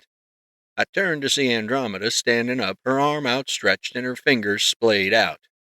Andromeda had locked everything in place with her telekinesis. "How do I have better manners than you lot?" she asked. "I'm the invader. Now take it outside." Overload, Slagoth, and Obscure were all sent through a window, doing damage but nothing structural as Andromeda launched them away. I flew outside at full speed to pursue them, but saw nothing but lightning and fire disappearing behind the clouds. Knowing better than to let my guard down, I held still outside the house ready for another attack. None came. They'd gone. For real that time. With a snarl of irritation, I returned to the house as the mess crunched beneath my boots. With an instantaneous movement, I returned to check on my pregnant wife and mother. Andromeda sat at the table casually eating and picking at different dishes. And what was more, she saved my mom. "Is everyone okay?" I asked as I knelt in front of Zara and Mom. "I am all right. Baby is fine," Zara reported. "Where's the damn shotgun?" Mom asked with vitriol. "This is the 3rd time an uninvited super wrecked my house." Rising slowly to my feet, I approached Andromeda as she broke a lobster claw with her bare hands before slurping the meat out. She moaned pleasurably and giggled. Mmm. Mm-hmm. Oh, that one was lovely. "You helped us," I said. "You saved my mom." Andromeda glanced at my mother with an unreadably stoic face, then went back to eating with a shrug. "He was going to knock the food over. Saving your mother was fortuitous." "There was another," Zara said with fierce eyes as she helped my mom stand. "I saw him too. Obscure, they called him," I said before looking back at Andromeda. "Thank you. You don't know what it means to me." "Yes, I do." she said matter-of-factly, looking up at me through the corner of her eyes. "And that was a terrible display. Between this and our initial exchange, your skills are barely above that of a brawler." "I thank you for saving my mother and you insult my fighting?" She chose to ignore my objection. "If we're going to be having any more interruptions like that, then perhaps it would be best if you actually knew what you were doing. Isn't there a place we can abscond during the day?" "Go? Go where?" asked my mother. Andromeda set her fork down calmly and looked at us. "A place where I can train him." We had to leave my recently renovated ranch quickly after that. My mom could only withstand so many G-forces, but with Andromeda's telekinesis holding her together, we were all about to leave at speed. Andromeda kept her dress on, though she brought her original outfit with her. After getting my mom to one of Jade's safe houses, the rest of us changed course and stopped on the roof of the Daily Scribe. Overlooking the vast cityscape from one of its highest points, Zara stood behind Andromeda off to my right, while I faced the Nagani telepath with a pensive gaze. "Why would you intervene in our affairs, let alone offer to train us?" I asked. Andromeda looked off into the city lights below as her long white hair blew straight behind her. "I have my reasons, least of all as a favor to you." "Then forget about it," I said bitterly. "I guess you were just talking out your—" "I do not speak from such an orifice." Andromeda seethed, balling her fists as she leaned toward me. "I have nothing better to do while we wait for father to arrive, and by benefiting my captors, I may get better food. Besides, it's not like doing so would improve your chances against the Enraga." "I can train them myself," said Zara. "You're trained for single combat, not war." Andromeda quipped. "And we both know how Nemesis drew out your power. You never agreed with it, thought it was too cruel." "Learning a few extra moves isn't the problem. Hitting one of the girls when I think I'm hitting overload is," I stated. Andromeda shook her head once. "The problem is not your technique necessarily, it's your lack of coordination. Those 3 should have been fodder, but their harmony and wits overcame your strength." "That's your answer? We need better teamwork?" I asked with an incredulous face. "To go against one who can affect the mind? Of course. It's how you caught me, isn't it?" I caught you because your powers aren't strong enough to rip me apart easily, and Jade's have grown. Grown? Is that what you're calling it? I know what you did to make her that way. It's all she could think about, the depths of her perversion. But I digress. I know how you can beat them, so shall we prepare or not? Zara and I looked at each other for a long while, her eyes communicating both nervousness and need. The moment we reached a decision, we nodded to each other, which Andromeda immediately picked up on. Superlative, said Andromeda while I checked out her cleavage. and while we saw through his deception, Zara declared with a watchful eye on her sister. your power confounds him. She's right, I said. I never said I would fight for you, Andromeda responded with fervent offense. True, I agreed with a grin, but you're not going anywhere without one of us tailing you at all times, which means you might have to be present for a skirmish or two. Those boys aren't just after me, they're after you, too. Andromeda's eyelids opened and shut rapidly, conveying a flash of anger she kept contained. Very well. Making me your chaperone is a gross reversal of how custody works. You're supposed to be watching me. We are, don't you worry, and while we're at this, I'm going to need you to do a couple of other things, too. Andromeda laughed incredulously. Trent, I am your captive. You don't give me responsibilities. Actually, we do. Prisoners get jobs here on Earth. I'm thinking yours should involve some community service. It'll keep you busy and entertained. I find the latter unlikely, Andromeda said with a sunken posture. You'll get regular meals and you won't be mistreated. And what of sleep? If your intention is for that wraith to keep me subdued, she will find spirited resistance. Just because we won't mistreat you doesn't mean you get to have the run of the place. And where would I go?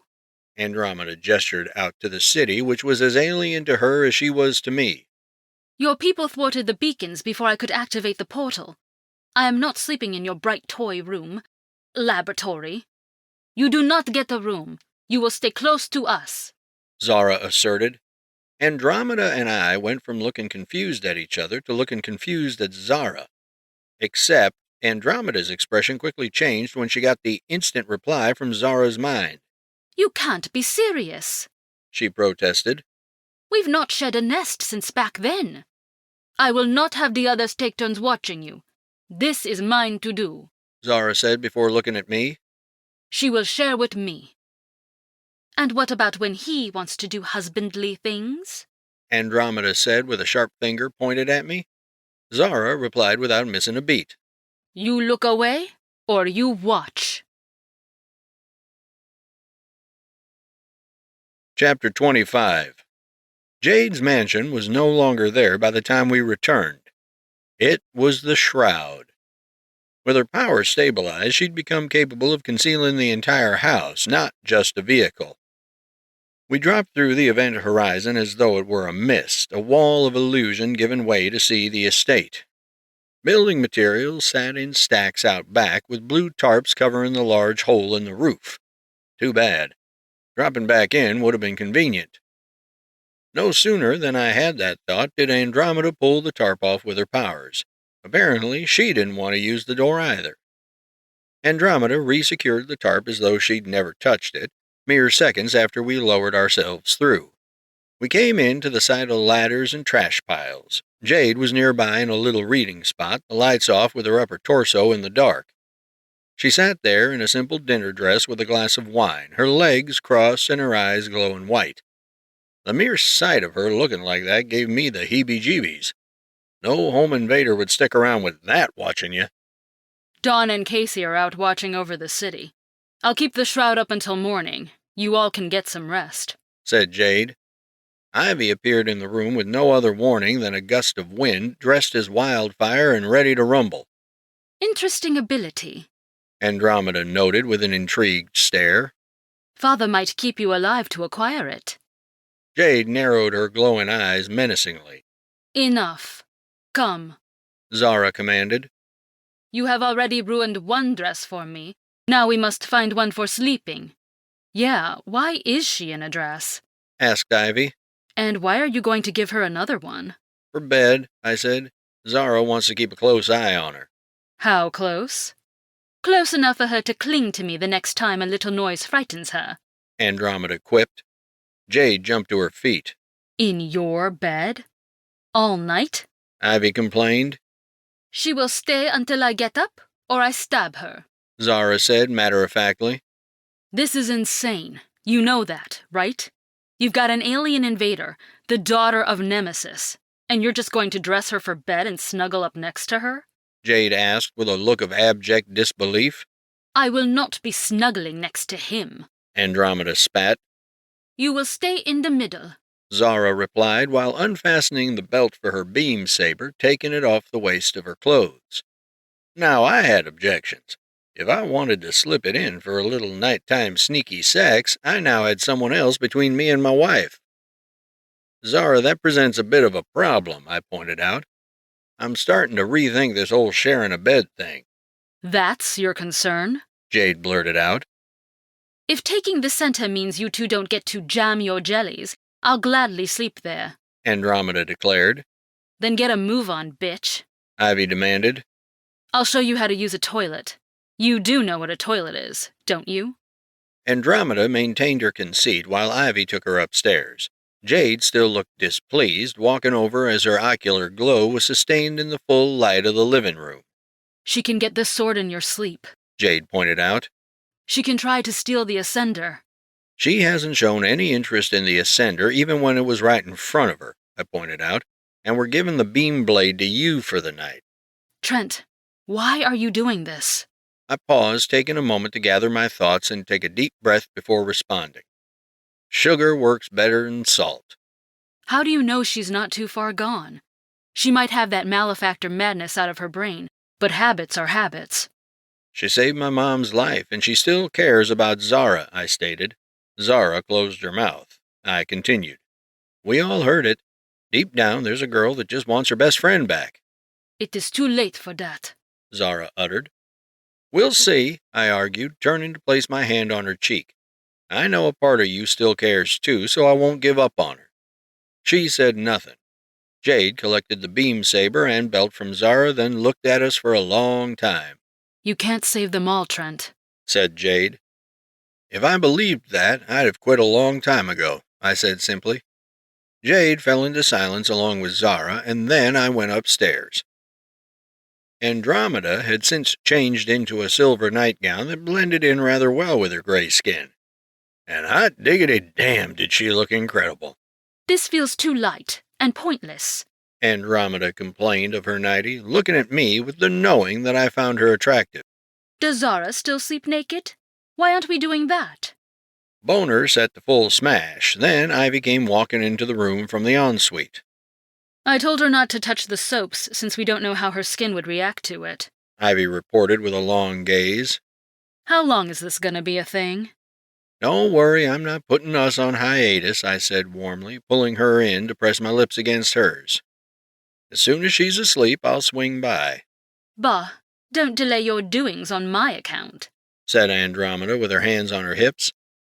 Zara entered the room after that, scowling at her Nagani sister on her way to my other side to kiss my cheek. Andromeda cringed. Ivy kissed my cheek on the other side with a devious grin, then frowned when Andromeda didn't react. It was just Zara's affection that seemed to disturb her. "Zara?" Ivy spoke. "So I'm assuming you're not having sex tonight since she's here. I'm gonna go ahead and take him. We'll be in my room." "You were intimate with him and her?" Andromeda shrieked, looking at Zara like she'd committed murder. Ivy blushed hard, then looked between me and Zara. My mind wandered a little. "And it was good?" "Ivy, get your head out of the gutter," I said with a chuckle. "That one was me," Zara confessed before pointing at the bed. "Get on, and do not take all the sheets." Andromeda walked around the king-sized cushion, dragging her fingertips along the plush material before looking at both of us with scathing amusement. "I see you have done well for yourself. To live in such splendor, I'd have thought you ruled this world yourself. Rich girlfriend. Now, get in bed," Zara demanded. Andromeda jumped onto the bed and rolled to a giggling stop in the middle near the pillows. With her back on the bed, she writhed on the soft sheets with a sharp stare in our direction. "Take your little woman and don't rush. I've got some things to discuss with my sister, Andromeda hissed with a smile. This better not be another argument, I warned. Ivy shook her head and hovered on her tiptoes to whisper in my ear. Gossip. And there it was. It never occurred to me that the rule of girl talk applied even among enemies. They wouldn't even have to talk. Andromeda could just pick Zara's brain every time she had a thought. Oh, crap. So much for imagining Andromeda naked, who caught the thought slip through the cracks in my filter. She gawked at me harshly, to which I took Ivy's hand and left promptly. I extended my super hearing just far enough to listen in on them, only to hear Andromeda shouting incredulously, And you came? Best to leave that one alone. Super hearing off. We didn't go far, just to Ivy's grand bedroom with an ensuite and a 60-inch flat-screen television. I was finally alone with Ivy, and the aggression I still had flowing through my veins from the fight was looking for a release valve somewhere in my dick. I hid some snacks in the bathroom, Ivy confessed, floating backwards just over the floor with a mischievous visage. Be right back. She vibrated for a second, and then she was back in the room holding a bag of barbecue chips and some slim jerky. Naked. Chapter 26. Ivy's body was like a reset button for me. She was so petite and lean compared to every woman I'd ever been with. It tripped the switch in my brain that said I was with a new woman, while already being with other women. This resulted in an interesting feeling. Being with Ivy felt like something naughty, something I wasn't supposed to be doing but was allowed to. It was awesome. She fed me chips while we snuggled in the bed, unwinding from the events of the day and taking the time to enjoy each other's company. I know the others might not know when you're fucking with people, but I do, Ivy declared, smiling as I kissed her on the neck while the fireplace roared in the adjacent den. You're having fun messing with Andromeda's head, I can tell. Guilty as charged. Not that I was going to admit it. There's nothing mean about showing kindness to an enemy, I said with a grin. Ivy gave me a knowing glare. You think she's cute. That's why you're messing with her. That's how you flirt. You really think I'm paying attention? I replied. Ivy just stared. Fine, you win, Ivy. Come on. Do I have to say it out loud? Zara has a hot sister, Ivy stated plainly. Infuriatingly hot, I said while biting my fist.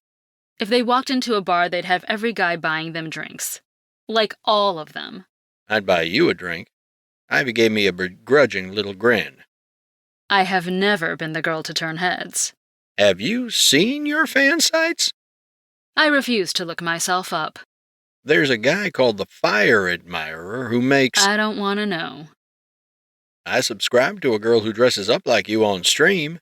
Bullshit! Ivy shouted with a big grin, whipping her head around to see me. Her sudden movement was matched only by mine.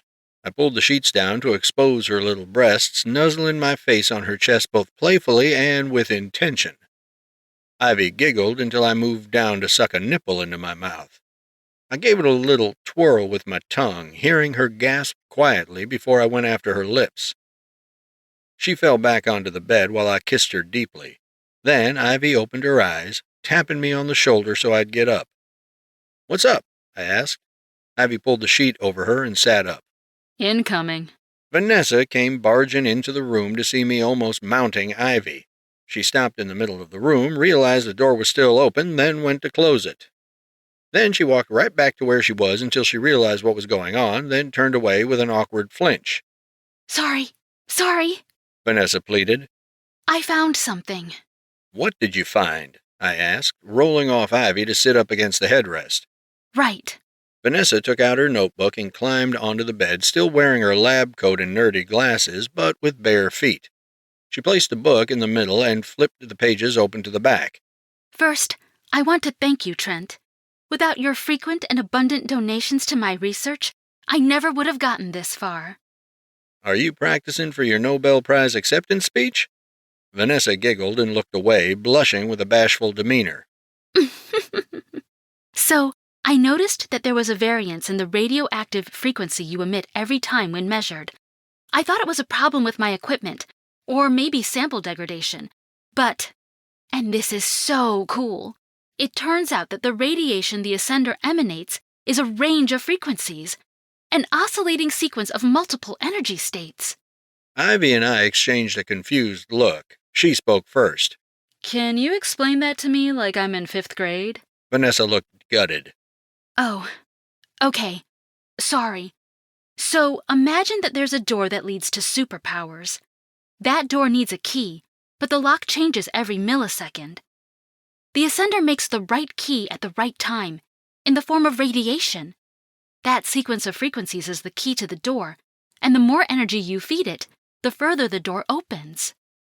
I think I get it, I said with a look of wonder. You figured all this out on your own? Vanessa, you're a genius. She giggled. But the crazy part? Somehow, you absorbed the timing for that frequency. There was something in the ascender before you found it. Without it, the ascender gives off the wrong radiation, creating monsters. Ivy spoke. Whatever door that frequency opens has something horrible on the other side. Vanessa said with a nod. But Trent's exposure occurred with a high energy burst, so the door flew wide open and turned him into the key. So in theory, his power could be boundless. Holy shit, said Ivy while staring at me. Huh, I voiced while staring at Vanessa in amazement.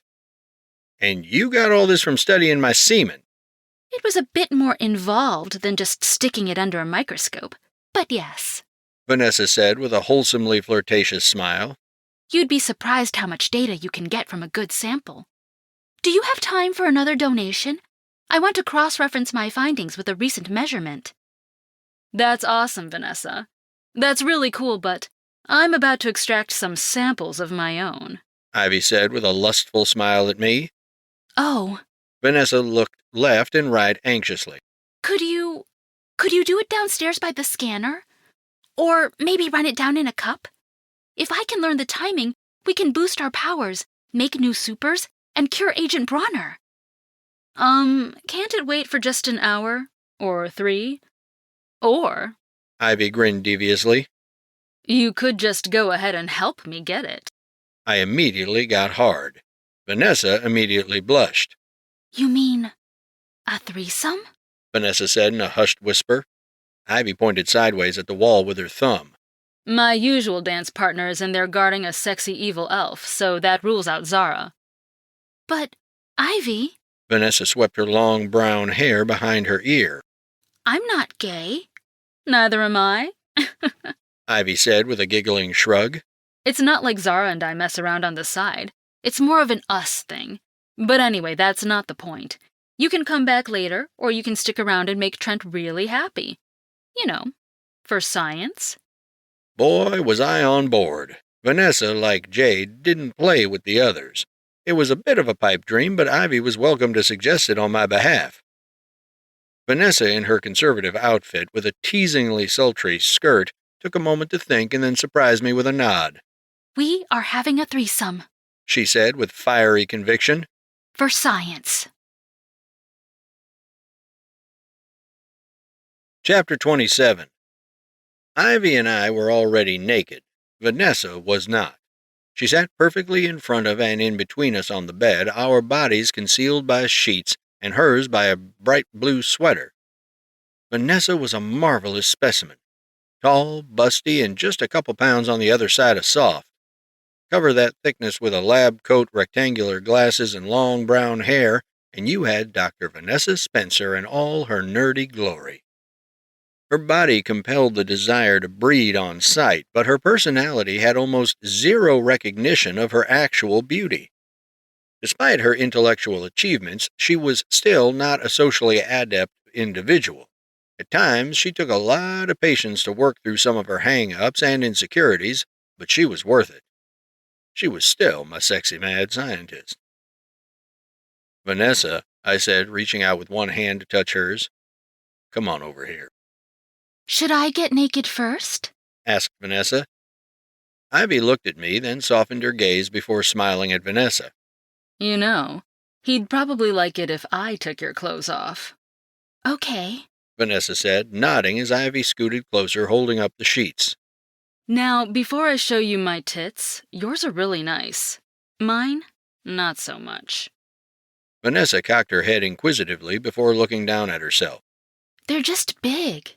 Really big. Ivy stressed. Look. Ivy dropped the sheets to show her bare breasts, no larger than my cupped palm. Her deeply pink nipples stood at attention while Vanessa looked straight at them. Those are nice, said Vanessa, flashing a nervous smile. Here, Ivy uttered before moving over the sheets to approach on all fours. She came around to sit behind Vanessa and remove the lab coat. Taking off her sweater was a simple matter, but the skirt would have to be destroyed. Ivy tore it right off, causing Vanessa's exposed thighs to jiggle from the sudden and rough movement. I beheld the side of Vanessa in just gray undies and a bra, which came off with a careful unclasping. The bra fell away and gravity tugged at Vanessa's tits just enough to make a wonderful shape. They were large to the point of being a definitive head-turner and robust enough to withstand a good sucking. Her underwear went next, leaving Vanessa completely naked. Just enough extra plump to make her body feel luxurious against my skin. Ivy reached around from under Vanessa's armpits, playing with her breasts and massaging them with theatrical fervor. Oh my God, these are so nice, Ivy praised. They're bigger than Zara's. They're pretty obnoxious, Vanessa said with a pouty smile at me, her breasts being squished and fondled by Ivy's hands. Can I touch yours? Sure. Ivy moved beside Vanessa, who turned toward her and began playing and squeezing Ivy's modest offering. Vanessa giggled. I like them. You don't have to do it to me, but I think he'd like it if I did this. Ivy put one hand on Vanessa's chest and gently pushed her onto her back, lying her flat in front of me with her legs within reach. She climbed on top of the much larger brunette and got between her luscious legs, bearing both pussies for my viewing pleasure.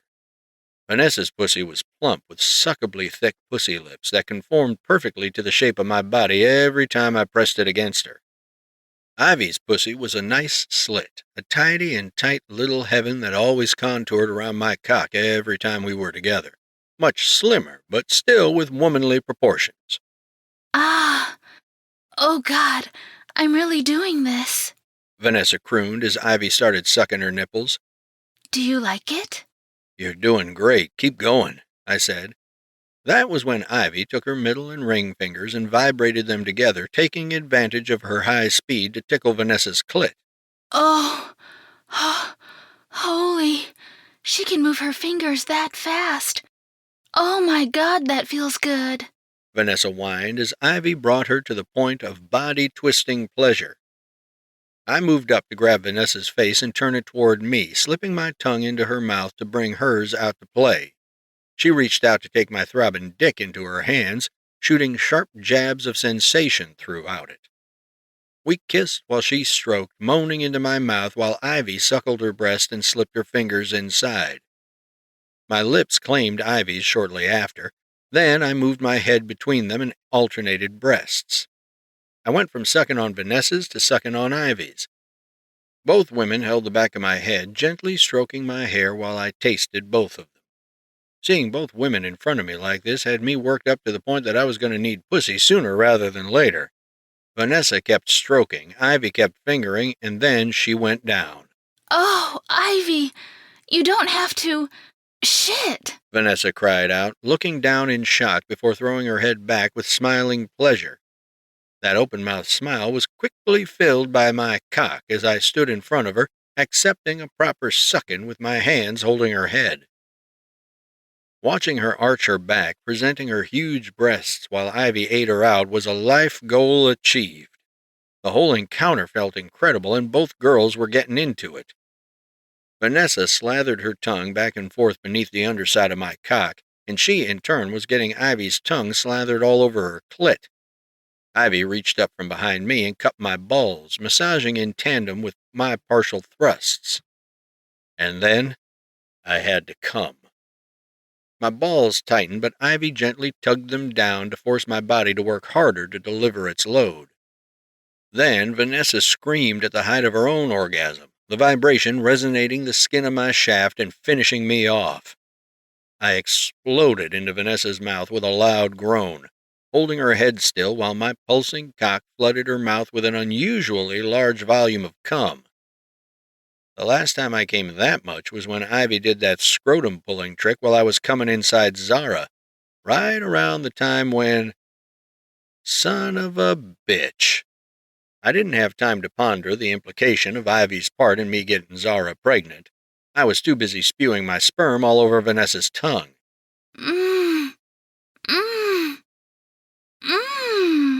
Vanessa hummed with both surprise and delight, her body racked with the aftershocks of her own orgasm.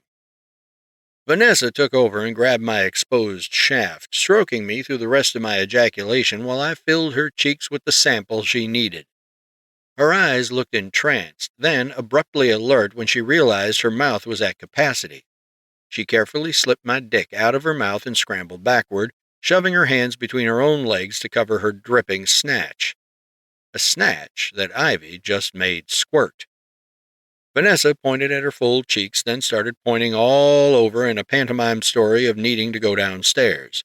Still naked, she flew backward but overshot her destination and went crashing into a dresser. The expensive wood snapped under the force of the collision, with Vanessa tumbling forward in a panic. She looked at the mess, looked at us, then pointed at her packed cheeks again and flew away in a haphazard display of clumsiness all the way down to the basement. From the sounds of things, she did it very quickly. I burst into laughter along with Ivy while we collapsed onto the bed in amusement. Then I climbed back on top of Ivy to kiss her smiling mouth. She took hold of my semi-hard dick and brushed it up and down her slit, whispering into my mouth. I want to feel that inside me. Can we? She asked. It's too risky right now, I said. Please. If it feels too good, just slow. Ivy stacked the odds in her favor by pressing the tip of my saliva-laminated cock against her entrance. Oh, God, I groaned.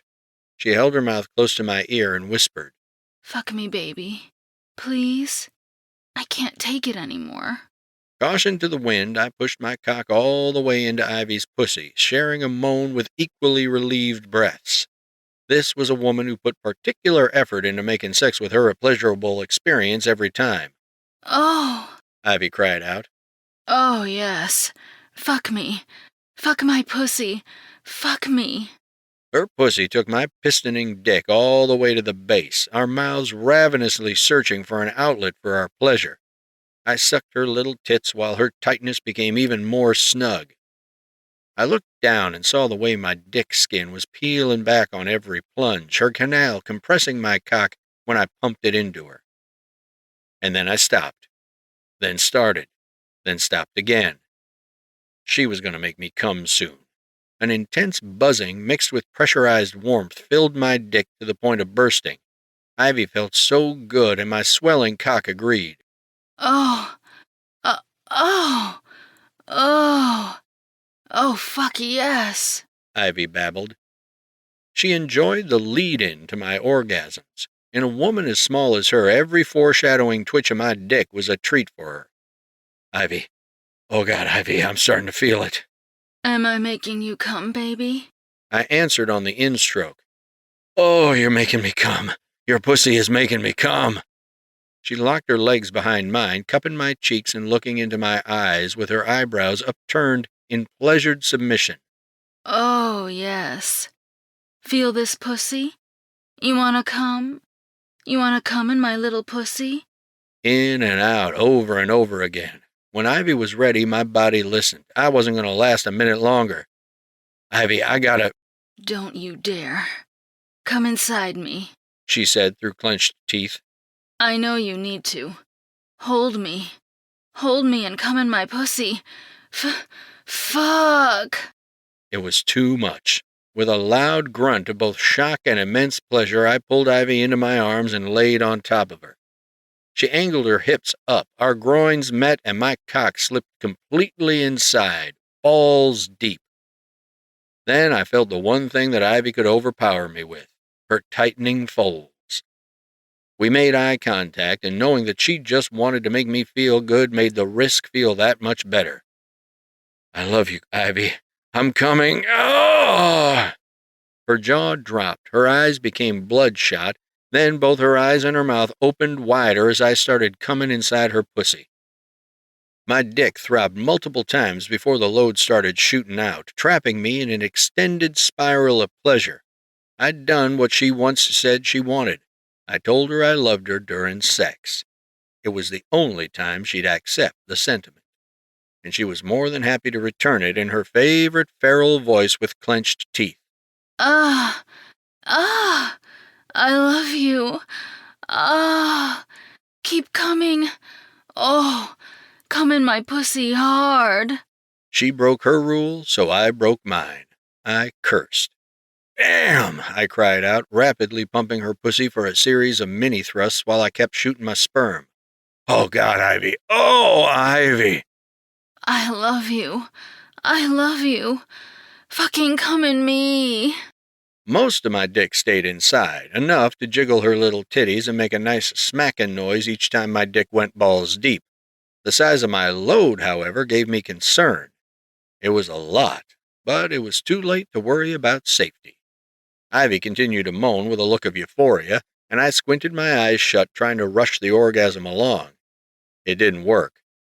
I emptied myself out, and she shivered as the power-up buzzed her brain like so many times before. She captured my lips in a kiss, grinding her mound against me until my dick had been reduced to a cum-coated, flaccid mess. The only reason it didn't fall out was because of how tight Ivy was. I left it in. What a feeling. Gasping for breath, Ivy started kissing all over my neck and face, cooing in a gratified tone. Hold me like this for a second, okay? Asked Ivy. I remained where she asked, my arms wrapped around her little body, savoring the feeling of my post-orgasmic cock inside her pussy. The best thing would have been for her to go to the bathroom and push out my load.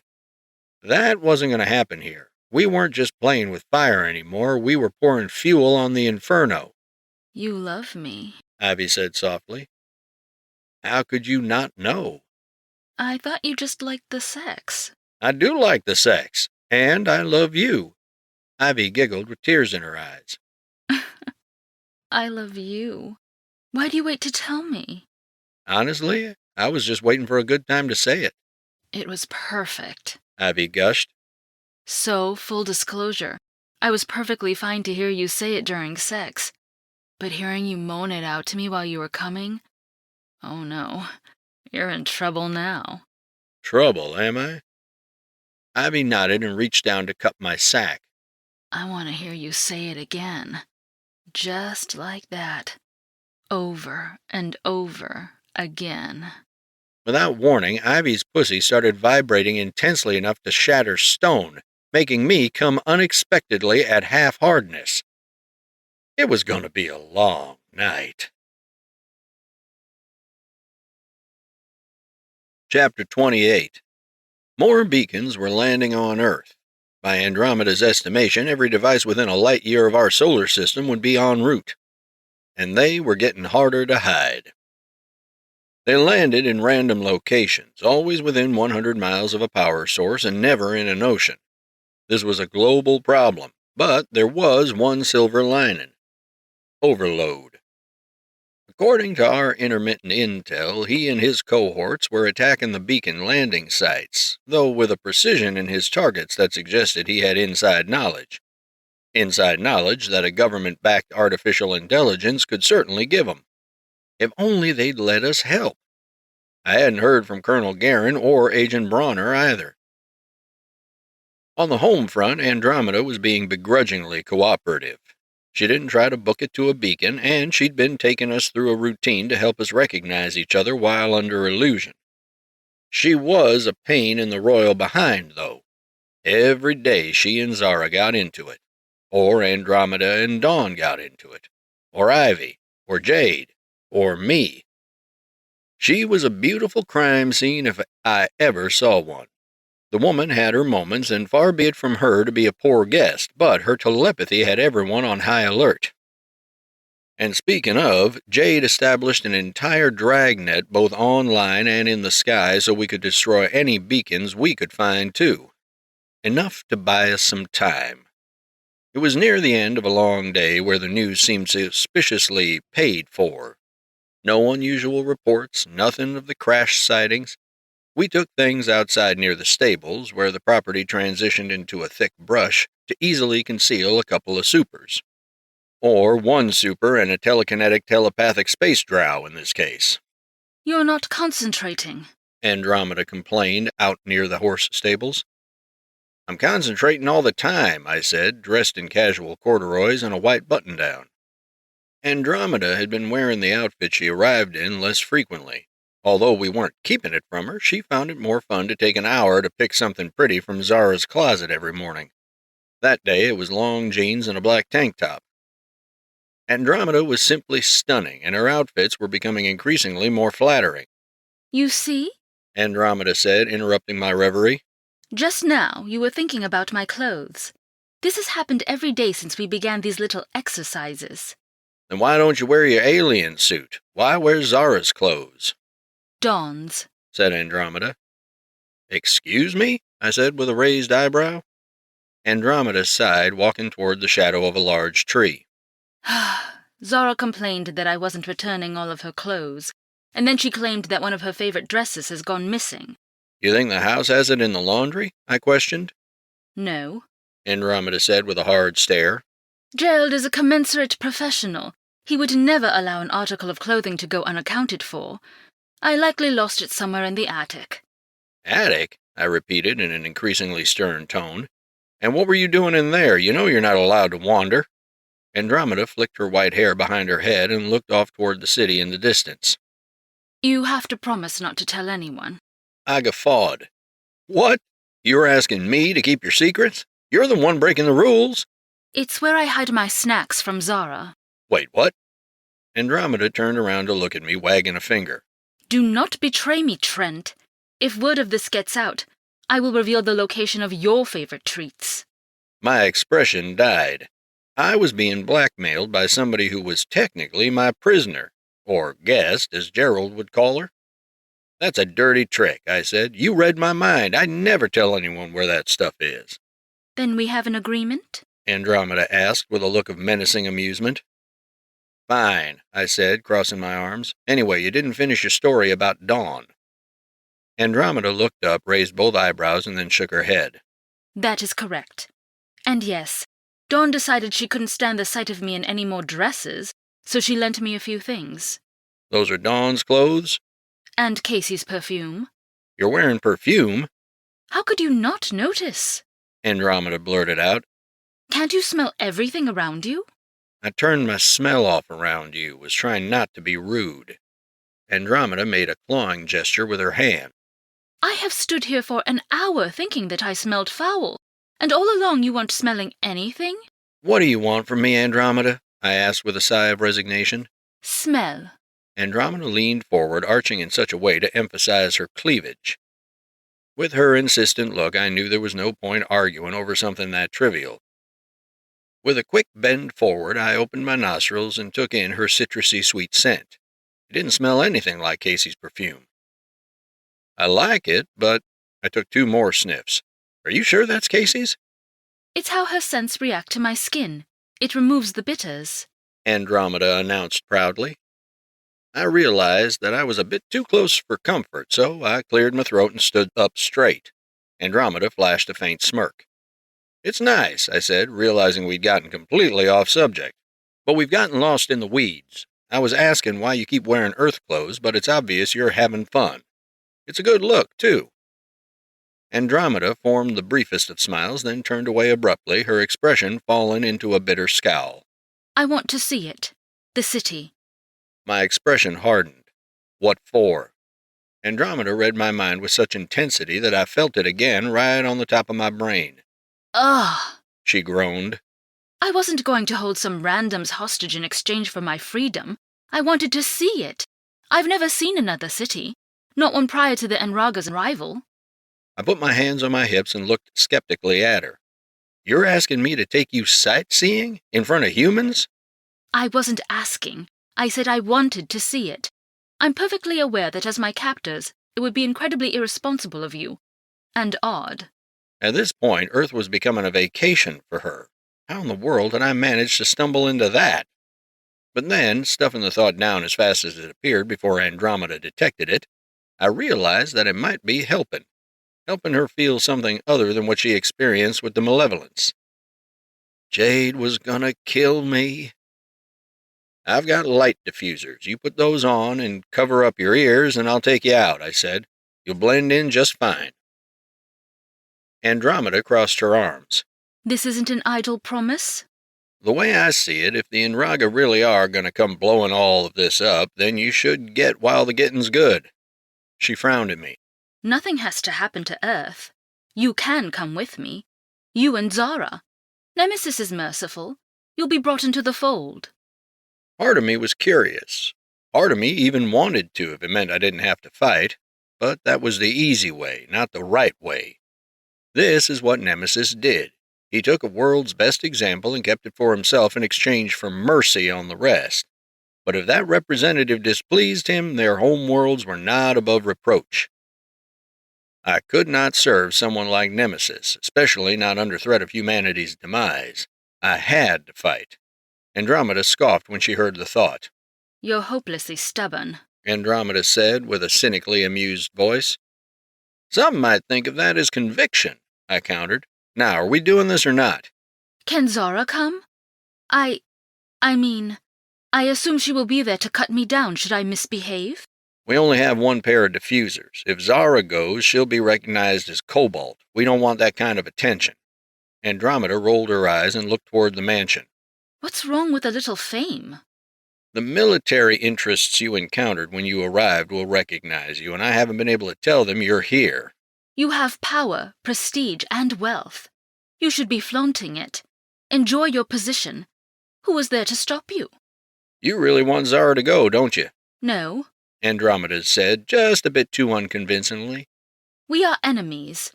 Her absence will come as a relief. Are you bringing the fire girl? Ivy, or whatever her name is? I smiled at the thought of her, bringing myself back to the present when I saw the displeased look on Andromeda's beautiful elven face. No, Ivy is on patrol. The Wraith, then? Busy. I see. We're going alone, then? Andromeda asked with a piercing gaze. I was going to ask Dawn and Casey to come when they got back from the eastern seaboard, I admitted, rubbing my chin thoughtfully. There's always another woman around, Andromeda complained. Wouldn't less people draw less attention? Have you seen yourself, Andromeda? You're going to turn heads even in disguise. But I guess I wouldn't mind taking you, as long as you don't become a headache for me later. Andromeda grinned. Food. Sight. Food. Sight. She instructed. Excuse me? I want to go somewhere to eat. Then I want to see something. Then I want to eat something else. Then I want to see something else. Are you trying to dictate our itinerary? A mere suggestion. Ice cream, then the zoo, then lunch, then wherever I think of after that. Sound good? Lovely, Andromeda said before stepping to my side and touching my arm. Perhaps by the time we return, you will want to come with me. Maybe you'll want to stay, I said without thinking. Andromeda held still, looking at me narrowly. I caught the thought behind those words. You're growing fond of me. Don't read too much into it. I'm thinking about Zara. Andromeda moved directly in front of me, glaring defiantly. I keep waiting for the implements of torture, but they never come. You have been nothing less than kind my entire stay. You'd prefer cruel and unusual? Andromeda scoffed. I'd prefer it if you didn't play mind games with a master. You're trying to make Zara happy by befriending me, but it isn't all for her anymore, is it? Where is this going? This is an odd conversation to be having with me. Maybe it is for your human sensibilities, but you can't lie to me. You feel like we're connecting. Don't mistake the daydreams of an idealist for naivete, Andromeda, I replied. She put her hands on her hips. Why must you fight me? We want the same thing. No, we don't. Your way involves suffering, but I don't want to argue, not today. Fine. Andromeda turned away. But I still want to go to the city with you, if you'll take me. A pause. We'll go, I agreed, shaking my head with a chuckle while smoothing my hair back with my palm. Andromeda reached out, touched my bicep, then pulled her hand back. Good. Now these clothes won't go to waste. You're really serious about this. Okay, let's go, before I remember how insane this all is and change my mind. You will find that I can be quite a delight. You will not embarrass him in public. Zara spoke with lethal sincerity, glaring at Andromeda from the dresser of our bedroom. Andromeda simply stared with a bored expression, gesturing to me with her palm out. He will be in the company of a rare beauty. What could he possibly have to be embarrassed about? One time we went to a Halloween store and Zara ripped the head off a Cerberus that jumped out at her, I recalled fondly. And do not wander around like a child, Zara continued. You walk on the inside for streets, and you hold hands so that other men do not talk to you. And you will not get away. Zara, it's not that serious, I said. We're just grabbing a little bite to eat, looking at a few monkeys, and then we'll be back. No. Zara contradicted, shaking her head before pointing at Andromeda. If you rush, then she will be bored again. Then she will keep asking to go. Make it good so she will be quiet later. I don't need to hold her hand, though. Andromeda giggled. I was going to argue against that little stipulation, but after sensing how bashful your husband just was, I think I will hold his hand. This is a date. They're seriously planning a fake date, I murmured. You already touched her in the night. Zara huffed. Her hand should be no problem. It was 3 a.m. I was dead asleep, and I thought it was you, I argued, and I didn't touch that much, just her leg. And my hips. Andromeda stated. And my arm. And the side of my... Okay, Andromeda, we get it. You also rubbed your readiness against me. Why were you that close anyway, I questioned, narrowing my eyes as I recalled one of the mishaps of sharing a space with Andromeda. You could have just said, hey, it's me, that's my boob. But no, you waited until I squeezed before laughing like a demon and startling Zara. Would it have killed you to speak up? Chuckles? And waste a perfectly good groping? I think not, Andromeda said with smooth amusement. And it's nice to know what sort of treatment my sister is getting. This chick never passed up an opportunity to mess with people's heads. I needed to think about something else, and I wanted to get going. So we were. Okay, have fun with that. We're leaving. Zara, keep your phone on you. I already texted the girls so they know we'll be out. Jade is in charge until we get back. Andromeda, you ready? I asked. Andromeda held her hand out. Lead the way. I reached out reticently, taking Andromeda's hand and holding it with casual pressure. She was using her telekinesis to boost her durability, but I stayed careful regardless. Zara looked at us, then nodded her head once in approval. Then her hard stare faltered for a moment. Andromeda.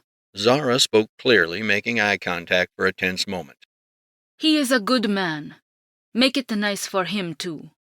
For a sliver of a second, I saw something genuine in their faces. Andromeda appeared to be touched, but then quickly fell back into her carefree, holier-than-thou demeanor. He will be with me. There is nothing nicer than that. Come now, Trent. I wish to try this ice cream. Andromeda began walking with me in tow, waving her other hand at Zara with wiggling fingers. Farewell.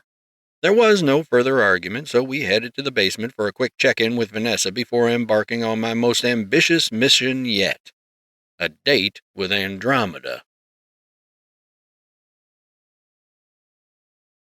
Chapter 29. Sporting a plush headband to hide the tips of her pointy ears, Andromeda and I flew to North Metro, hand in hand, landing unseen by the marina. The light diffusers she wore looked like Bluetooth earpieces, so nobody gave them a second look. Consciously aware of my strength levels at all times, I led Andromeda to the main street where edible heaven awaited. It was a stone's throw from the marina to the food district. A plethora of restaurants presented countless cuisines for our chewing pleasure, and the streets were stuffed with tourists and pedestrians looking for a bite. But that wasn't where we were headed. Our destination was a large cul-de-sac where over a dozen glorious food trucks were parked in a circle. One of them was an ice cream truck Jade once took me to. Freshly rolled frozen deliciousness. The lines were utterly insane. "Ah, great," I groaned, looking at a queue 20 people long. "It's going to be a bit of a wait. We can go somewhere else." Absurd. Andromeda voiced, prompting a handful of folks to look at us with smiling giggles. You could acquire this delicacy before any of them noticed. Oh, but I suppose your precious code prevents you from exploiting your powers for personal gain. I, on the other hand— Everyone in the line suddenly fell over as though a strong wind had struck them. Andromeda smirked, and I pressed my lips together with a look of mildly amused disapproval. There we are. Andromeda said cheerfully before tugging at my arm. Now, if you'll excuse us. She started to lead me toward the truck, having us step over everyone with profuse apologies, at which point I let her hand go. I stopped to start helping people back up, who had no explanation or understanding of what knocked them over. Andromeda watched me go about my work, then blinked slowly at me with a long breath. She walked over to me, reached into my back pocket, and pulled out my wallet. The nerve! Andromeda went to the truck and started pointing at the menu, asking the man a series of pointed questions before paying. After everyone was, albeit confused, back on their feet, I was thanked with a few friendly handshakes and pats on the back. Andromeda returned with 2 waffle cones, one in each hand, and my wallet in her back pocket. Her chosen treats were decorated with sprinkles, caramel drizzle, and gummy worms. She handed me one, took out my wallet, and gave it to me before standing at my side by a light bowl. At least she didn't run. What are these? Andromeda inquired, carefully pinching a gummy worm and plucking it out of the ice cream. It's made of sugar. Try it, I said. Andromeda stuck her tongue out and dangled the gummy worm over it. The second the tip of her tongue touched a single sugar crystal, she flung the worm away and made a yucky face. Why would you put that on anything? Andromeda asked with almost militant outrage, turning her head to scowl at the ice cream man. This is disgusting. Over-sweetened excess. It's preposterous. It's— She lowered her head, stuck her tongue out again, and licked the ice cream itself. Then she closed her eyes, balled her fists, puckered her lips, and squealed. Oh! Andromeda voiced with joy before turning to look deadpan at the ice cream guy in the distance. All is forgiven. The guy looked like he was starting to fear for his life, I mused. As he should. Andromeda retorted, following a long lick of her vanilla. What I eat becomes me, and my body shall be made of only the finest ingredients. Zara told me what you used to eat. Earth is better by default, I said, while licking a long swirl around mine. Andromeda wiped a streak of caramel off her ice cream, looked at it droop down her finger, then flicked it away. She didn't like that either. I was merely quoting something I heard Gerald say. Out loud or in his head? It was out loud. Andromeda stuck her tongue out and tried a sprinkle, shrugged, then kept eating. He was talking to Zara, discouraging some of her culinary choices for the sake of the child. Gerald is a bit of a nitpick, but he has to be. There is nothing wrong with having standards. In fact, I've learned to be quite selective thanks to Gerald. He's shown me that one can afford to have refined tastes. I smirked. You mean Jade can afford it? It's all academic, Andromeda said with a sidelong glare. And why do I not see more women? I only see 1, maybe 2 per man, and I think those are related. What we do isn't exactly normal in this neck of the woods, I explained. I can't really have normal relationships with women, and they can't have normal relationships with men. We spent so much time working together, we found nobody else could really understand us except us. So, we became us. I see. Andromeda scooped a gob of ice cream onto her finger, then sucked it. So I am not simply asking you and Zara to leave. I'd be bringing the litter. That complicates things. No, it doesn't, because we're not leaving. Who feels better, Zara or the humans? I almost spit out my ice cream, which would have taken out everything in front of me had I not restrained it. Did you seriously just ask me to compare them in bed? Andromeda swayed her head back and forth happily while licking up her treat. Who else could answer that question but you? Some other guy, apparently, because I love having sex with all of them. Everyone in a 20-foot radius stopped to turn and look at me, following my rather lewd confession. Well, at least it wasn't Andromeda making a scene this time. And when you're in need? Andromeda continued with an analytical eye aimed at me. Which one do you pick? Do you crave them individually, or will any one of them do? Both. Sometimes it's the first girl on sight, sometimes I just miss one of my girls. Why the questions about my love life? I see it every day. What, I'm not permitted a curiosity or two? Andromeda broke a piece of her cone off with her fingers and then crunched on it. I like this part, too. It's got a nice crisp to it. And as for our little conversation, I was wondering because I would hate to wake up in the middle of a mutiny due to your negligence. Mutiny? What in the world are you on about? I'm saying, if you don't keep up with all of them and not just Zara, there could be a revolt. There's no favorites. I make sure they get it every week. I do it every day with at least 2 of them, usually 3. And you enjoy it? Oh, I love it, I declared with a guttural enthusiasm.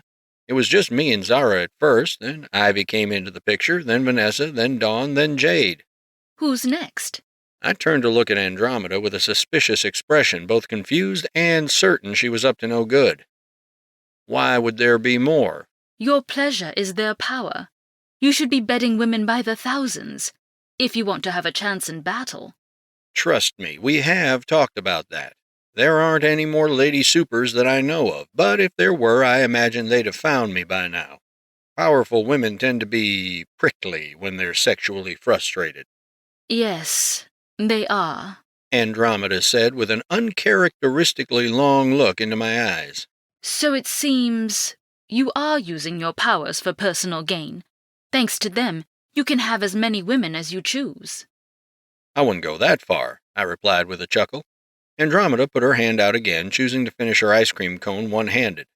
Go on, hurry up. There's a group of drunkards over there debating whether or not to approach me. I glanced in the direction she indicated and saw a few friends nursing beer cans. They were looking Andromeda up and down, and strangely enough, I felt some way about it. Territorial, even. Without another moment to spare, I held Andromeda's hand and let the men stew in their disappointment. This hottie was mine. Where to now? Andromeda asked with a sly giggle. A flicker of fiery light appeared in the clouds. A streak of red followed it through the clouds, then it split off into 3. Another Enraga beacon was touching down. I saw it, Andromeda saw it. Some of the people saw it, no doubt dismissing it as a shooting star or fallen satellite.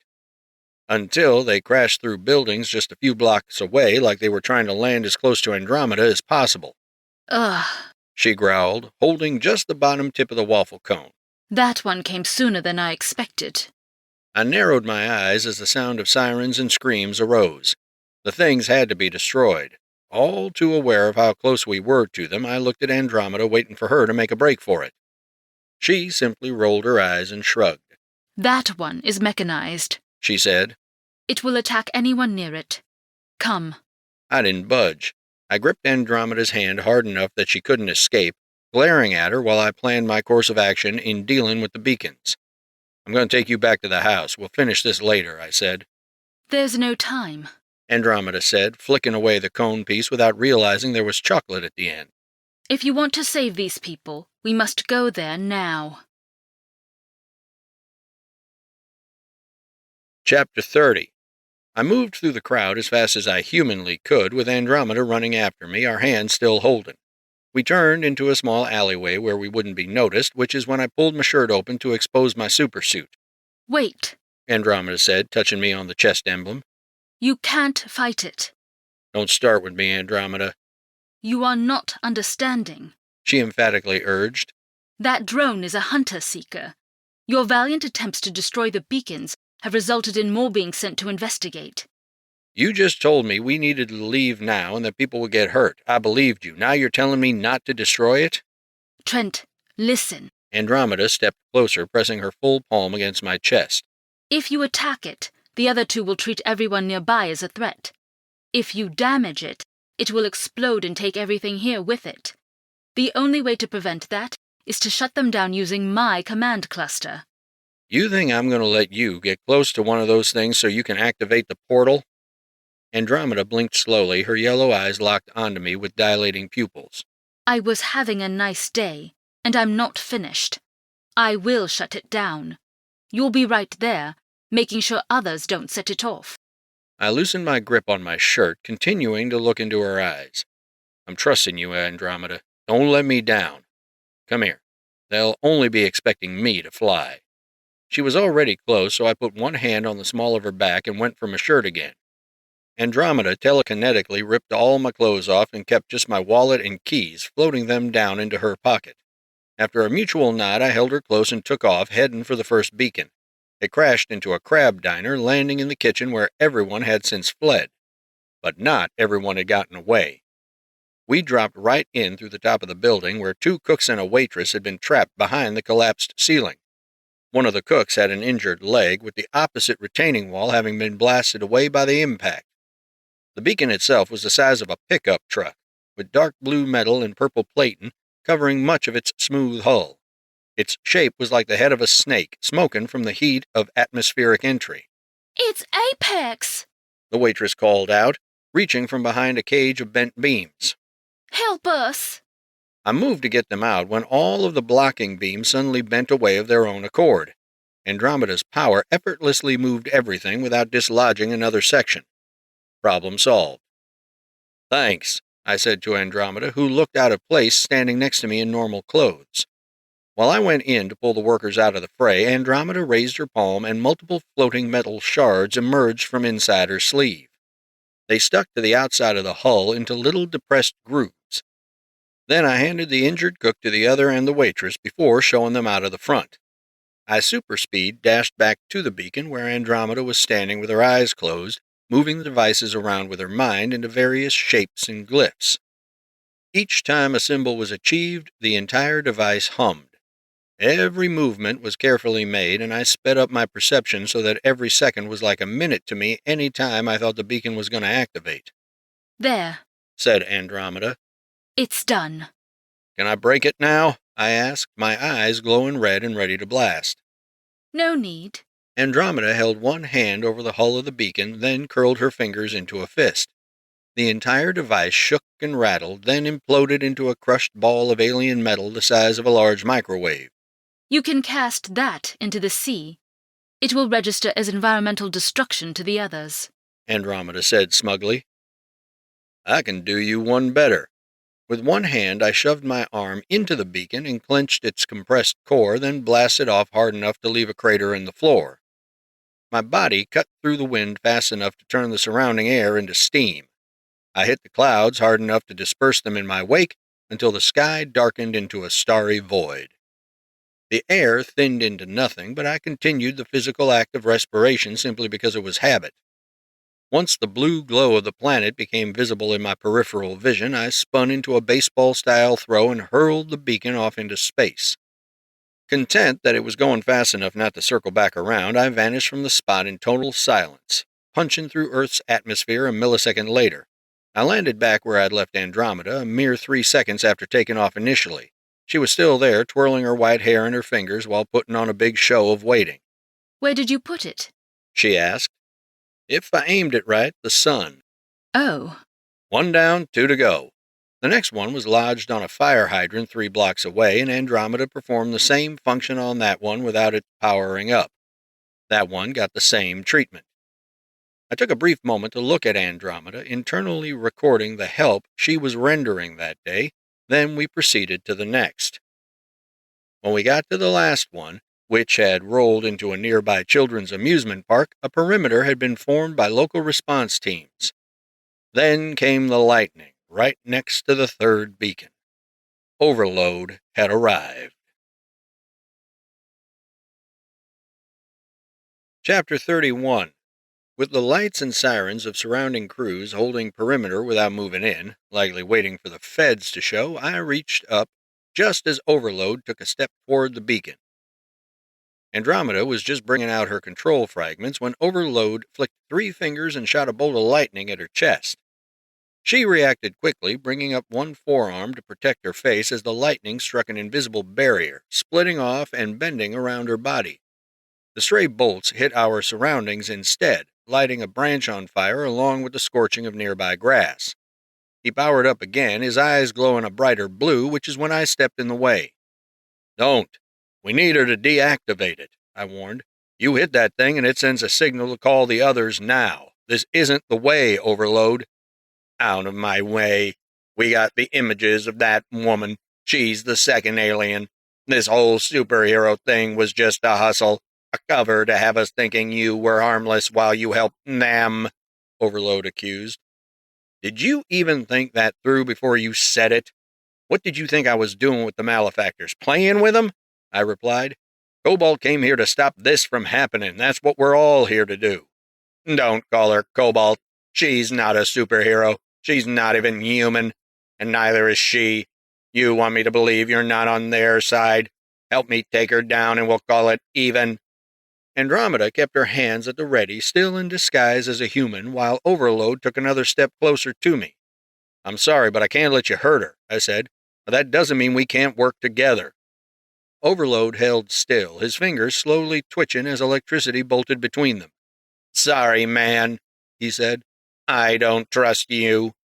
I braced myself at the precise moment Overload fired another lightning blast through his eyes. Direct hit, straight on the torso. While he kept a continuous stream of energy blasting forth, nearly grazing the beacon, I moved between him and it, walking toward him while remaining unharmed. I looked to my right and saw Slagoth standing where Andromeda had been, keeping perfectly still. Perfect. This was what we trained for. In the event of an encounter with Obscure, all of us would refuse to strike first, hold in position until attacked. Andromeda wasn't affected by his illusions, so as long as we held position, we would know who was real no matter what image was swapped. That was when I saw a false Andromeda, clearly Slagoth, moving toward me a little faster than a supposed ally needed to. I got ready to punch him in the face, but Andromeda acted instead. She telekinetically grabbed him, then slammed him into Overload, who exploded into sparks again. The illusion ceased, and then I moved toward the real one. Do what you need to do, I said. I got this. Slagoth stomped his foot once, then dug in, charging at me with his enormous strength. I flew toward him in kind, with both of us landing punches. His sent me reeling back 3 feet, mine sent him tumbling back across the park into a large boulder sticking out of the ground. Andromeda began her work, and I scanned the area looking for Overload to reform his body. Thunder came from the skies, then a large bolt shot down to strike right between the beacon and Andromeda. No! I shouted. She flew out of the light, hitting the ground and rolling above it before gliding to a stop. Overload reformed directly in front of the beacon as the control fragments fell to the ground around him. I blitzed toward Overload, who reached toward the beacon with his hand overcharged with energy. Along the way, I ripped a seesaw out of the ground and flew beside him, through it for a full-body impact. Being that Overload was vulnerable whenever he attacked, he got knocked clean away just as Slagoth came back for more. Andromeda held position where I saw her stop, gesturing with her hands. One by one, she snapped tree branches and threw them like spears at him. By keeping him on the defensive, that delayed him from attacking the beacon directly. She grabbed Slagoth next, holding him in place just before his next punch could land. With a shrug, I decided to take the opening. Sorry, man, I said. I pulled my fist back and prepared to knock the wind out of him, then Overload broke down into lightning and struck me directly. Andromeda knew her job and immediately went for the beacon while all 3 of us guys tumbled through the dirt, kicking up rubble and grass until we smashed through a swing set. Rolling to a stop, Overload got back into physical form while I got the mount on Slagoth. I punched him in the head hard enough to knock it back into the ground with a tremor. A second punch hit him on his massive stone-like chest. I ignored Overload, waiting for him to do something so I could stop him. My patience was rewarded. He threw an electrified punch at me, chock full of power-draining energy, and then sent a powerful jab across my cheek. It got me hard enough to send me flying, which I halted in midair just a few strides away. Decent punch. I didn't see Obscure anywhere, but Andromeda was busy disarming the beacon while I floated between them. Slagoth returned to his feet, then smashed the ground in a fit of frustration, before spewing jets of flames from the fissures in his hard skin. A bowling ball-sized orb of magma-like energy swirled into his oversized hand, which he then threw in an arc toward Andromeda. I blasted it with my eye lasers, then blitzed forward and kicked Slagoth away. My follow-up kick went right through Overload without harming him, and then I heard the sound of something. The beacon was powering up. The fools! They hit it with that first bolt, Andromeda called out. Like a transforming robot, the beacon sprouted 2 legs and over a dozen metallic tentacles. The hull that once covered it refragmented into a dome-like head with fiery purple energy and a cyclops eye. It was too late. Then it was a mess. It fired purple beams out of its many tentacles, sweeping them across to strike fire trucks, trees, and the area around itself. I took a direct hit in the chest along with overload. Slagoth came to just as I lurched backward, then punched me in the spine to launch me forward. Andromeda bound the machine and all its tentacles, yanking it around violently with her arms forward and her fingers splayed. I skid across the ground, then recovered, flying back around to blitz the beacon bot. Only at the last second did I recall that any damage would cause it to detonate. I stopped, then with a snarl on my face, zipped over towards Slagoth, who was on his way to attack the robot too. I was getting tired of their stubborn refusal to listen, so I went after him while Overload went after Andromeda. The bot fired a spread of beams directly at Slagoth, who continued to run through the assault like a tank. Until the bot angled the beams to combine into a single stream, overwhelming Slagoth and throwing him toward me. I moved in the way instantly, catching him from behind before tossing him to the ground. After he impacted the grass hard enough to dig a trough through it, I continued on toward the bot. Overload hurled lightning at Andromeda, who was doing all she could to keep up with him. He was too fast, and she didn't have superpowers, just her mental abilities. I needed to help her, so I flew at high speed to the bot and grabbed one of its tentacles. Pulling it hard enough to lift it aloft, I threw it directly into the ground and then stomped on its main chassis, driving it deeper before flying off to help Andromeda. The bot reacted instantly, firing 3 beams both at Overload and Andromeda. Overload was busy coming in with a lightning punch when he noticed the purple beams coming in. While he was observing the incoming blasts like a deer caught in the headlights, Andromeda pushed him out of its path and then held the struggling bot in place. Purple beams blasted in all directions, and Overload recovered from being knocked away, only to look at Andromeda with confusion. Slagoth ran toward me and the bot, jetting his heat through his back to propel himself forward. Andromeda lifted the bot over Slagoth's head, then threw it toward me. I caught it by its apparent neck, which was a bundle of cables connecting the main body to the sensors. With a mighty shove, I sent it face first into the ground, which is when Andromeda flew forward and snagged her fragments. Her devices arced over my head and landed on the beacon, spinning and sliding about with haste until a flash of light came from its single light diode. The bot slowed, then stopped completely. When she released it, the thing fell to the ground in a heavy mess of space metal. She stopped it. Slagoth kept running, pulling his fist back for another round with me, which is when a bolt of lightning hit him from the side. The hulking figure fell to the side, then jumped back up with outraged body language. "Stand down, Slagoth," Overload commanded. "Obscure, stay in the nest, but do not engage." With my ears taking everything in, I heard Obscure a full block across the street in an upper floor window. They were using comms. "Why are we standing down?" he questioned. "You saw what the alien just did, right? I'm pretty sure she just saved my ass," Overload replied. A crowd began to gather at the boundaries of the perimeter, watching as a group of supers all stood ready for combat. "It's what I've been trying to tell you, man," I said. "We're not the bad guys." "Then explain her," Overload said, pointing at Andromeda. I looked at her, words failing me at that moment. "She," I trailed off, "is my responsibility." "So that's it?" "That's all I want," I replied. "Look around you. Look at all those people. The world is about to go through something rough, and they're going to need to see all of us united against what's coming. People don't need to see their superheroes fighting each other." "Tell that to the movie industry," Overload quipped. Slagoth nodded in agreement. I held firm. Andromeda stood looking between us with full alertness. "So what's it going to be, Overload? They're all watching. Are we really going to disappoint them today? Is that the kind of hero you want to be?" Overload stood still, looking at me with decreasingly electric eyes before turning to see all the witnesses. "No," he said. I breathed a sigh of relief.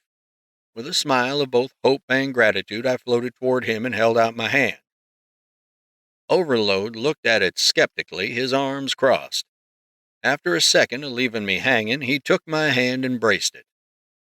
"All right, Apex," Overload said with a grin. "You want to play superheroes? We'll play superheroes." I returned his smirk. "That's good to hear, man, 'cause boy, could we use your help." Chapter 32. Night had fallen. After going over some particulars, the final beacon was neutralized with a good old-fashioned trip to a nuclear furnace. Everything was on the table, including the admission that the mind of Mercer was feeding Overload and his team information. The thing had expanded into the wider net, slowly brute-forcing its way into critical networks to monitor cell phones, security cameras, news feeds, and possibly more. And nobody had any confirmation that the orders the thing was given were actually sanctioned by the government, which I would know if Colonel Guerin or Agent Bronner would answer their contact lines. Up to that point, Overload's team, the Triple Threat as referred to in Seth's old files, had been operating without the express coordination of anyone other than the AI itself. They didn't even know it was an AI, just Mercer acting in hiding until we showed them the proof. That issue notwithstanding, there was good news to balance it. The team was at full strength. No more infighting. Even the news was playing it cool somewhat, although now there was footage of the bot, which was proliferating faster than intelligence agencies could scrub it.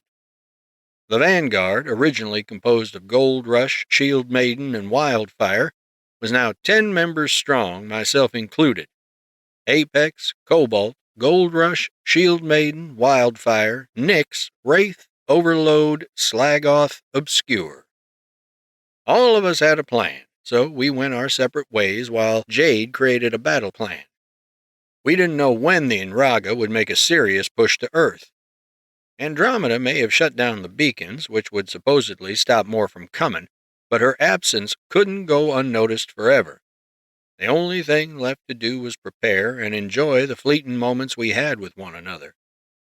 I also had to figure out what to do with Andromeda. She was all the rage.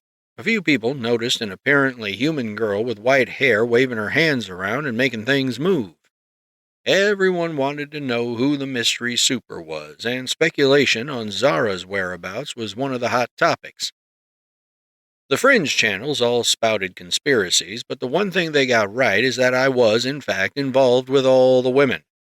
But that little detail was never confirmed publicly. Meanwhile, Zara tried not to be impressed with Andromeda's performance back at Jade's mansion. "You wasted the ice cream," Zara stated, wearing a white bikini for the indoor pool. Her blue skin looked amazing in it. "The bottom of the cone is the best part. It resembled feces." Andromeda replied. "It was chocolate. You were wasteful. I was hardly the only one with preferences. Trent didn't eat his sugar slug either," Andromeda replied, sitting at the dinette set where Ivy was keeping an eye on her from the kitchen counter. I sat in front of Ivy on a stool, flashing little smiles with her with the knowing that we were openly in love. The way she blushed was so adorable, those cheeks turning almost as red as her hair. "Having to go save the city from some random threat in the middle of a date? Sounds about right for a super," Ivy commented. "It's never stopped us," I said suggestively.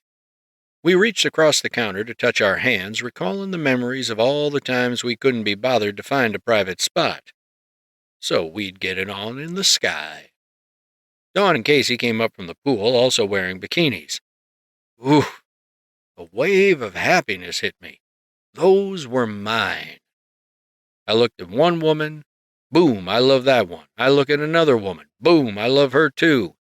It was a crazy domino effect where I was constantly fanboying at my own good fortune when it came to relationships. "If you can even call it a date," Andromeda complained. "There was no going on after that. The whole thing was ruined by our little scuffle. It must be such an inconvenience that your people chose to invade when you were having fun. Dawn sassed, walking to the fridge to retrieve a bottle of orange juice. Andromeda pointed at me. I have told them repeatedly that Earth would be spared if they came with me. Don't blame me for the stubbornness of others. Oh yeah, sure. Because letting the people you love go is an okay thing to do. Dawn shut her mouth hard after that. Andromeda giggled. Someone's never expressed that feeling to him, have they? Leave her alone, Andromeda. Casey joined in, looking foxy fine in her red and black polka dot two-piece. There's nothing wrong if she does. When did I express judgment? Andromeda objected. I stated a revelation. And when am I allowed to go swimming? When you can put chlorine on your skin without breaking out, I said. You obviously have a reaction to the stuff. Andromeda scoffed. Then take me to a stream, or an ocean of some kind. Trent? Dawn chimed in, looking nervous. Dawn, relax. I went through this with both Ivy and Casey already. Bring that booty on over here so I can whisper something in your ear. She hopped over to me and stood next to my stool with a happy grin, leaning over to put her ear to my mouth. I love you too, I whispered. Dawn jerked her body back upright, and every single one of the other women heard it by listening in with their gifts. It was written all over their faces. With an overjoyed smile, Dawn threw her arms around me and kissed my temple.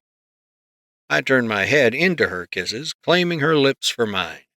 Feeling a little naughty, I reached for her bikini top while we kissed, pulling one of the cups down to expose her breast. A 2-second grope was all I managed before she backed off to cover up.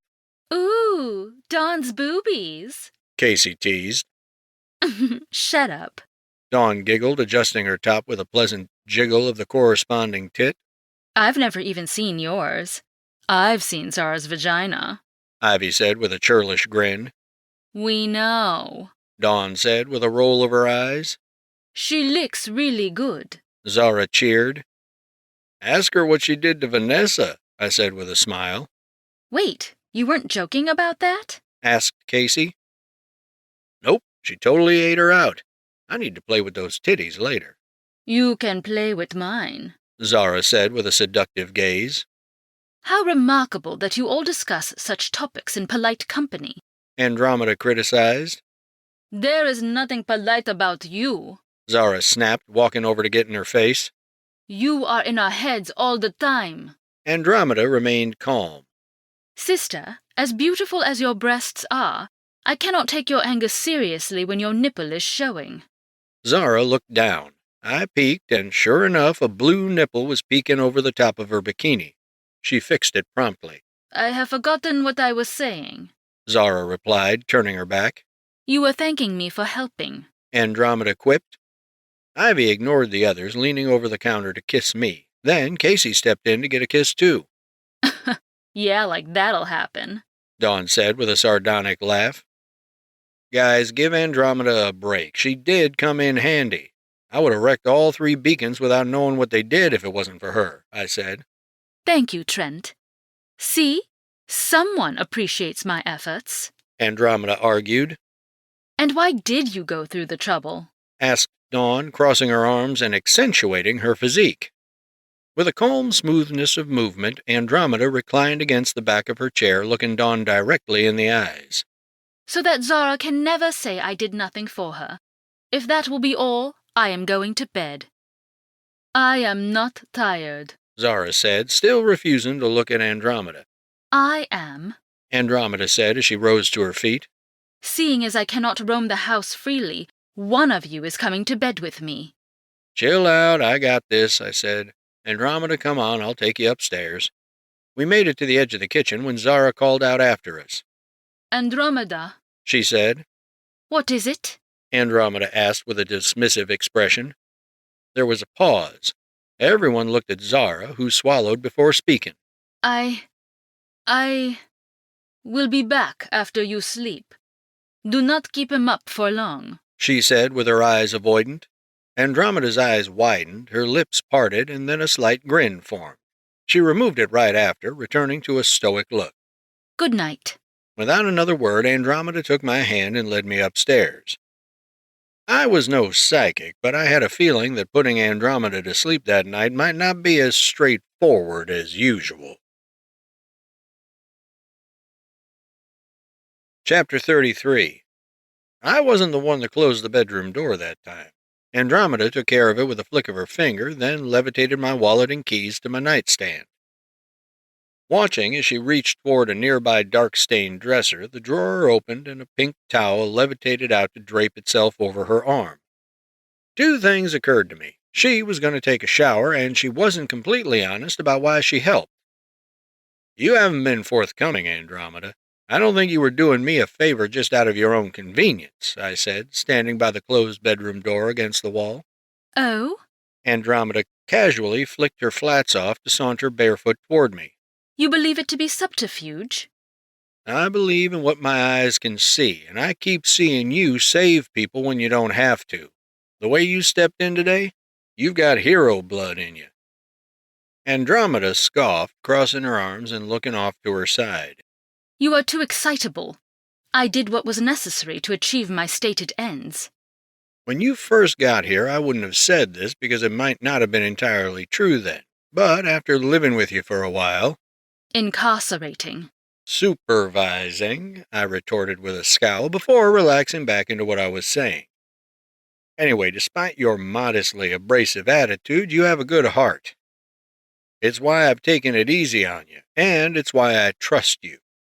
Andromeda flinched, her eyes widening with both full attention and surprise. You trust me? And what prompted this development? The way I see it, you've earned the benefit of the doubt. My trust isn't yours to gain, it's yours to lose.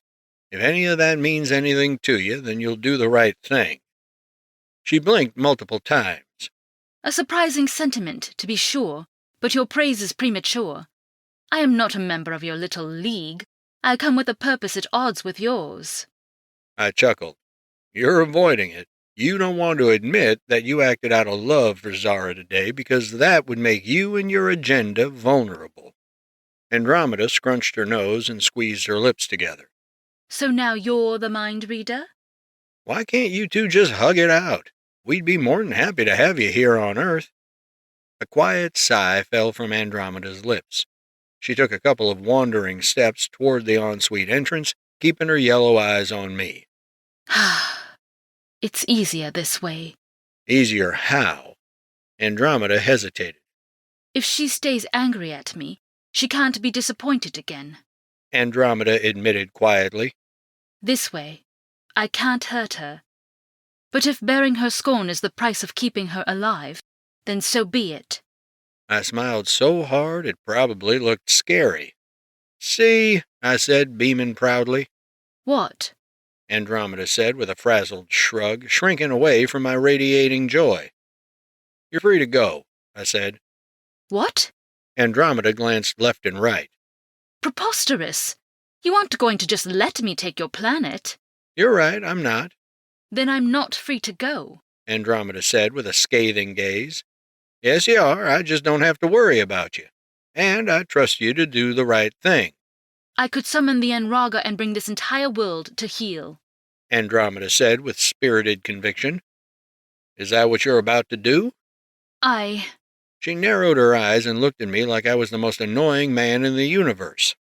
I'm taking a shower, and you can stop with this comedy about me leaving.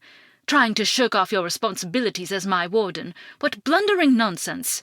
So noble, so daft.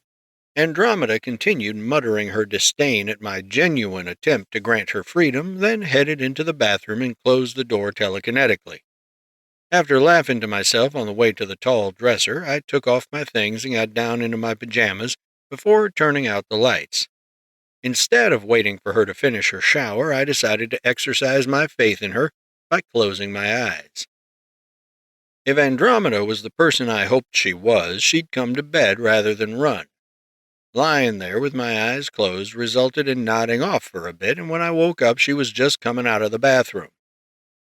I peeked through my slightly open eyelids and saw her turn off the bathroom light, then closed my eyes as her weight pressed onto the bed.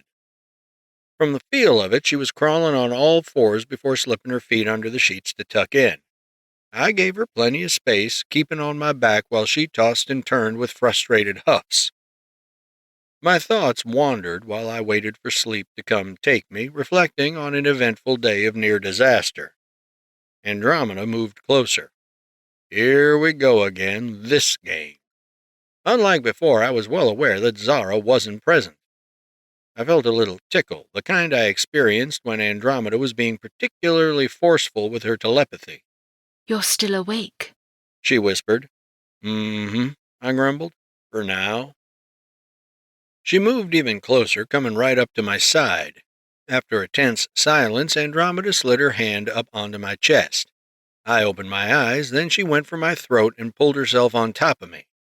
With her hands around my neck and her body lying atop mine, I noticed a small but crucial detail. Andromeda was naked, and she looked furious. She brought her face down close to mine, baring her teeth with seething fury. You tried to be rid of me. You tried to... Andromeda kissed me. Never do that. She hissed. Never... Her lips returned to mine, and before I even had time to process it, I held a handful of her white hair in my hand while I kissed her back. Holy crap, this was happening. She felt divine on top of me, and I dared to slide my hand down her bare back. Strong physique, sleek bones, slender curves. Andromeda was an alien fantasy given form. I wanted to ask what we were doing, what was happening, and why. But despite the thoughts tempting me to give them audible form, I kept silent through the kiss. Then she used her telekinesis to take things further. My pajamas slid clean off me, her breasts squishing against me while she licked up my neck. Her pussy dripped onto my lap, and then I was taken off guard when I felt my cock slip inside her. Ah! Andromeda voiced to the ceiling with airy bliss. Oh, God! I agreed in my own way. Andromeda, where... She shook her head. Oh, just let me... I let her gyrate her hips and then pushed her to an upright ride. My hands found her magnificent tits and didn't stop cupping them for a second. Andromeda moaned in tandem with each burial of my cock inside her alien pussy. Where was Zara? She had to have been hearing this. Everyone should have heard us moaning. There was no way they didn't know we were having sex. My own hearing picked up nothing but heartbeats. If they were listening in, they were doing so quietly. But more importantly, nobody was stopping us either. I sat up and lifted my pelvis slightly to match her movements, driving my eager dick into her welcoming pussy. The room began to shift and vibrate in perfect timing with our mashing loins. The effect was her unbound power reacting to her unleashed pleasure, making the room move as if it were breathing. I kissed and licked Andromeda's gray skin, sampling the space between her breasts before suckling the tips themselves. Her telekinesis did well to maintain her physical integrity, allowing me to indulge in my desire without fear of hurting her. I made those titties bounce with my increasingly enthusiastic thrusts, feeling her pussy lips pass over the skin of my cock as it reached full depth inside her. Feel that? She whined. Oh, I'll make you regret what you said. I'm going to make you... Oh.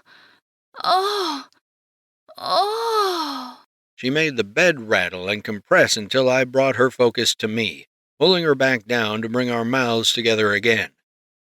This woman, who I'd become so impressed with since spending some time with her, was distinctly registering to my body as familiar yet other. The last time I felt something like it was my first time with Zara. Something in my body recognized something in Andromeda's, and it was not repulsed. A part of me could have laughed. I'd gone far beyond sleeping with multiple women. I'd impregnated an alien on top of all of that, and there I was having sex with a different alien. It was madness. It was confusing. It was also, as far as my dick was concerned, extremely hot. The flesh of her pink canal just inside her entrance visibly pulled out as it clung to my plunging cock, a testament to how tight Andromeda was. She dropped her head onto my chest as her movements hastened, breathing heavier as she approached the peak of her own pleasure, which is the exact moment my body decided it needed to come. I didn't even have to say anything because she already knew. Keep going, she whined. Andromeda, I'm coming. Come. Inside you? Come. It happened quickly. Andromeda got one more gyration in before I started coming in her pussy. She continued, riding out her own orgasm at the cost of me exploding deeply inside of her spasming vagina. I inhaled sharply at the abrupt waves of pleasure rushing out of the tip of my cock, overcome by the intense spraying of my load. Her reaction confirmed it. She was susceptible to ascender radiation. She gasped like the wind had been knocked out of her each time my pulsating dick sent a flood of cum into her twat. It was a response I'd seen before. Vanessa once described it to me in detail. First, there was the warmth and the throbbing of my cock. Then, a pleasurable buzz strong enough to trigger a secondary orgasm. A dizzying rush completed the experience while a quickening sensation came over the body. For me, it was an incredible orgasm with a full load every time. My hips quivered, my cock slid in and out, and I moaned through the whole thing. Trapped between her pussy lips, deep inside her canal, my dick pulsated uncontrollably while I arched my body off the bed. I could feel semen leaking out of her and along the side of my dick, my load filling her beautiful pussy to capacity. I'm coming! Oh, Andromeda!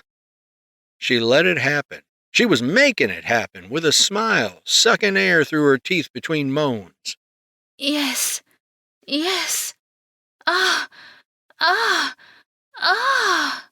Andromeda felt as good as she looked, and she didn't stop moving until I finally came my last.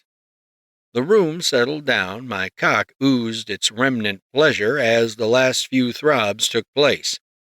I felt incredibly satisfied by that orgasm, having experienced it inside Andromeda for the first time.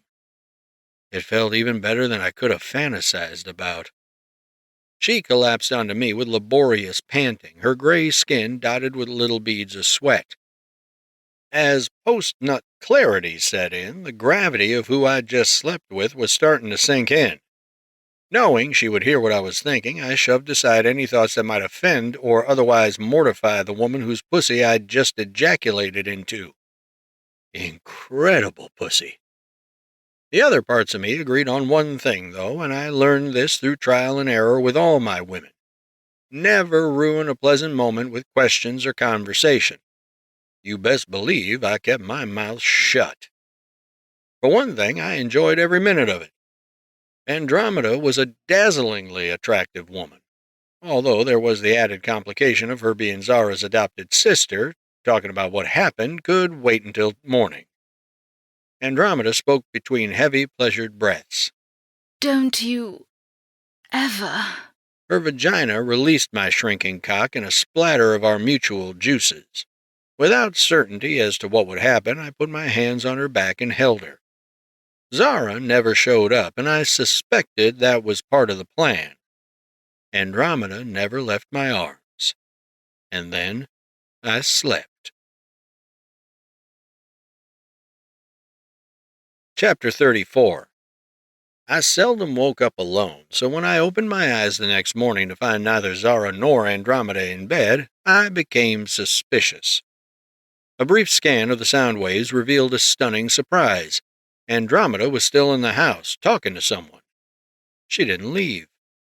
We had sex and she didn't leave. Thank God, because I was really hoping we could have sex again. After swapping into a comfy bathrobe, I headed downstairs where Andromeda and Zara were talking over by Jade's reading corner. Their voices were calm, unlike the usual vitriol exchanged between them. When they noticed my arrival, both women looked sidelong at me. Andromeda looked down, and Zara kept her eyes on me. You didn't come to bed last night, I said.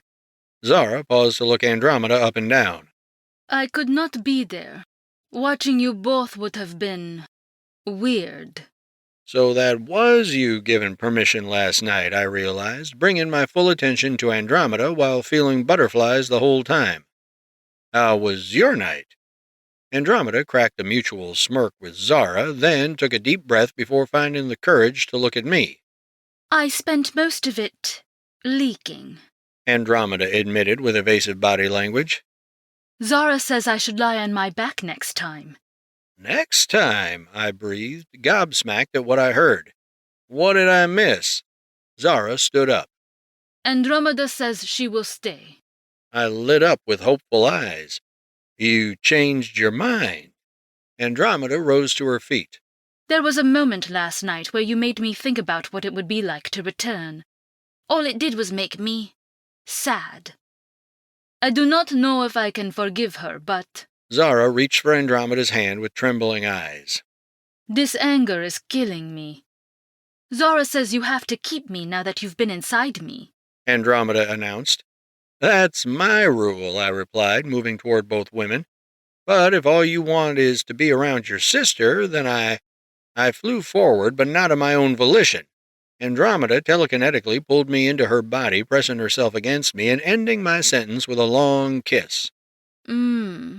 Andromeda cooed as she broke the kiss with an oral smacking sound, a line of spit connecting our lips. I'm staying for all of it. But Father will not approve. I'll protect you too, Andromeda, I said, pulling her into a hug. We need to have sex again. I moved my head back to look at her with a suggestive smirk. Back for more already. She held up a cautionary finger. Just because I'm inconsolably aroused doesn't mean it's not important. The boon to my power has been tremendous. And it feels really, really, really good. Yes, it does. Is me coming in you going to get you pregnant? Do you care? Not enough to pull out. Then take me upstairs and show me the thing Zara calls missionary.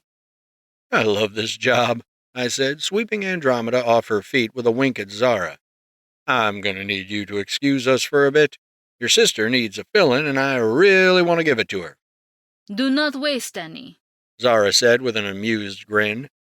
Vanessa would be upset. She didn't have to tell me twice. Ejaculating barely described what I did with Andromeda over the next 2 hours. New girl, new relationship, new mercilessly milking vagina. We made every drop count to accelerate the process. We took breaks between rounds so she could hold her legs up, keeping my semen inside her long enough to deliver all the radiation. It was a position that turned me on every time I saw it, which was often.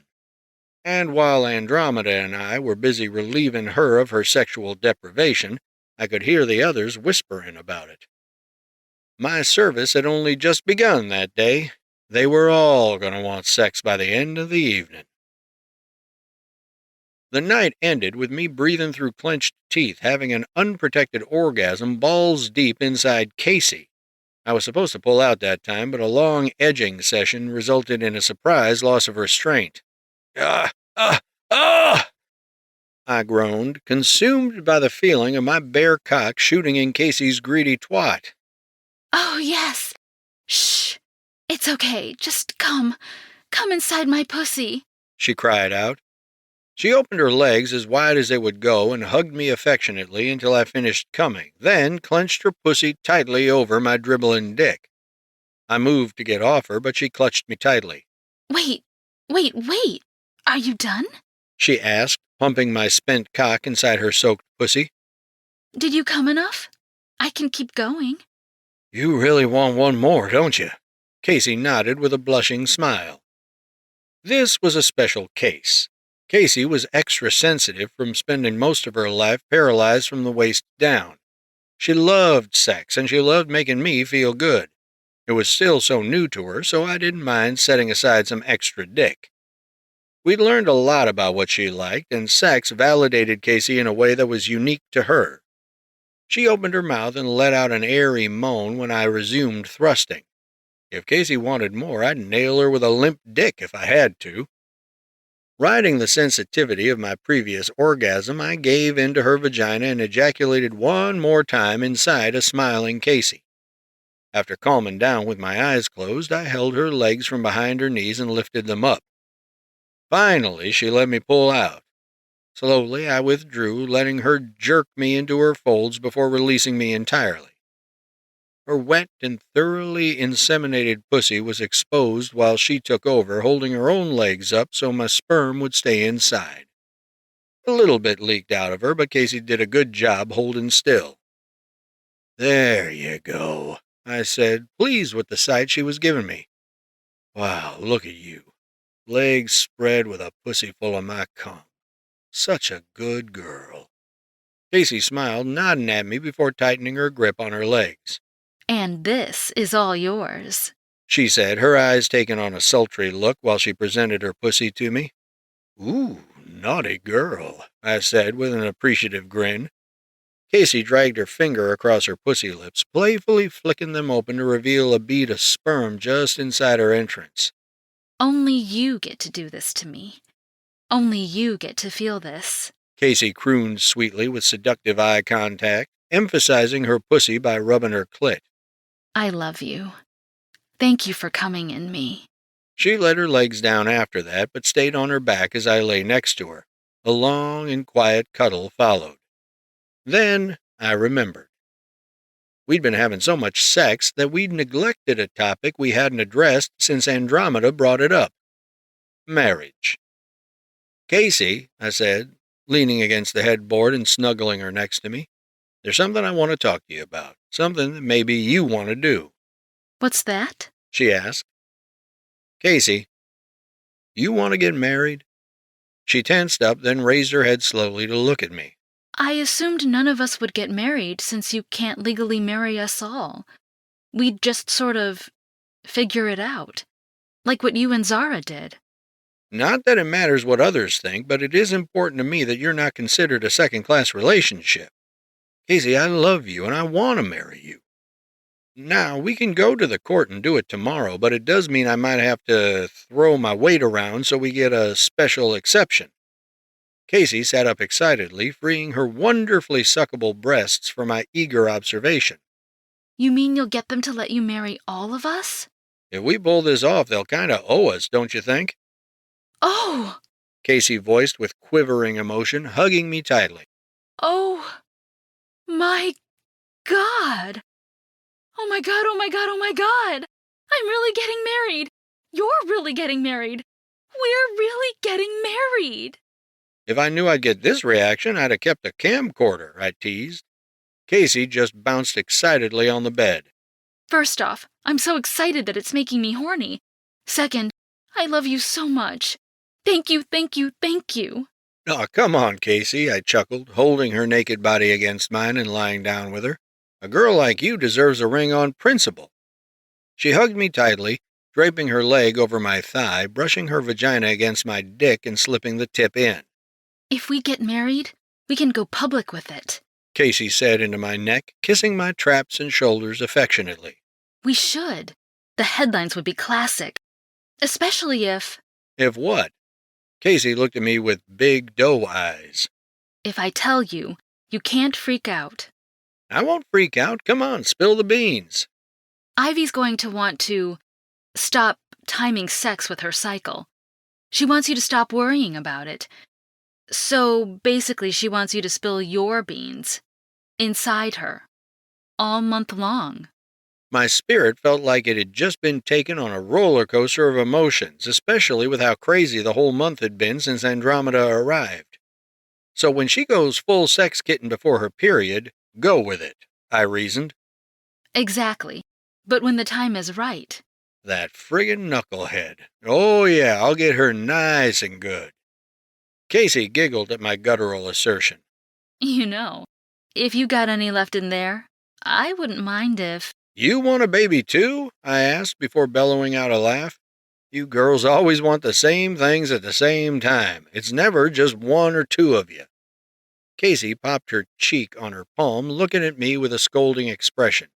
Hey, I told you I wanted kids way before Ivy ever admitted to wanting any. That's fair enough. Anything I need to know about Dawn while we're sharing life goals? No, Casey replied with a chipper voice and smile.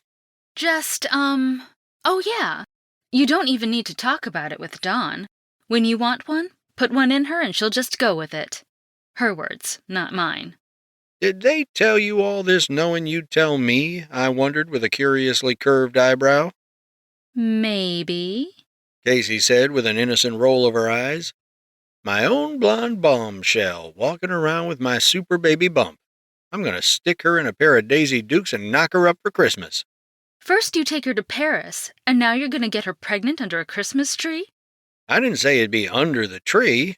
Why, do you want to have sex under a Christmas tree? All 12 days. And New Year's. Well, in that case, instead of popping a bottle of champagne, I should get all 7 of you to... Holy crap, I've got 7 of you! Focus? Casey said with a wry smile. Too late, I completely forgot what I was going to say. Man about to get ridden says what? What? Gotcha! Casey cheered as she climbed on to me for a full straddle. Then I spent the next few weeks making love while preparing for war. Chapter 35. It was getting colder during the day and the nights were getting longer. We'd done everything we could to prepare. We ran drills, the girls powered up, and I continued to tap further into the limits of what I could do. There was no question that Andromeda had been gone far too long for Nemesis to ignore. Every passing day became so nerve-wracking that we almost wanted him to come just so we wouldn't have to spend every day in suspense. Jitters were often relieved in the bedroom, and Andromeda was becoming frighteningly powerful. She was needing less and less concentration for passive protections because her body was becoming durable enough to let her devote her power to more strenuous tasks. And then there was Vanessa, bless her determined heart, who'd been working diligently on weaponizing the Ascender's radiation. The beacon incident had been covered up as a fallen satellite, but the comments we were seeing were basically right on the nose.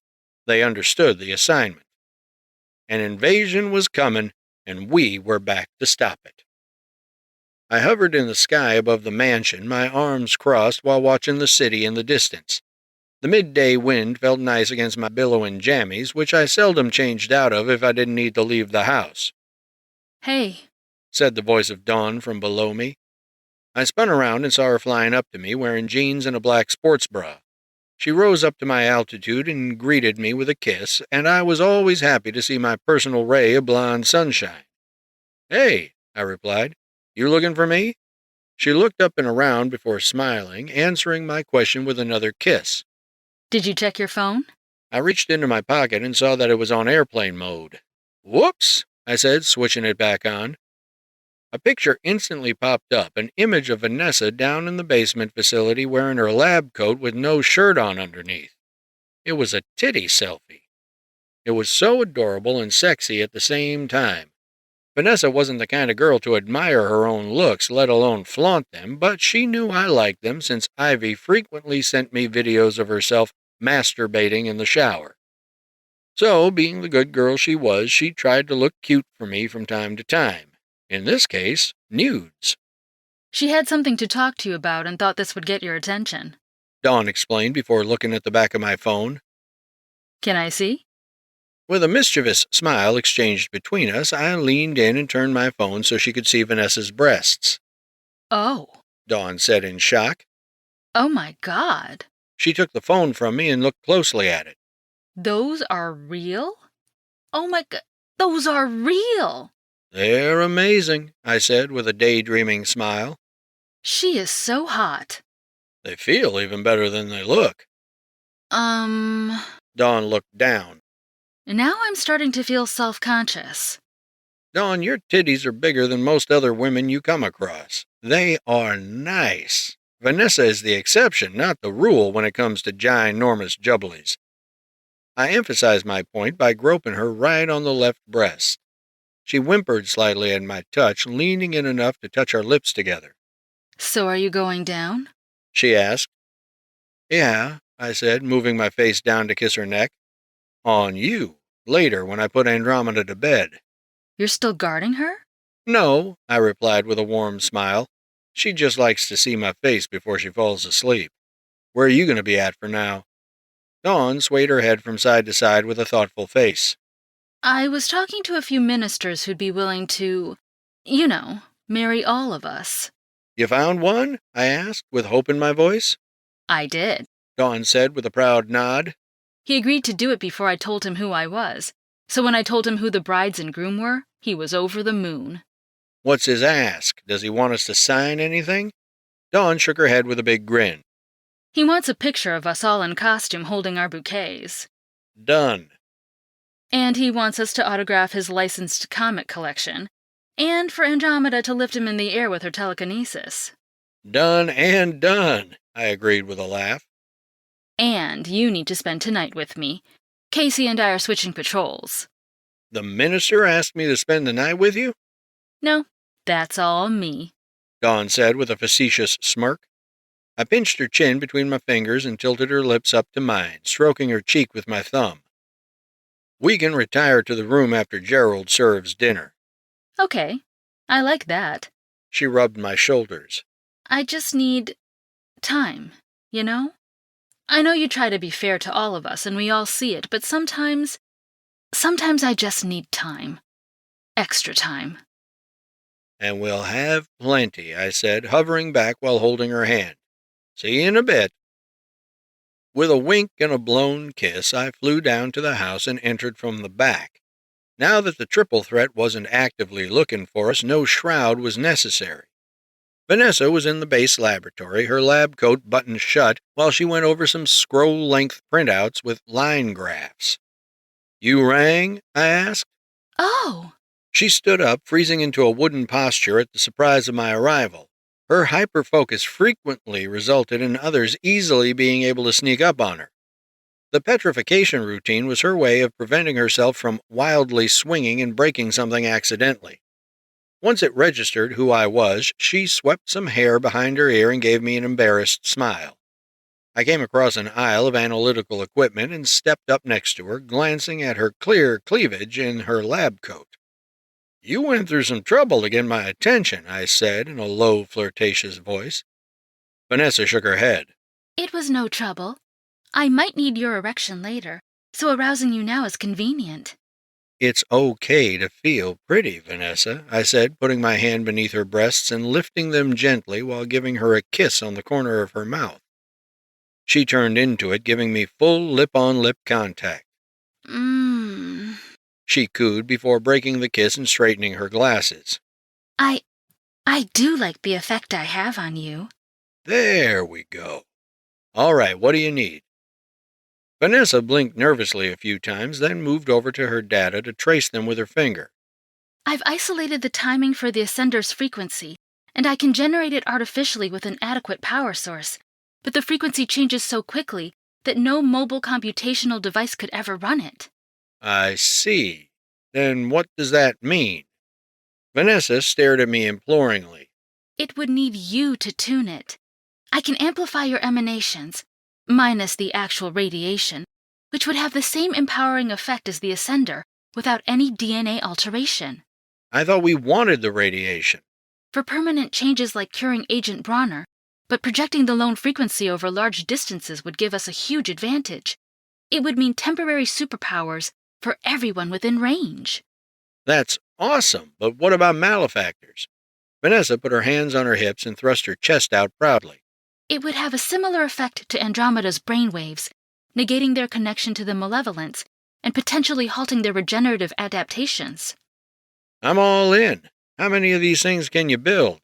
Vanessa turned around fast, shrinking her head into her shoulders and walking over to a microscope, diddling the eyepiece with her fingertip. I already had them built. One for every major city. I thought if we needed them, you can get around the planet pretty fast, and we have the batteries from Dr. Spanner. Vanessa, this is incredible news. This is how we win, I voiced while coming in to hug her from behind. She giggled as I swung her about, joyously celebrating the first real progress she'd made since starting. After putting her down, I spun her around like a salsa dance and then pulled her into me. The pink on her cheeks was too precious not to be burned into my mind. Let me know where to put them, and I'll do whatever I need to do, I said, holding her hand affectionately. Need anything else? You mentioned you might need something else. Vanessa blushed even harder and smiled to the point of dimples. Well, I've been working really hard these last few days. The only night I got any sleep was when you were there, so a nootropic would go a long way in giving me a second win. Tell me where you want it, I said, instantly game to give her what she was asking for. Vanessa looked up at me with big, innocent eyes. In my vagina? I mean, my pussy. I leaned in close. Are we being careful?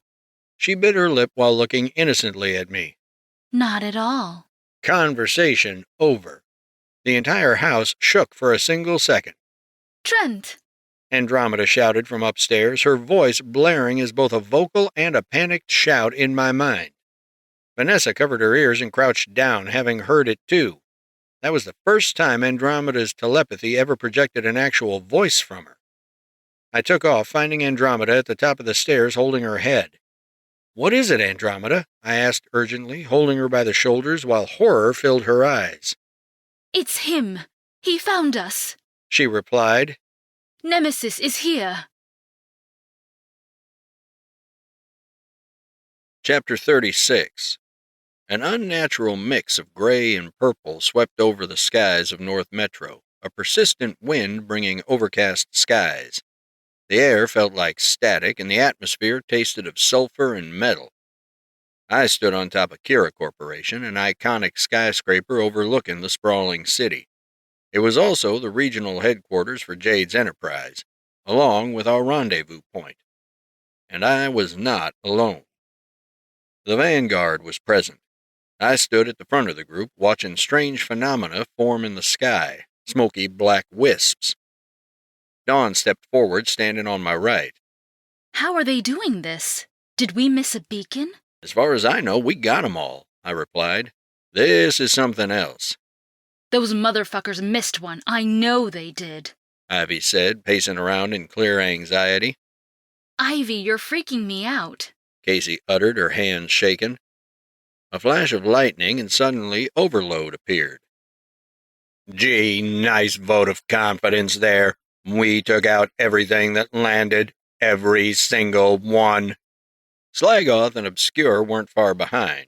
Slagoth landed from a super jump on the top of the building with Obscure holding onto his back. Holy shit, I do not want to do that again, Obscure complained. Slagoth grunted. At that moment, Vanguardians, both old and new, had assembled to answer the Inraga's challenge. Andromeda, said Jade, who stepped forward with her eyes glowing white. How are they doing this? This is what happens when we open a portal without a beacon, said Andromeda, looking disturbed. He's tired of waiting. Isn't that dangerous? Vanessa chimed in from the back of the group, fiddling with an open laptop. Disastrously so. If performed improperly, and it typically is, it could destroy the planet, Andromeda replied. Casey gasped, covering her mouth with her hands while Zara's eyes narrowed in fury. So all this was for nothing, Overload seethed. They're just going to blow it all up. Andromeda held out her arm, silencing everyone with a wave of her hand. It was not for nothing. Look, those torsion fields are manifesting slowly. This is deliberate.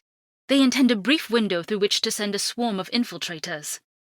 More beacons? Humph. Dawn huffed. We'll destroy them, too. That could be unwise, said Andromeda. Unwise? How the fuck could letting them through be the better option? Overload questioned. The longer they try, the worse it is for us, Jade interjected. Precisely, Andromeda confirmed. They don't want to destroy this planet with everything on it, but they won't take losing for an answer either. So after they open it, and I activate the Ascender, then we send something of our own through. Me, I said. You would attack Father in his own domain? Andromeda protested. We'd be without our biggest gun, Jade added. And you'd be without backup. Oh, fuck off! Zara shouted, finally joining the conversation as she stepped next to me. That is no way to believe in our husband. Andromeda was silenced. She's right, Dawn added. he can do this. It's Nemesis who should be afraid. Casey offered a weak smile, and then Andromeda sighed slowly. I'm sorry.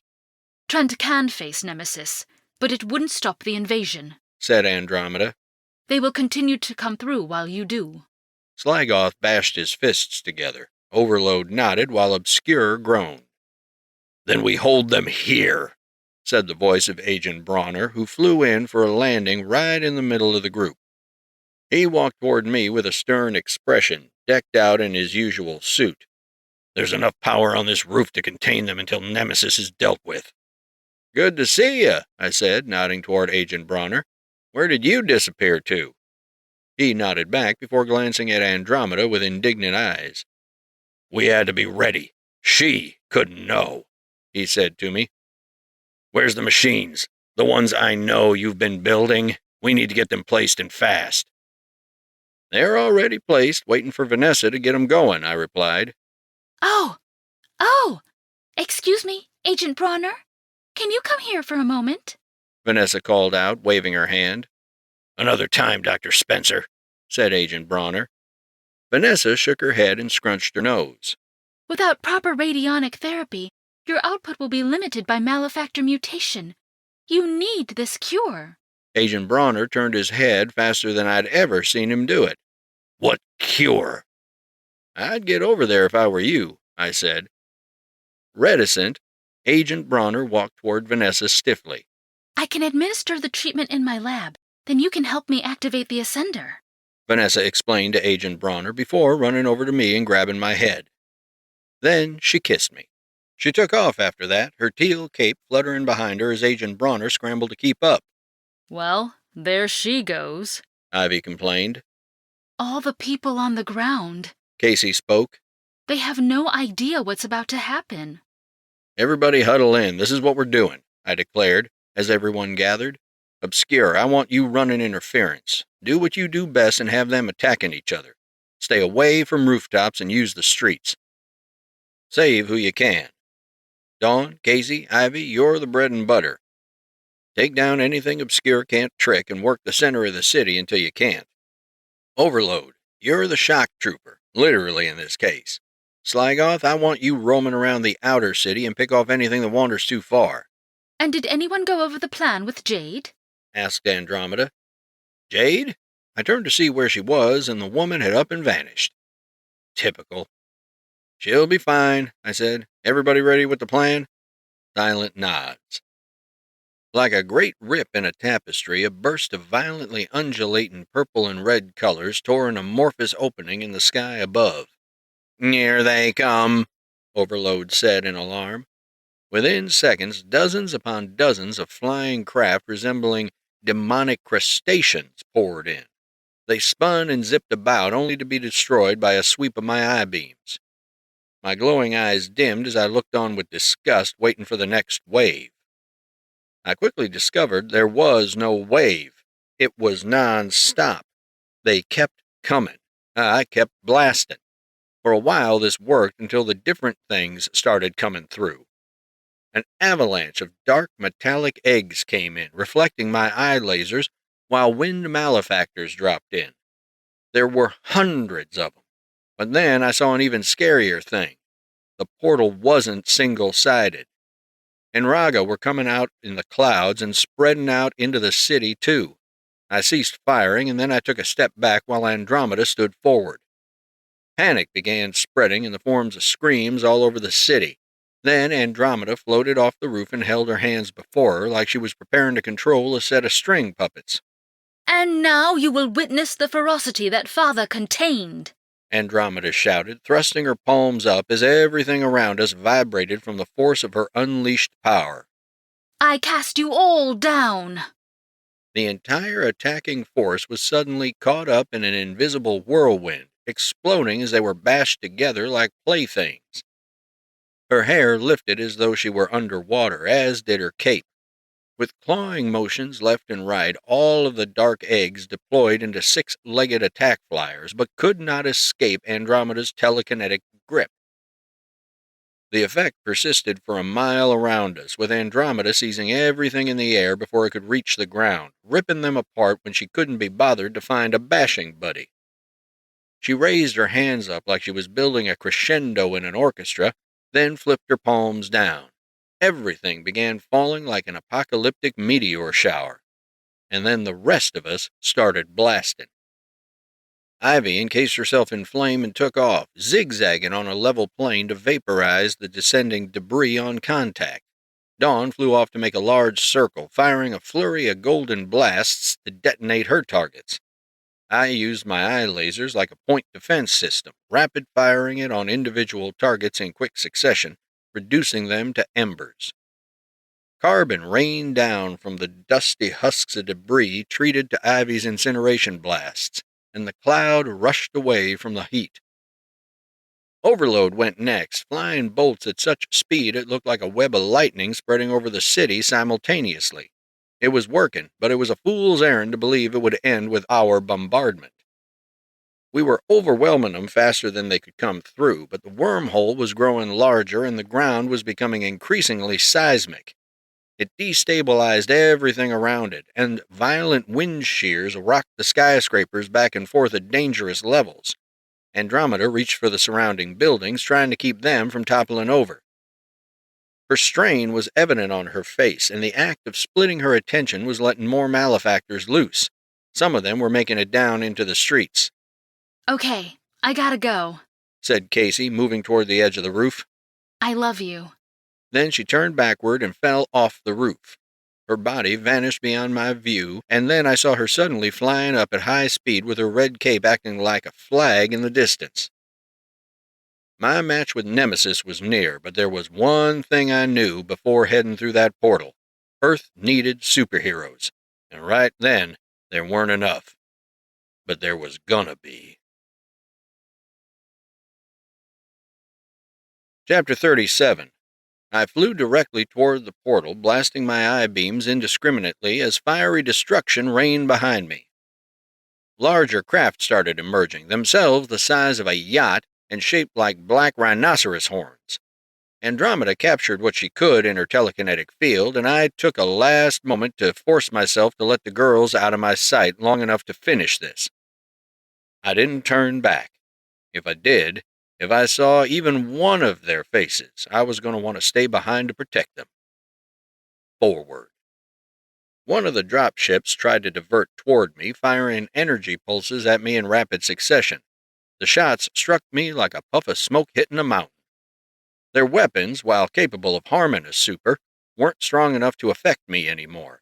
I didn't even wind up a punch. I just flew straight through the thing like tissue paper while firing my eye beams, destroying it instantly. Pitching in as much help as I could in the last second, I spun so fast my cape stretched out, firing large sweeps of eye beams to bring about a clustered explosion of Nraga craft.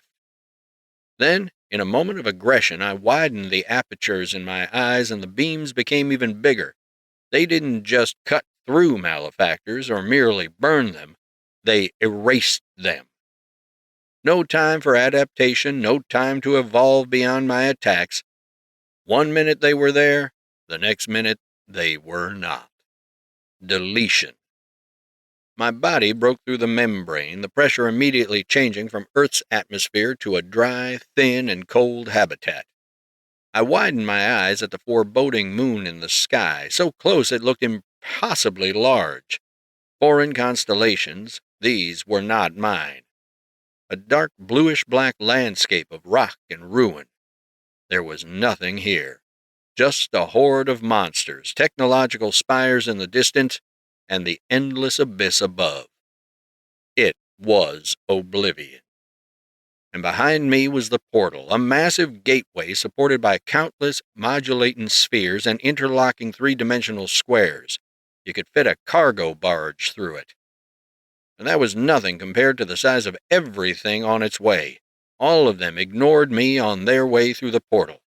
Endless legions of malefactors, ships arrayed in winding queues like an infinite line of spiraling reinforcements. It would never end. We'd be fighting long after Earth was destroyed. I had a choice to make.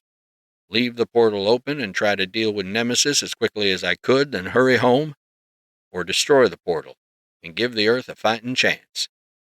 Their faces flashed through my mind. Everything I wanted, everything I'd seen, everyone I loved. Those beautiful girls, that wonderful world.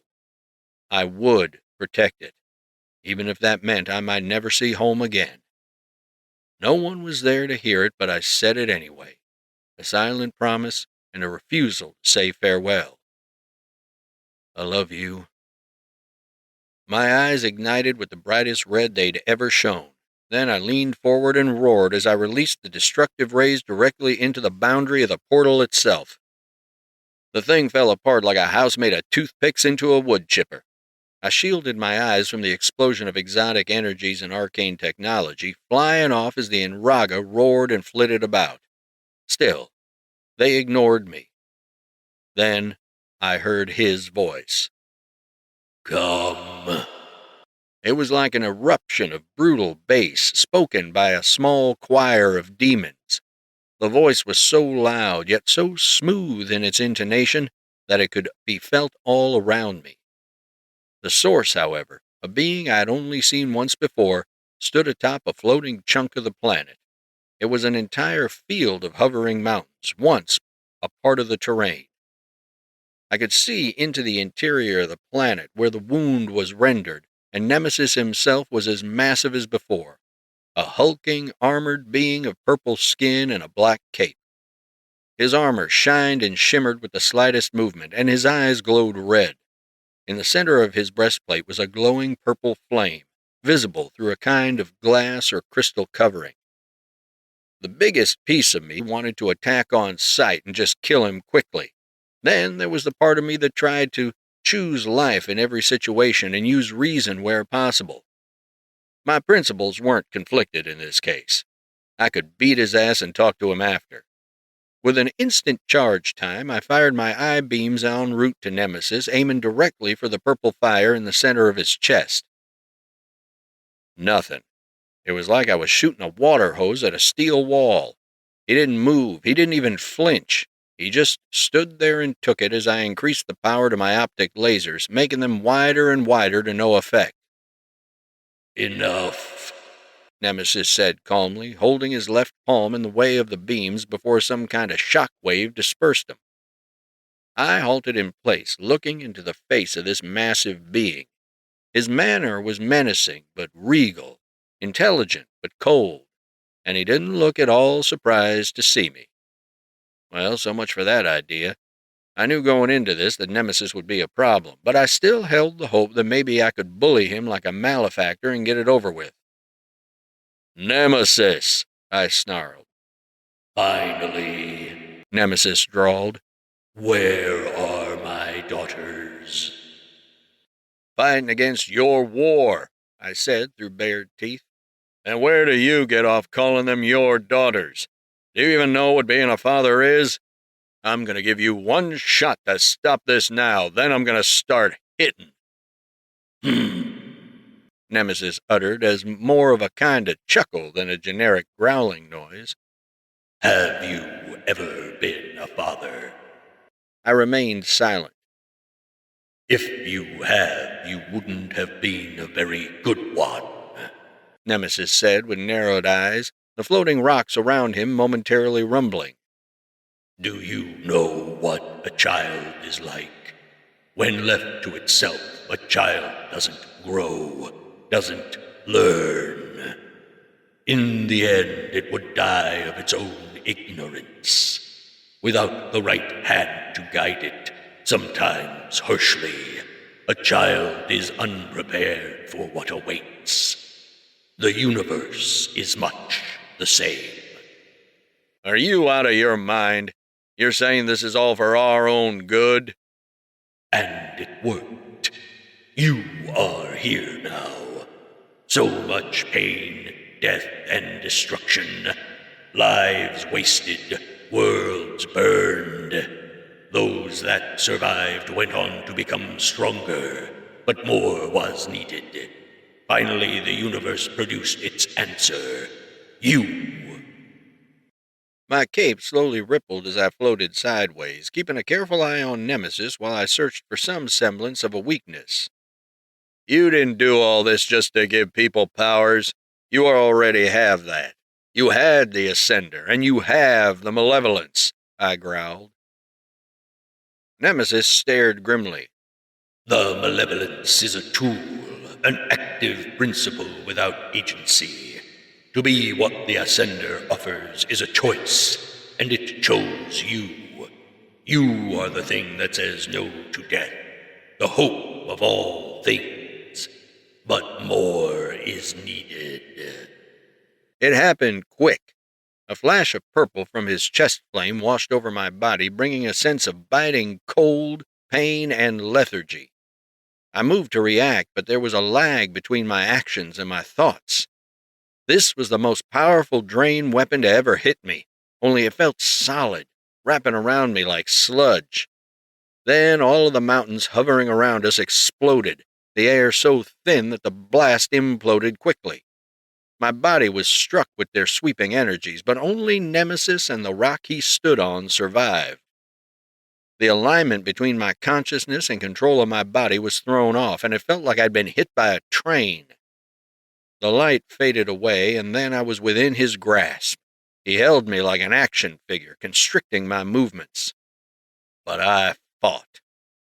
This dude was friggin' strong, and for the first time in a long time, I felt the frustration of wanting to do something but struggling to do it. I had to get out, and with my teeth grinding, I screamed out while unleashing an optic blast to end all optic blasts. It wasn't a pair of streams as was the norm. The energy came out of my entire eye socket, resulting in 2 wide torrents coming out in a wide cone in front of me. The entire cascade hit him right in the front of his body, covering his breastplate and staggering him back. He released me, and I felt tremendously tired. I began to fall out of the sky, but not before the purple energy took me into its grip again. Nemesis got me with his other hand, holding on tighter than before. Save your strength. It will be needed for the harvest, he spoke, then tossed me away an untold distance. My body crashed through a mountain peak, rocking every bone in my body with pain before I tumbled onto the ground near the portal just outside of his alien megacity. Get up, I groaned to myself, pushing myself up by the arms. Yeah, he's strong. Yeah, that hurt. You still gotta do this. I felt a powerful thunk of immense weight near me. Nemesis was already there. So he was fast, too. I didn't even notice him move. He walked the large path toward the portal as his armada diverged out of his way, the portal reassembling itself before him. Destroying it had only been a minor inconvenience. Your will is admirable, but mine is absolute. I will pluck my daughters from that planet myself, Nemesis spoke. There was no way. He was too big. That portal was barely big enough for him to stick his foot through. To my horror, Nemesis began to shrink like someone had turned the cosmic dial down on his size. In the span of a few moments, he was nearly the size of Earth's biggest man, only bigger. Still to humanoid scale, but maintaining his grand presence. 2 four-armed Enraga malefactors walked in with arms replaced with cybernetic cannons. They fired little claw modules all around me, trapping me in a field of purple lightning that felt like napalm. The energy stretched as I tried standing, pushing up through my legs and bracing every muscle. For every inch I gained, another dozen were deployed around me, creating a bigger nexus of energy webs to hold me down. No. I dug deeper, staying on my feet despite the immense forces trying to drag me down. The web expanded out to 10 feet in all directions, followed by black obelisks rising out of the ground in a grid around me. My restraints connected to those, flashed with even brighter light, and then I could move no further. I will stop you, I growled through a strained neck. He indulged me no further. I watched with ultimate horror as Nemesis walked into the re-established portal like he was going for a pleasure stroll. A horde of malefactors swarmed me, weapons trained but keeping their distance as a metal cocoon came out of the floor. Like an unblooming flower, the pieces interlocked and closed around my body. Silence. Chapter 38. Back on Earth. The portal grew larger while the skies grew darker. Obscure ran through the streets as street lamps fell around him, his cloak covering his mirror-like body. An alien malefactor raged after him with claws longer than its actual fingers, ripping through abandoned cars like tin cans. "Fuck this shit!" he shouted. He turned around and held both hands up, then watched as an Enraga dropship fired upon his pursuer. Friendly fire. He ran into a nearby coffee shop for cover, only to find a group of terrified and confused citizens hiding. From there, he did the only thing he could, which was urge them to head into the subway. As malefactors battled each other in the streets behind in front of the shop, a large bolt of lightning arced around the city like a large circuit, frying the weaker malefactors and bringing them down like flies in a zap trap. Ground troops rampaged through brick buildings near the dregs, where Slagoth was busy pulverizing the Enraga trying to venture outside of city limits. He traveled around as a large meteor, emitting his heat jets to sear on contact. Over on the west side, Ivy tore through malefactors in a solid aura of bright yellow heat, spinning and rolling in acrobatic turns as her speed carried her across the city almost instantly. Two of the large horn-like dropships reconfigured themselves into scarab-like biomechanical flying fortresses. They emitted waves of purple and blue energy from their energized wings, forming a draining field over entire swaths of the city. Ivy went from being the safety net to the first line of defense, rushing up to engage an Enraga assault platform, assembling itself in the skies one segment at a time. They were forming a kind of hover grid over the city, and the vanguard was doing all they could to prevent a foothold. With swirls of white-hot flame forming in her hands, Ivy thrust both up at the platforms, blasting them apart only for their reinforcements to replace them a moment later. Doubling up her firepower, Ivy fired a scattershot of fire missiles in all directions, including forward. Vast amounts of remaining debris fell onto buildings and streets far smaller than when they started. She didn't stop, but neither did they. More were coming, and the ambient heat of the entire city rose the longer she sustained that level of intensity. Dawn flew past her in a golden streak, heading north, where a titanic malefactor had formed from the bodies of fallen fodder. It was taller than every building in the suburban center she found it in. It stomped over a neighborhood strip mall as scattering families crashed into each other's cars trying to get away. She fired full power beams from both palms in one stream, blasting its limbs to bits. Each time she destroyed one of its arms, the thing would regrow with even more muscle and armor than before. Dawn had enough. Her body became alight with her signature energy, her cape and hair rising up from the energy flow. She went from a stationary hover to breaking the sound barrier on the spot, the loud boom cracking so sharply that everyone below screamed in alarm. That was the moment she showed everyone why they called her Gold Rush. It was worse than a .50 caliber bullet going through a squirrel. Dawn blasted herself straight through the malefactor's head before coming back around and doing it again repeatedly. She blew chunks out of the beast each time she flew through it, reducing it to far more manageable chunks. All of this within seconds. When the malefactor was a desiccated mess of meat, she twisted around and launched golden blasts like a sprinkler, vaporizing the individual chunks so that they couldn't return. The blast brought screams and a small mushroom cloud, with every streetlight in a 2-block radius popping in spark sprays.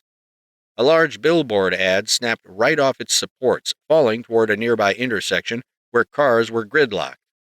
Dawn saw it and flew off in time to get under it and catch the falling metal by the flat. She slowed its descent gradually, the ends curving downward with her as the center point. By the time she got to the ground, she'd stopped completely. A little grunt and a shove got it over to the strip mall parking lot where it slid to a scraping halt. Dawn looked around to see if anyone else needed help, then a roar drew her attention to something behind her. Dawn turned around just as a black and red blur moved in the way, blocking the charged punch intended for her. Casey had moved in, her energy shield projected out in front of her like a hologram. She stopped a malefactor big enough to wear a pickup truck as a backpack. Whoa! Dawn breathed from the surprise. You okay? Asked Casey. The malefactor attempted another energized punch with its other arm, only for the shield to drop at the last second. Off target and off balance, the malefactor had no defense against Casey driving her fist directly into its mutated face. It flew back 100 feet into an unfinished storefront, crashing into a mess of brick and steel beams. Dawn looked impressed. I'm good. There's just too many big ones. Dawn replied. There's people trapped in the promenade. They're coming too damn fast. Casey shouted. The malefactor jumped out of the building it crashed into, crushing the asphalt it strode across on its way to avenge itself upon Casey. Dawn noticed it, moving back to charge an energy blast, just as Casey flew backward to spear herself toward it. The malefactor brought its hefty, charged fist back and sent it slamming into her entire torso. Its hand broke at the wrist like a man trying to punch through a granite barricade.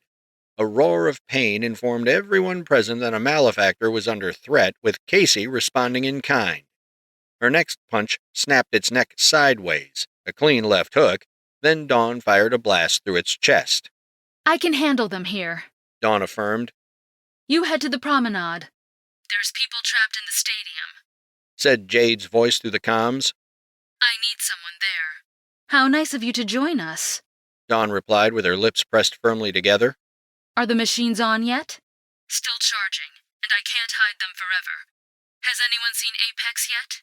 Casey and Dawn shared an intense stare and shook their heads. Not yet. Damn it. We can't be everywhere at once, and I hate picking who to save.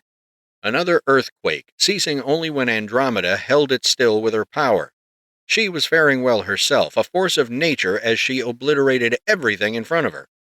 Everything she destroyed was turned into a flowing stream of shrapnel orbiting behind her, which she then used to attack with.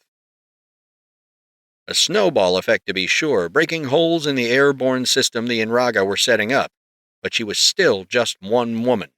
Let's just buy Vanessa more time. She's got to cure Agent Bronner and do this too, Casey offered. Then the portal suddenly collapsed.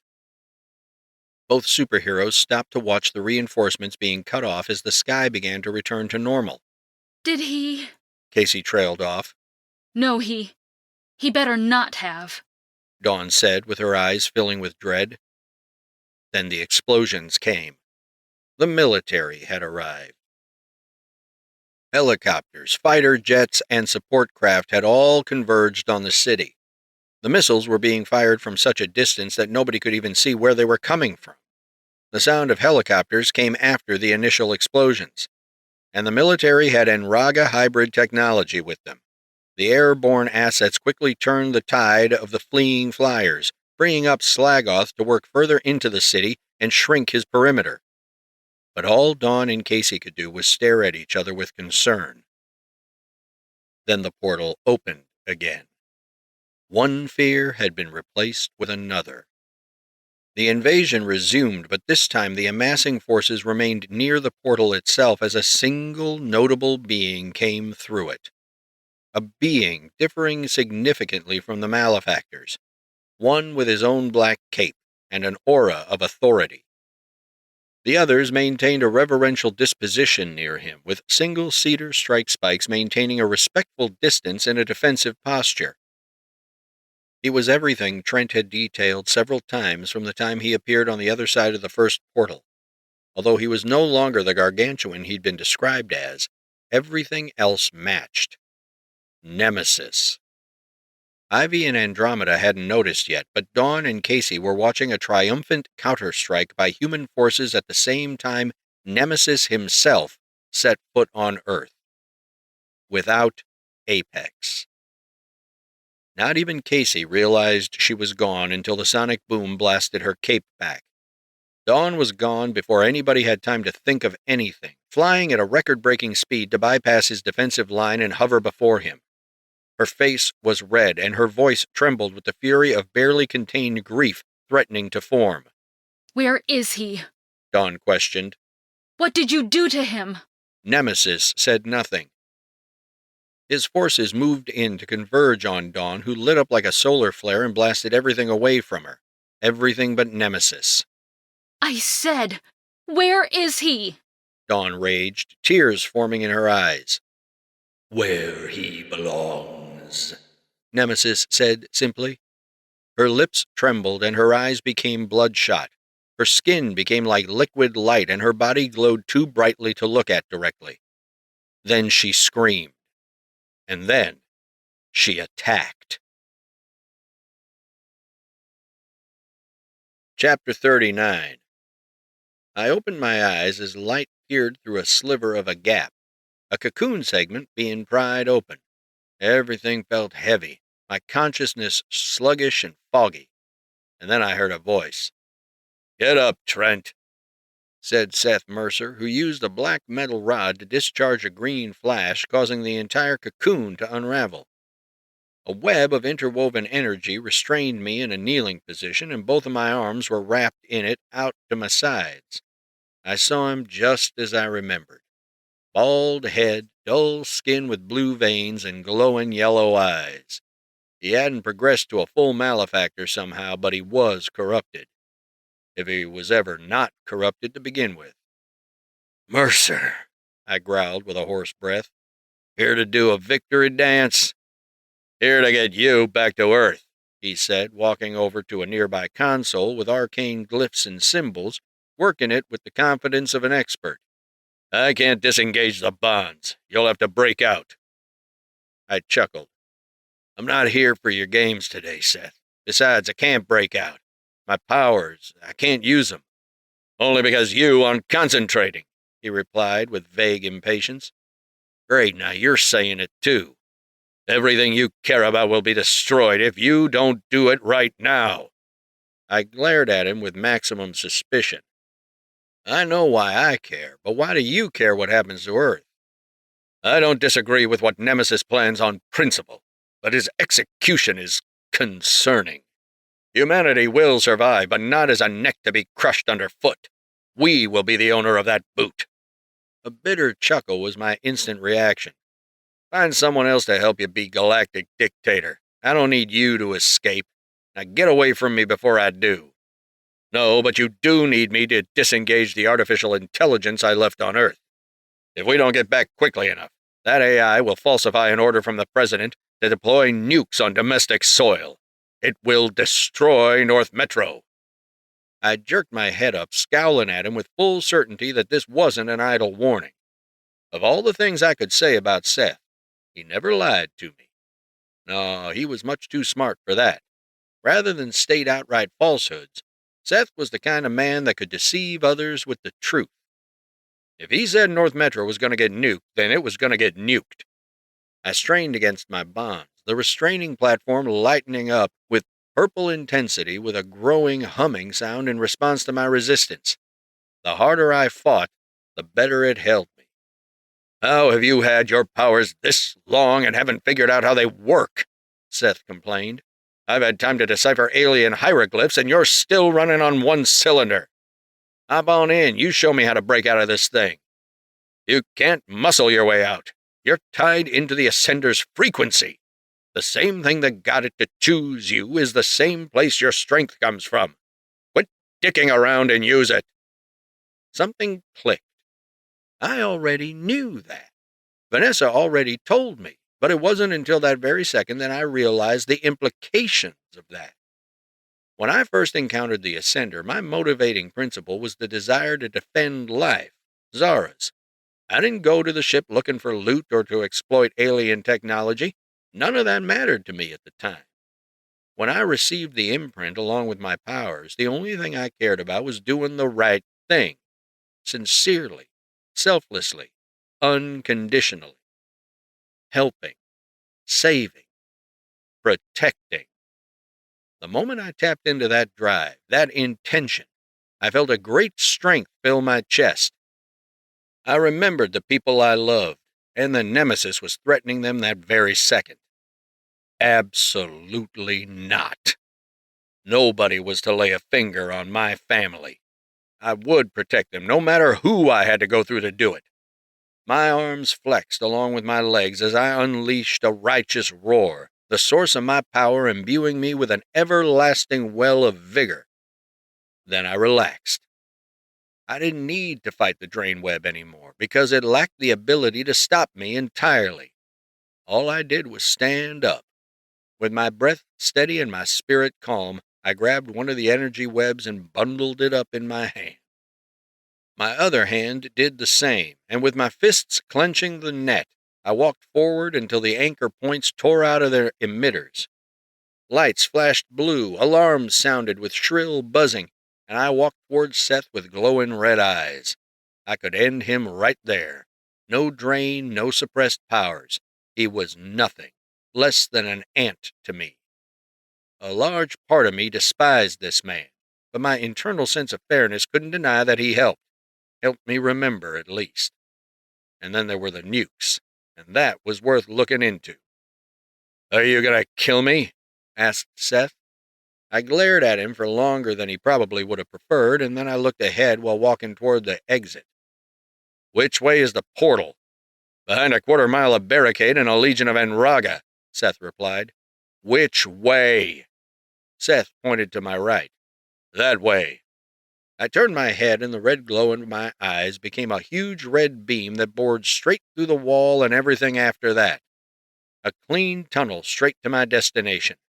With the entire compound alerted to my escape, I turned to Seth with resolute eyes and issued him a single command. "Let's go." Chapter 40. The Battle of North Metro. A crack severe enough to pop eardrums followed the landing of Dawn's punch on the palm of Nemesis, who caught it much like a father intercepting the blow of a toddler. She immediately launched into a shrieking kick, hitting the outside of his arm with a full brilliant glow of gold. Nemesis grunted, his body leaning slightly from the force of her kick. He replied by punching her directly in the gut. Gah! Dawn cried out as the wind was knocked out of her. She went flying diagonally down through the upper third of a skyscraper, crashing onto the street with an impact crater to show for it. Dawn coughed, whining as she clutched her sternum, gasping for air as she got up to her feet. He was already there. She reacted instantly, throwing an energy blast into his chest for a small-scale explosion. Her next assault was like a wildcat, swinging and kicking with her charged limbs. Each strike cracked the ground when it landed, her blows jostling Nemesis about, though his boots remained rooted. He lazily kept his guard up, a thoughtful look on his face as Dawn went all out. Ah! She shouted, pulling back her fist for her strongest punch yet. A beam of purple shot from the node on his chest, driving her back through a breakfast diner. Dawn crashed and tumbled through the tables and chairs, coming out the backside and flying back up with angry disregard for the damage she just took. Nemesis stood on the ground 1 second, only to reappear before Dawn the next. His node lit up again, prompting Dawn to back away and dart to the side. It fired anyway, but the beam curled to the side and tracked her like it was intelligent. She gasped when she saw it, but it caught up to her too quickly to avoid. A second strike drove her back into the ground, and although she let out a pained whine, she got up anyway. Another beam, but that time she fired one of her own. They collided between them, resulting in an explosion powerful enough to collapse the street into the sewers below. Nemesis remained aloft like he was standing on an invisible floor, firing a third beam. Into Casey's shield. Another intervention giving Dawn the time to fly around and go straight for the punch she owed Nemesis. She cracked him directly on the face, then hit him with a solid left aimed for his opposite temple. His head bobbed back and forth, a look of surprise in his eyes. Dawn ducked down and grabbed his leg, then spun around faster than the human eye could track, throwing Nemesis away and upward. which is where he took a torrent of fire from Ivy, who was coming in like hellfire to kick Nemesis in the gut with both legs. She was so fast that he got hit with her fire and her double vault kick at the same time. Nemesis let out another grunt, though his body didn't appear even remotely burned. Die! Die! Die! Ivy shrieked like a banshee, assaulting him with fires that made Nemesis hold his arm defensively. It quickly became apparent that they weren't killing him, and the growing white-hot heat that Ivy generated was causing the water in the nearby pipes to burst from the pressure of evaporation. Everything for a city block was darkening, crisping, burning. Her rage was an inferno capable of scorching the world. But Nemesis weathered her flames with an intercepting smack across her face.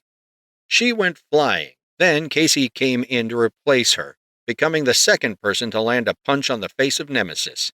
He didn't move, but he nodded, then punched her back in kind. Casey shook and staggered in mid-air, her lip bleeding and her eyes bloodshot. She spat, then she clenched her fists and hit him again. She uttered loudly in exertion, hitting him like a thunderclap. Nemesis shifted back that time, momentarily stunned. Casey smiled with pride, then winced in pain and fell out of the sky.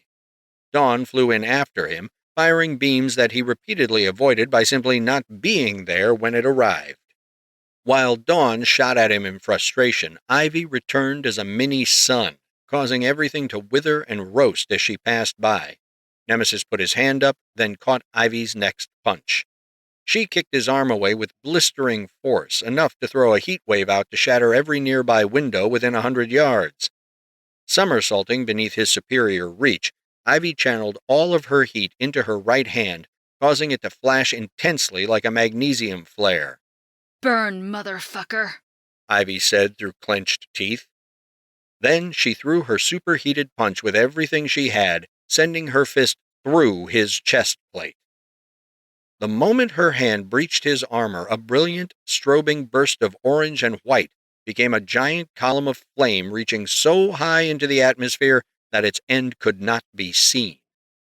It swirled like a flame tornado, pulling in cars and loose debris along with Unlucky and Raga. Fighter jets and choppers avoided the region and were having an increasingly harder time flying in the area as a whole. Dawn crouched over Casey and used her own cape to shield her, the latter of whom was weakly holding up her arm, generating her own signature protection ahead of them. Another loud boom, and then the flames dispersed. Nemesis was showing a little bit of battle damage, with burn marks on his now compromised chest armor. And she got him. The skin beneath the hole in his armor had been charred and withered, and Ivy was now avoiding his return punches, this time with more speed and precision behind them. Her agility and reflexes served her well, and she was jabbing him repeatedly like he was standing still. They were flinching him, but Nemesis followed through with his punches like he was ignoring hers. You okay? She needs help, Dawn urged Casey. That shit hurt, but I'll catch up, Casey replied. Dawn flew off following the confirmation, coming around with her fists covered in glowing spheres. She joined Ivy in her assault, but Nemesis was growing faster. Not fast enough to catch Ivy, but fast enough to catch Dawn. He blocked her blows with one arm, then fired a purple beam at Ivy. She flew off as it chased her, giving Nemesis the ability to use both arms against Dawn. He threw a punch that she stopped by holding up both forearms, but her body was thrown back through a nearby building. Casey came up next, ducking beneath a straight punch from Nemesis, who transitioned into a downward elbow. His mighty arm got her right in the back, stunning her with a concussive blow before kicking her in the gut. But she didn't go flying. She circled around his leg and grabbed it instead. In obvious pain and groaning from the strain, Casey gave Nemesis an elbow of her own, right into his kneecap.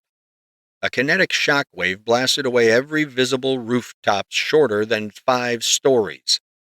Nemesis flinched, his eyes widening with a bit more of an affected grunt. With his leg still within her grasp, Casey flipped over his entire arm and got it into a lock, then used her own flight propulsion to throw them both into the ground. Dawn returned to the fight, but the beam diverted down to where Nemesis and Casey landed. She rushed that way to help, and so did Ivy. But it was a feint. The beam curved at the last second and split into 2 purple energy streams, getting both women in the chest and throwing them into the street. Then 3 loud clashes, and Casey was tossed into the pile of girls. The vanguard was down.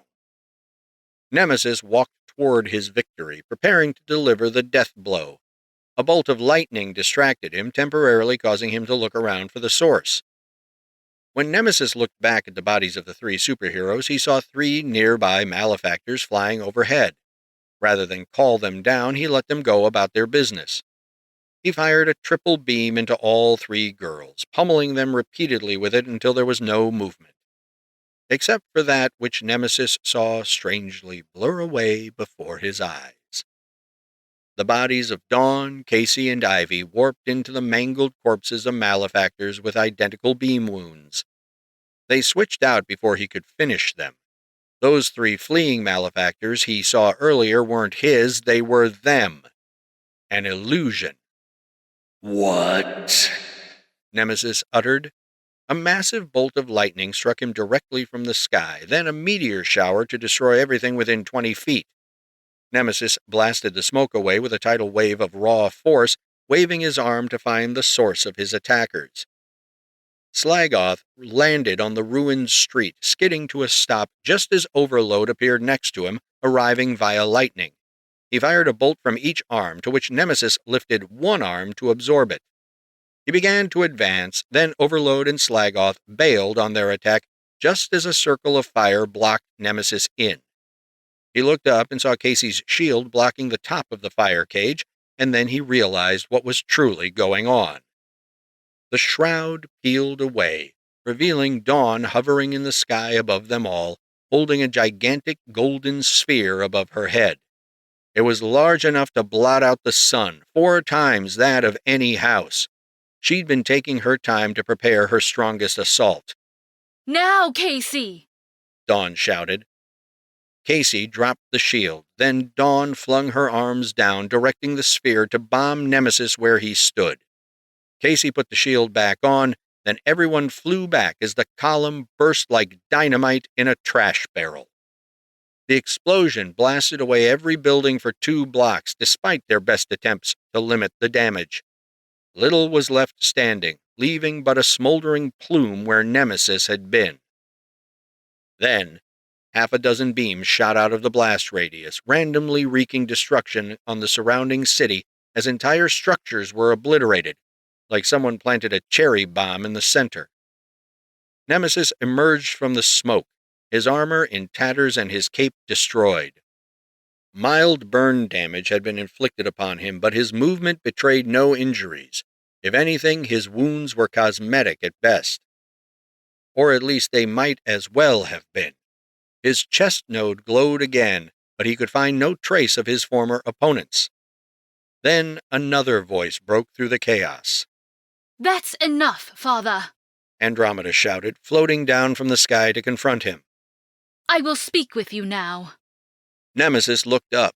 Then his body simply shifted from ground level to her altitude with no gestures of any kind. His head turned left and right slightly, his node remaining bright. "Your new allies have fled," he said. "Hardly. They're a determined lot, simply licking their wounds and regrouping. They won't give up. None of us will," Andromeda replied. Nemesis floated closer, causing Andromeda to hold herself defensively. "I thought that even without the malevolence you understood," said Nemesis. "It was why I let Zara retain her agency. I tried to teach you." "You turned us into the mascots of our own people's enslavement," Andromeda spat, leaning away while sassing him with her face. "You manipulated me, took my power and my life. You never cared for us. You never cared for me. Everything is secondary to your great crusade, but I've learned what truly matters." Nemesis smirked slightly. "Excellent, Andromeda. You've finally grown up. You've finally learned to say no." And that's not all I have to say, Andromeda said with a menacing smile. You're going to fight me too? Nemesis questioned with dismissive amusement. Granted the full extent of your gifts, you remain unprepared for this. I have ascended. Andromeda thrust her hand forward in a malicious grip, seizing Nemesis where he stood as the armored trappings left on his boots ripped away. She strained as the mangled high-rise frames bent toward her, as though one had unleashed an invisible black hole with them at the center. Nemesis started to move his arms, then slowed down as Andromeda roared. Flickers of distorted light bounced off his skin like a friction ignition. I'm going to rip you apart! She screamed. Her unseen powers thrashed and clawed at him, but Nemesis did not falter. Andromeda groaned and strained, gritting her teeth before reaching for nearby cars and ripping chunks from nearby buildings. She hurled them at him at breakneck speed, each clump of debris shattering on contact prior to enveloping him. Anything and everything was fair game, with Andromeda desperately using whatever she could to kill him. An explosive wave of violet light removed everything encasing Nemesis, the skin on his chest glowing from the expulsion of power. There he floated, unaffected by Andromeda's telekinetic assault. Her nose bled, her arms trembled, then she let go of a breath she'd been holding and fell. Nemesis caught her by the arm, holding her in midair with an empty expression. You might want to let her go, said another voice. It came from above, and when he heard it, Nemesis grinned before looking up. There, floating in the sky, with his arms crossed and cape billowing to his left, a man with glowing red eyes looked upon Nemesis with contempt. Welcome back, said Nemesis. Apex. Chapter 41. With her consciousness barely hanging on, Andromeda looked up with a bloody nose and saw me hovering there. The look of relief she gave would forever be seared into my brain. Final warning, I said. Let her go. Nemesis smiled, then released his hold on Andromeda. She floated down slowly like she was sinking to the bottom of a pool. I took off, scooped her in midair faster than the eye could see, and returned a safe distance away on the ground. Andromeda remained cradled in my arms, out of sorts and still regaining her land legs. I set her down and made sure she was steady, remaining acutely aware of Nemesis while touching Andromeda's face. You'll be all right. Everyone is safe now, I said. The vanguard returned to the scene, with the girls all having bloody noses and bruised lips. Nemesis had done a number on them. Who else is hurt? I asked. It's worse for others than it is for us, said Casey, who wiped her leaking lip with the back of her hand. I think my rib is broken, Dawn said with a wince, holding her side and staggering to her side. She landed on me for support, with me looking her over and admiring her for the trooper that she was. Casey seemed better, but her face was going to be bruised for a while. We needed to get that bone set, but surgery on a super required specialized tools that only Vanessa could make and use. She needs to get back to the lab fast. Casey, can you take her? I asked.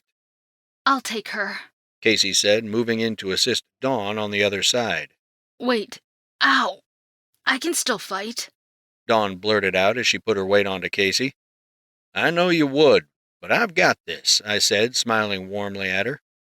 Wait, you're going to fight him by yourself? He just took everything we gave him and whooped all our asses, Ivy said, stepping forward with a swollen cheek.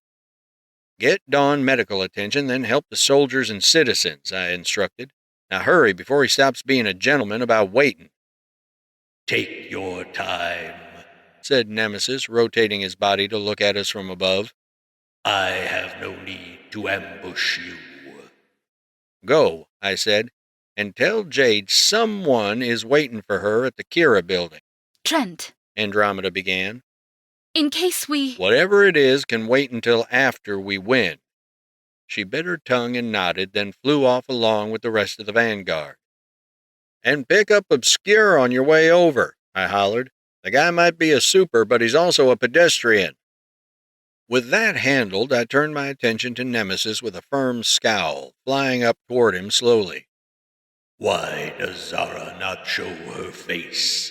I never took her for a coward, Nemesis stated. She's where I told her to be, I replied, matching his altitude with my fists balled. Now, before this difference of opinion results in your blood on my knuckles, I'm going to give you one last chance to take your army and get off my planet. I will, said Nemesis. After I'm done. With nothing left to say, I tucked my chin. Fine. Nemesis doubled over when my fist dug into his abdomen, his mouth dropping open as a hoarse groan forced its way free from his lungs. His body was dense in a way that was difficult to place, as though he were made of liquid granite, if granite was as smooth as a cut diamond. Then I threw a follow-up punch that he caught in one hand. He responded in kind, bashing the other side of my face with his fist. A vicious cracking noise caused nearby power transformers to explode in a wild shower of sparks. I bent sideways from the force of it, then punched him exactly where I hit him the first time. His reaction was equally pained. Then I clenched my left fist and brought it across his jaw before grabbing his neck and punching his face multiple times. Every impact released a shock wave, every blow a deafening snap. His arm came over mine and got me directly in the temple. Then he grabbed me by the neck and slammed me into his knee before straight punching me toward the ground. I slowed to a stop just over the ground at the last second, just as Nemesis was coming down above me. Then I blitzed up to him and kicked him directly in the chest. He flew back a full block before stopping himself. Then I flew upright with my arms crossed in a standing position. My movement from where I was to within speaking distance was instantaneous. I don't know how old you are, but when's the last time you took a real punch? I asked him in a mocking but cold tone. You see, I can judge how strong you really are because I'm that strong. My hits are hurting you, but to me, you hit like a regular guy. Noted. The now obsidian skin on the charred chest of Nemesis began to glow with purple light, invoking the glow of the thing that was previously in his chest armor. It was a power unique to him, but without his armor to focus it, the blast was far more violent. It came out like the blast of a fire extinguisher, engulfing me in purple energy waves. The force of it carried me across the city until I crashed into the vault of a bank a mile away in the first floor of a commercial skyscraper. Impacts at these velocities meant that crashing through a building felt far worse if you were durable enough to survive it. That big metal vault door might as well have been made of the hardest material in existence when I struck it, like hitting water at high speed. Nemesis was on me a split second later, rampaging through the bank as I flew forward to collide with him. The resulting shock wave bisected the building like a pizza cutter, causing it to break down and fall around us. He punched me through a support beam, which I then used to bat him out of the crumbling structure. As Nemesis hovered backward just above the ground at high speed, I took off with a requisite boom and caught up to him. Not one to go down easily, Nemesis grabbed my arm as I came in for an overhead punch, blasting me with his chest beam at close range. Purple washed over me and anything behind me as he unleashed his destruction on me up close and personal before exploding in a mushroom cloud of shimmering violet energy. Every mid-sized downtown tower caved in around us, flattening vehicles like metal accordions. When it cleared, my cape had been torn in several places, along with a patch of fabric hanging off my shoulder and exposing my entire right arm, the one he grabbed. I've had enough, I growled. We're taking this outside. Nemesis got his turn to be blasted by an enemy energy beam when I unleashed a torrent of red heat from my eyes, hitting him in the chest and pushing him up into the air.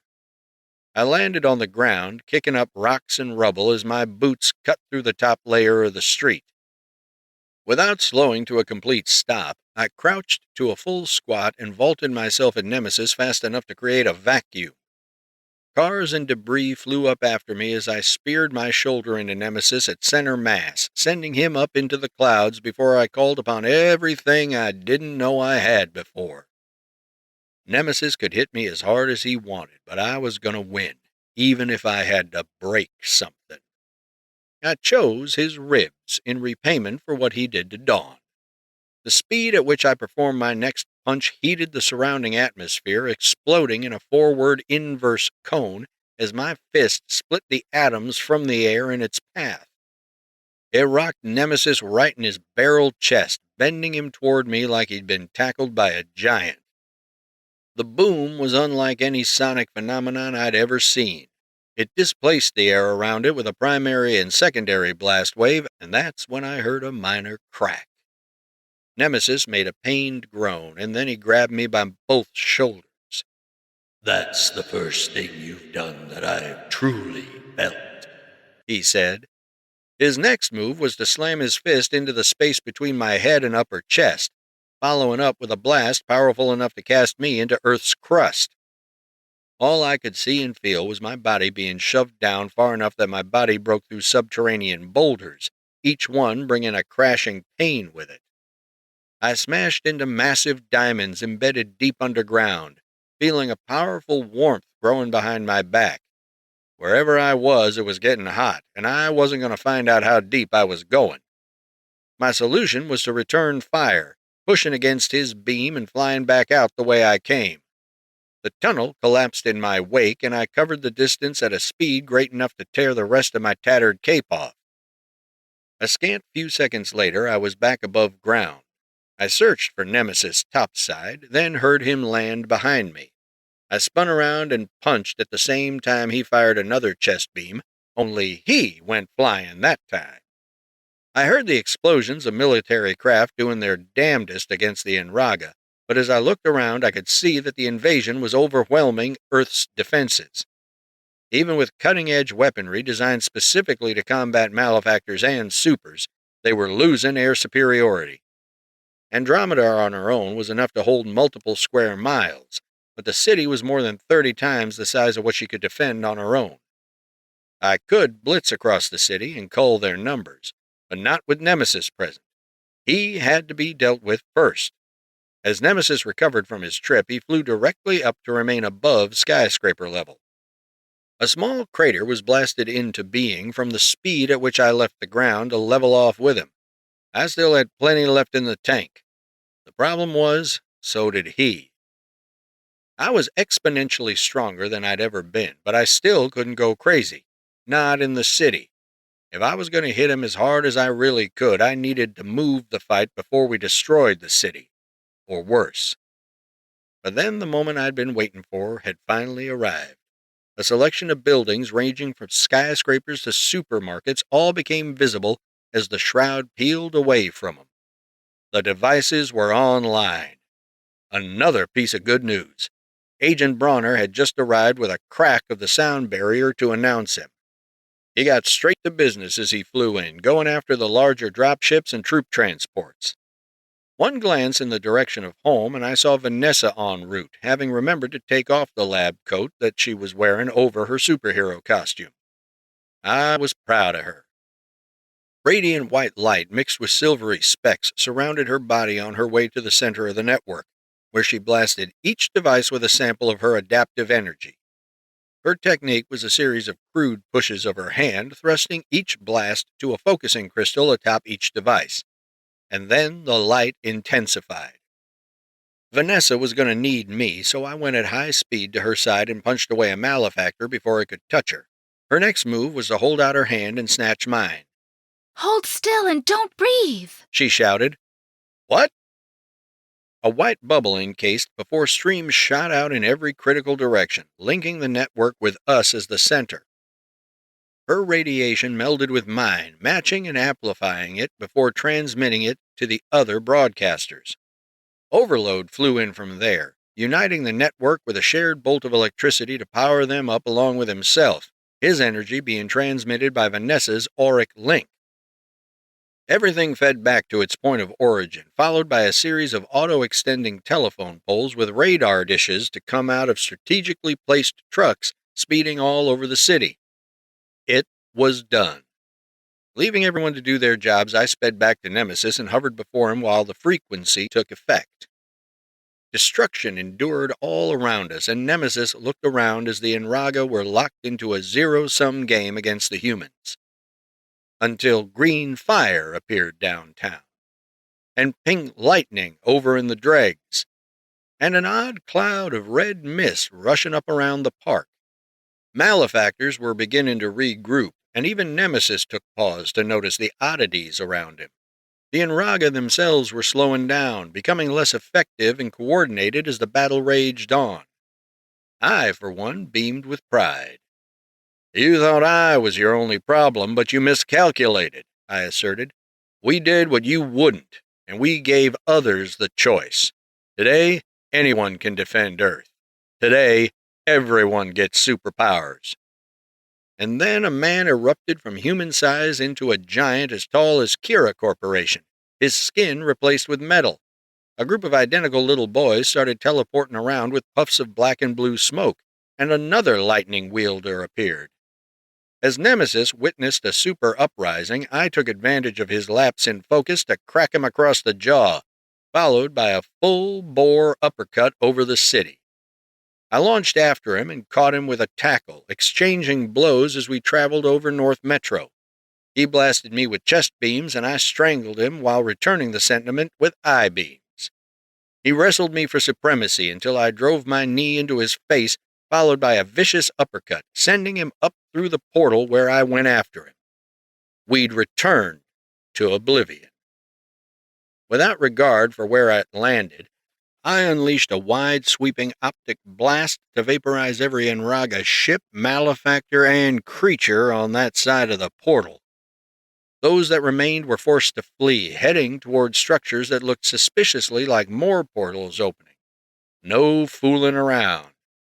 Both of us rolled to the ground and separated before flying straight up, bursting through transport ships for the irrelevant trash they were.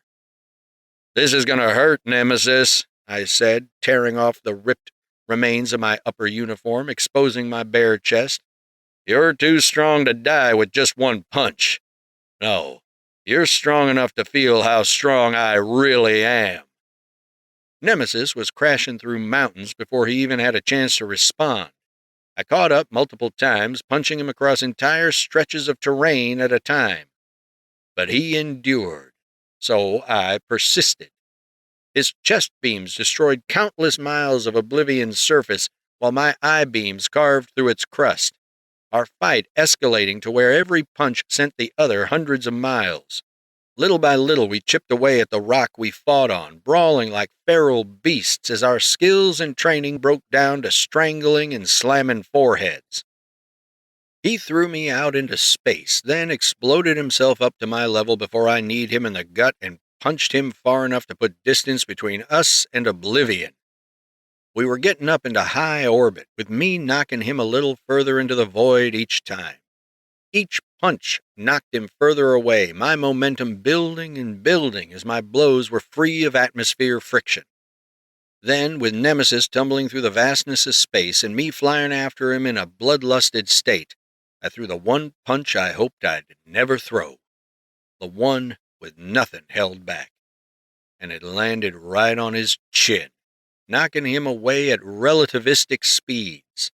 An untold distance away, a crater big enough to cover the entire planet-facing hemisphere of Oblivion's moon appeared. Millions of tons of mineral flew out into space, causing the top quarter of the moon itself to crack and break off. I don't know how far that moon was. I didn't care, but I got from where I was to where he was in an instant. Nemesis laid in the center of the celestial divot, his body splayed out and his face contorted. The purple glow in his chest was intermittent, like a failing flashlight. His face leaked dark green blood, as did my fists. He got some good ones in, too, but a little bit of blood from the ears and nose was a worthy price to pay. I was high on the adrenaline of the fight as I towered over him, his body embedded in the side of the moon while I glared with red eyes. Had there been an atmosphere, I'd have been hyperventilating. Nemesis had been bested in combat, but his life hadn't ended. There was still the problem of what to do with him. His chest burst open before I could decide, releasing a mass of purple flame that took off into deep space. His remains were but an empty shell, a husk that had outlived its purpose. Oblivion floated through space in front of me, it being a moon relative to me.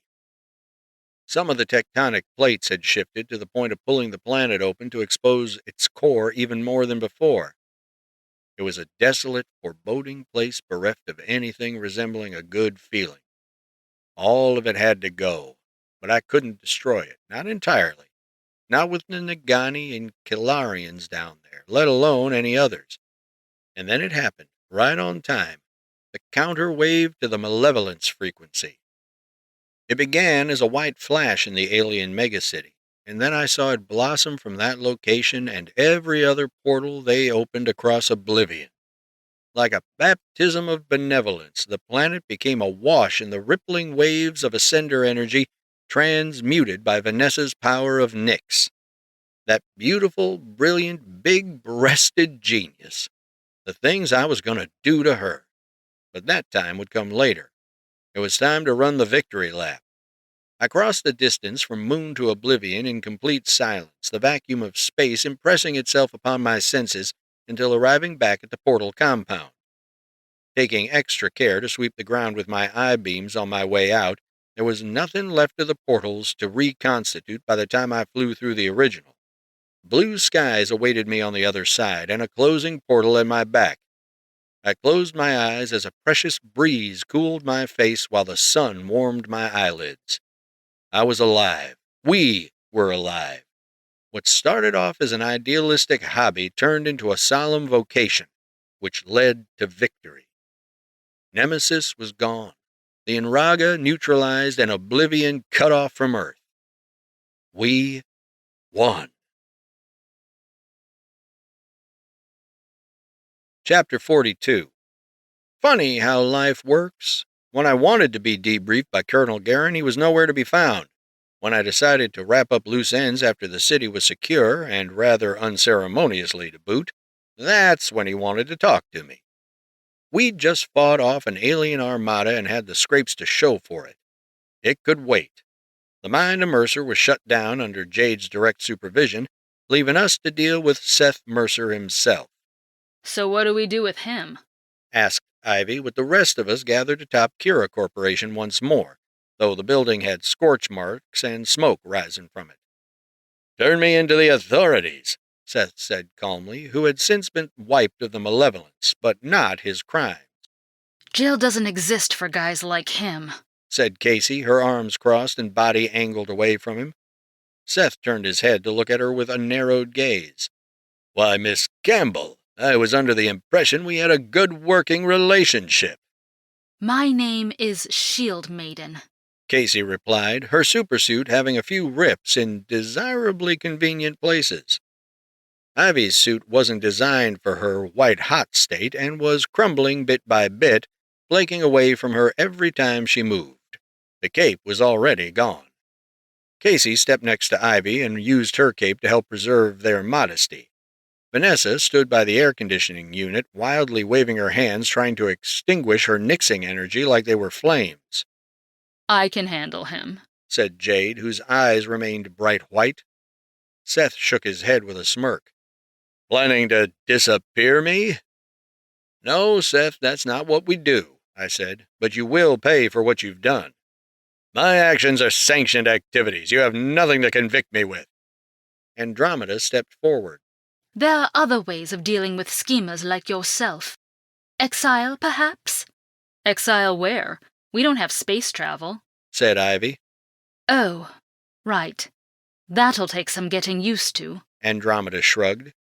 There's no place we put you where you don't escape, so that puts me in a tough position, I said. No, it doesn't, Jade insisted. I'll take care of him, trust me. By the time I'm through with him, he'll be begging me to lock him up. I don't need to listen to those screams, so we're going to head back. You going to be long? I replied. Jade dropped her cowl to reveal her face, walking toward me hurriedly. I won't make you wait a second longer than you need to. 2 hours. Plenty of time to get home and wind down. She kissed me after that, her arms around my neck while I put my hands on her waist. Seth Mercer cringed. Got it! Vanessa cheered, coming back over with her hands no longer emanating energy. Jade's lips parted from mine, then Vanessa's took their place as she excitedly jumped into my arms with her big, jiggly butt. I now had 2 lovely ladies hanging off me and another 5 waiting for me. Vanessa, you were incredible, I praised. Seriously, researching radiation from a blowjob? I never would have thought you'd save the world with it. She cheesed at me with a beautifully corny smile. So the next time a prodigious yet oddly attractive doctor asks you to pull out your penis for science? I'm doing it without question on the spot several times, I said with a follow-up kiss. You know, I ought to thank you, Seth. If you hadn't been so grimy, I wouldn't have ended up with Vanessa or Jade. Now then, if you don't mind, I've got to get married 7 times. Seth broke out into a loud cackle. You? Marry Jade Kira? Naturalizing 2 aliens as American citizens? You won't have a lick of privacy once that gets out. Rich, powerful, famous. I think I will like it here, Andromeda mused with her hands on her hips. And the mass supers you created today? Seth continued to question. Temporary. Vanessa replied. Well, most of them anyway. There might be some people out there for whom the power sticks. You're not ready for this world you're making. None of you are. Nemesis wasn't conquering just to conquer. There was a purpose to it. He was preparing for something. You don't know what you started. We don't know what's out there. You don't, said Andromeda. But we will always be here to handle what comes. Don't worry, Seth, Jade said as she put her cowl back on. Where you're going, the only thing you'll need to worry about is when they let you out to shit. When we got back home, landed right at the front door of the mansion, noting burn marks and broken fixtures all around the property. Some malefactors had made it past Slagoth's perimeter. The front door opened, then Zara swung the door open with her ignited beam saber in her other hand, a mess of malefactor blood drying on her face and arms. Rah! She unleashed her war cry before stopping abruptly when she realized it was us, freezing mid-swing. It is over? He's gone, I said with a smile. We did it. Zara's eyes welled up with tears. She dropped her beam saber and the door opened the rest of the way. She dove into my arms and covered me with kisses, sobbing the entire time. Andromeda stepped in, joining the hug as her own tears began to fall. Zara clutched us both tightly, and Andromeda started weeping the moment Zara touched her. Finally, they'd reconciled. Gerald was orchestrating the tidy disposal of inert malefactor chunks, sliced and diced courtesy of Zara. "Don't mind the push brooms, young masters," said Gerald. "I assure you none of the bedrooms were ruined." Thank God, said Ivy, who was covered in Casey's cape completely. Nothing remained of her supersuit. After she took off, the rest of us went inside, showered up, and slept for the next 36 hours. Together. Epilogue. The wedding was near, just 2 weeks after the New Year. Christmas had finally come, and so did I. Every day that week. Multiple times a day. Dawn moaned with airy exhalations at the end of our love-making. Oh, you are just... I can't. Oh. I owed you that one, I said, kissing her naked neck. With her lying on her back in our brand-new family-sized bed, I sucked in some air through my teeth. Sensitive.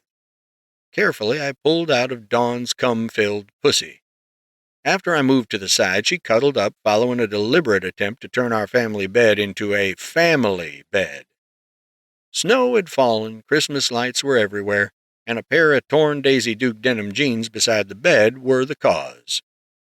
You know, We're being really bad about not having sex until the wedding, said Dawn, finally having regained her breath.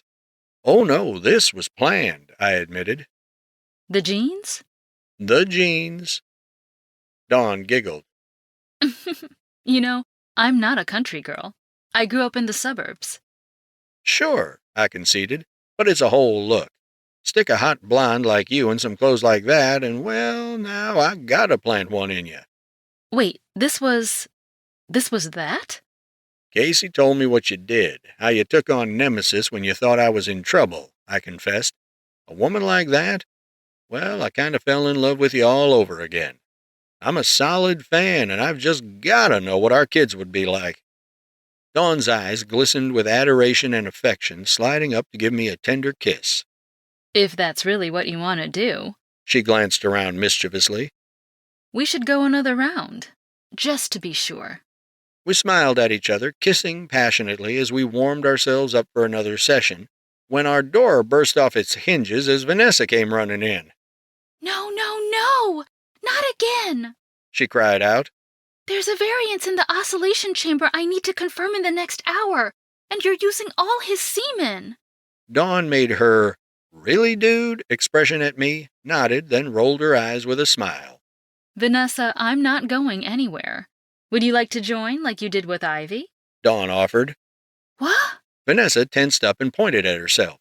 But that was just one time. And it's about to be two, I said with a dark grin. Now come here. I jumped up and snatched Vanessa by the hips, then reverse dive-bombed back into the bed with her. Dawn and I pounced quickly, undressing her with joyful laughter. Dawn played with Vanessa's massive titties, and I slipped a finger into her pussy. Double team.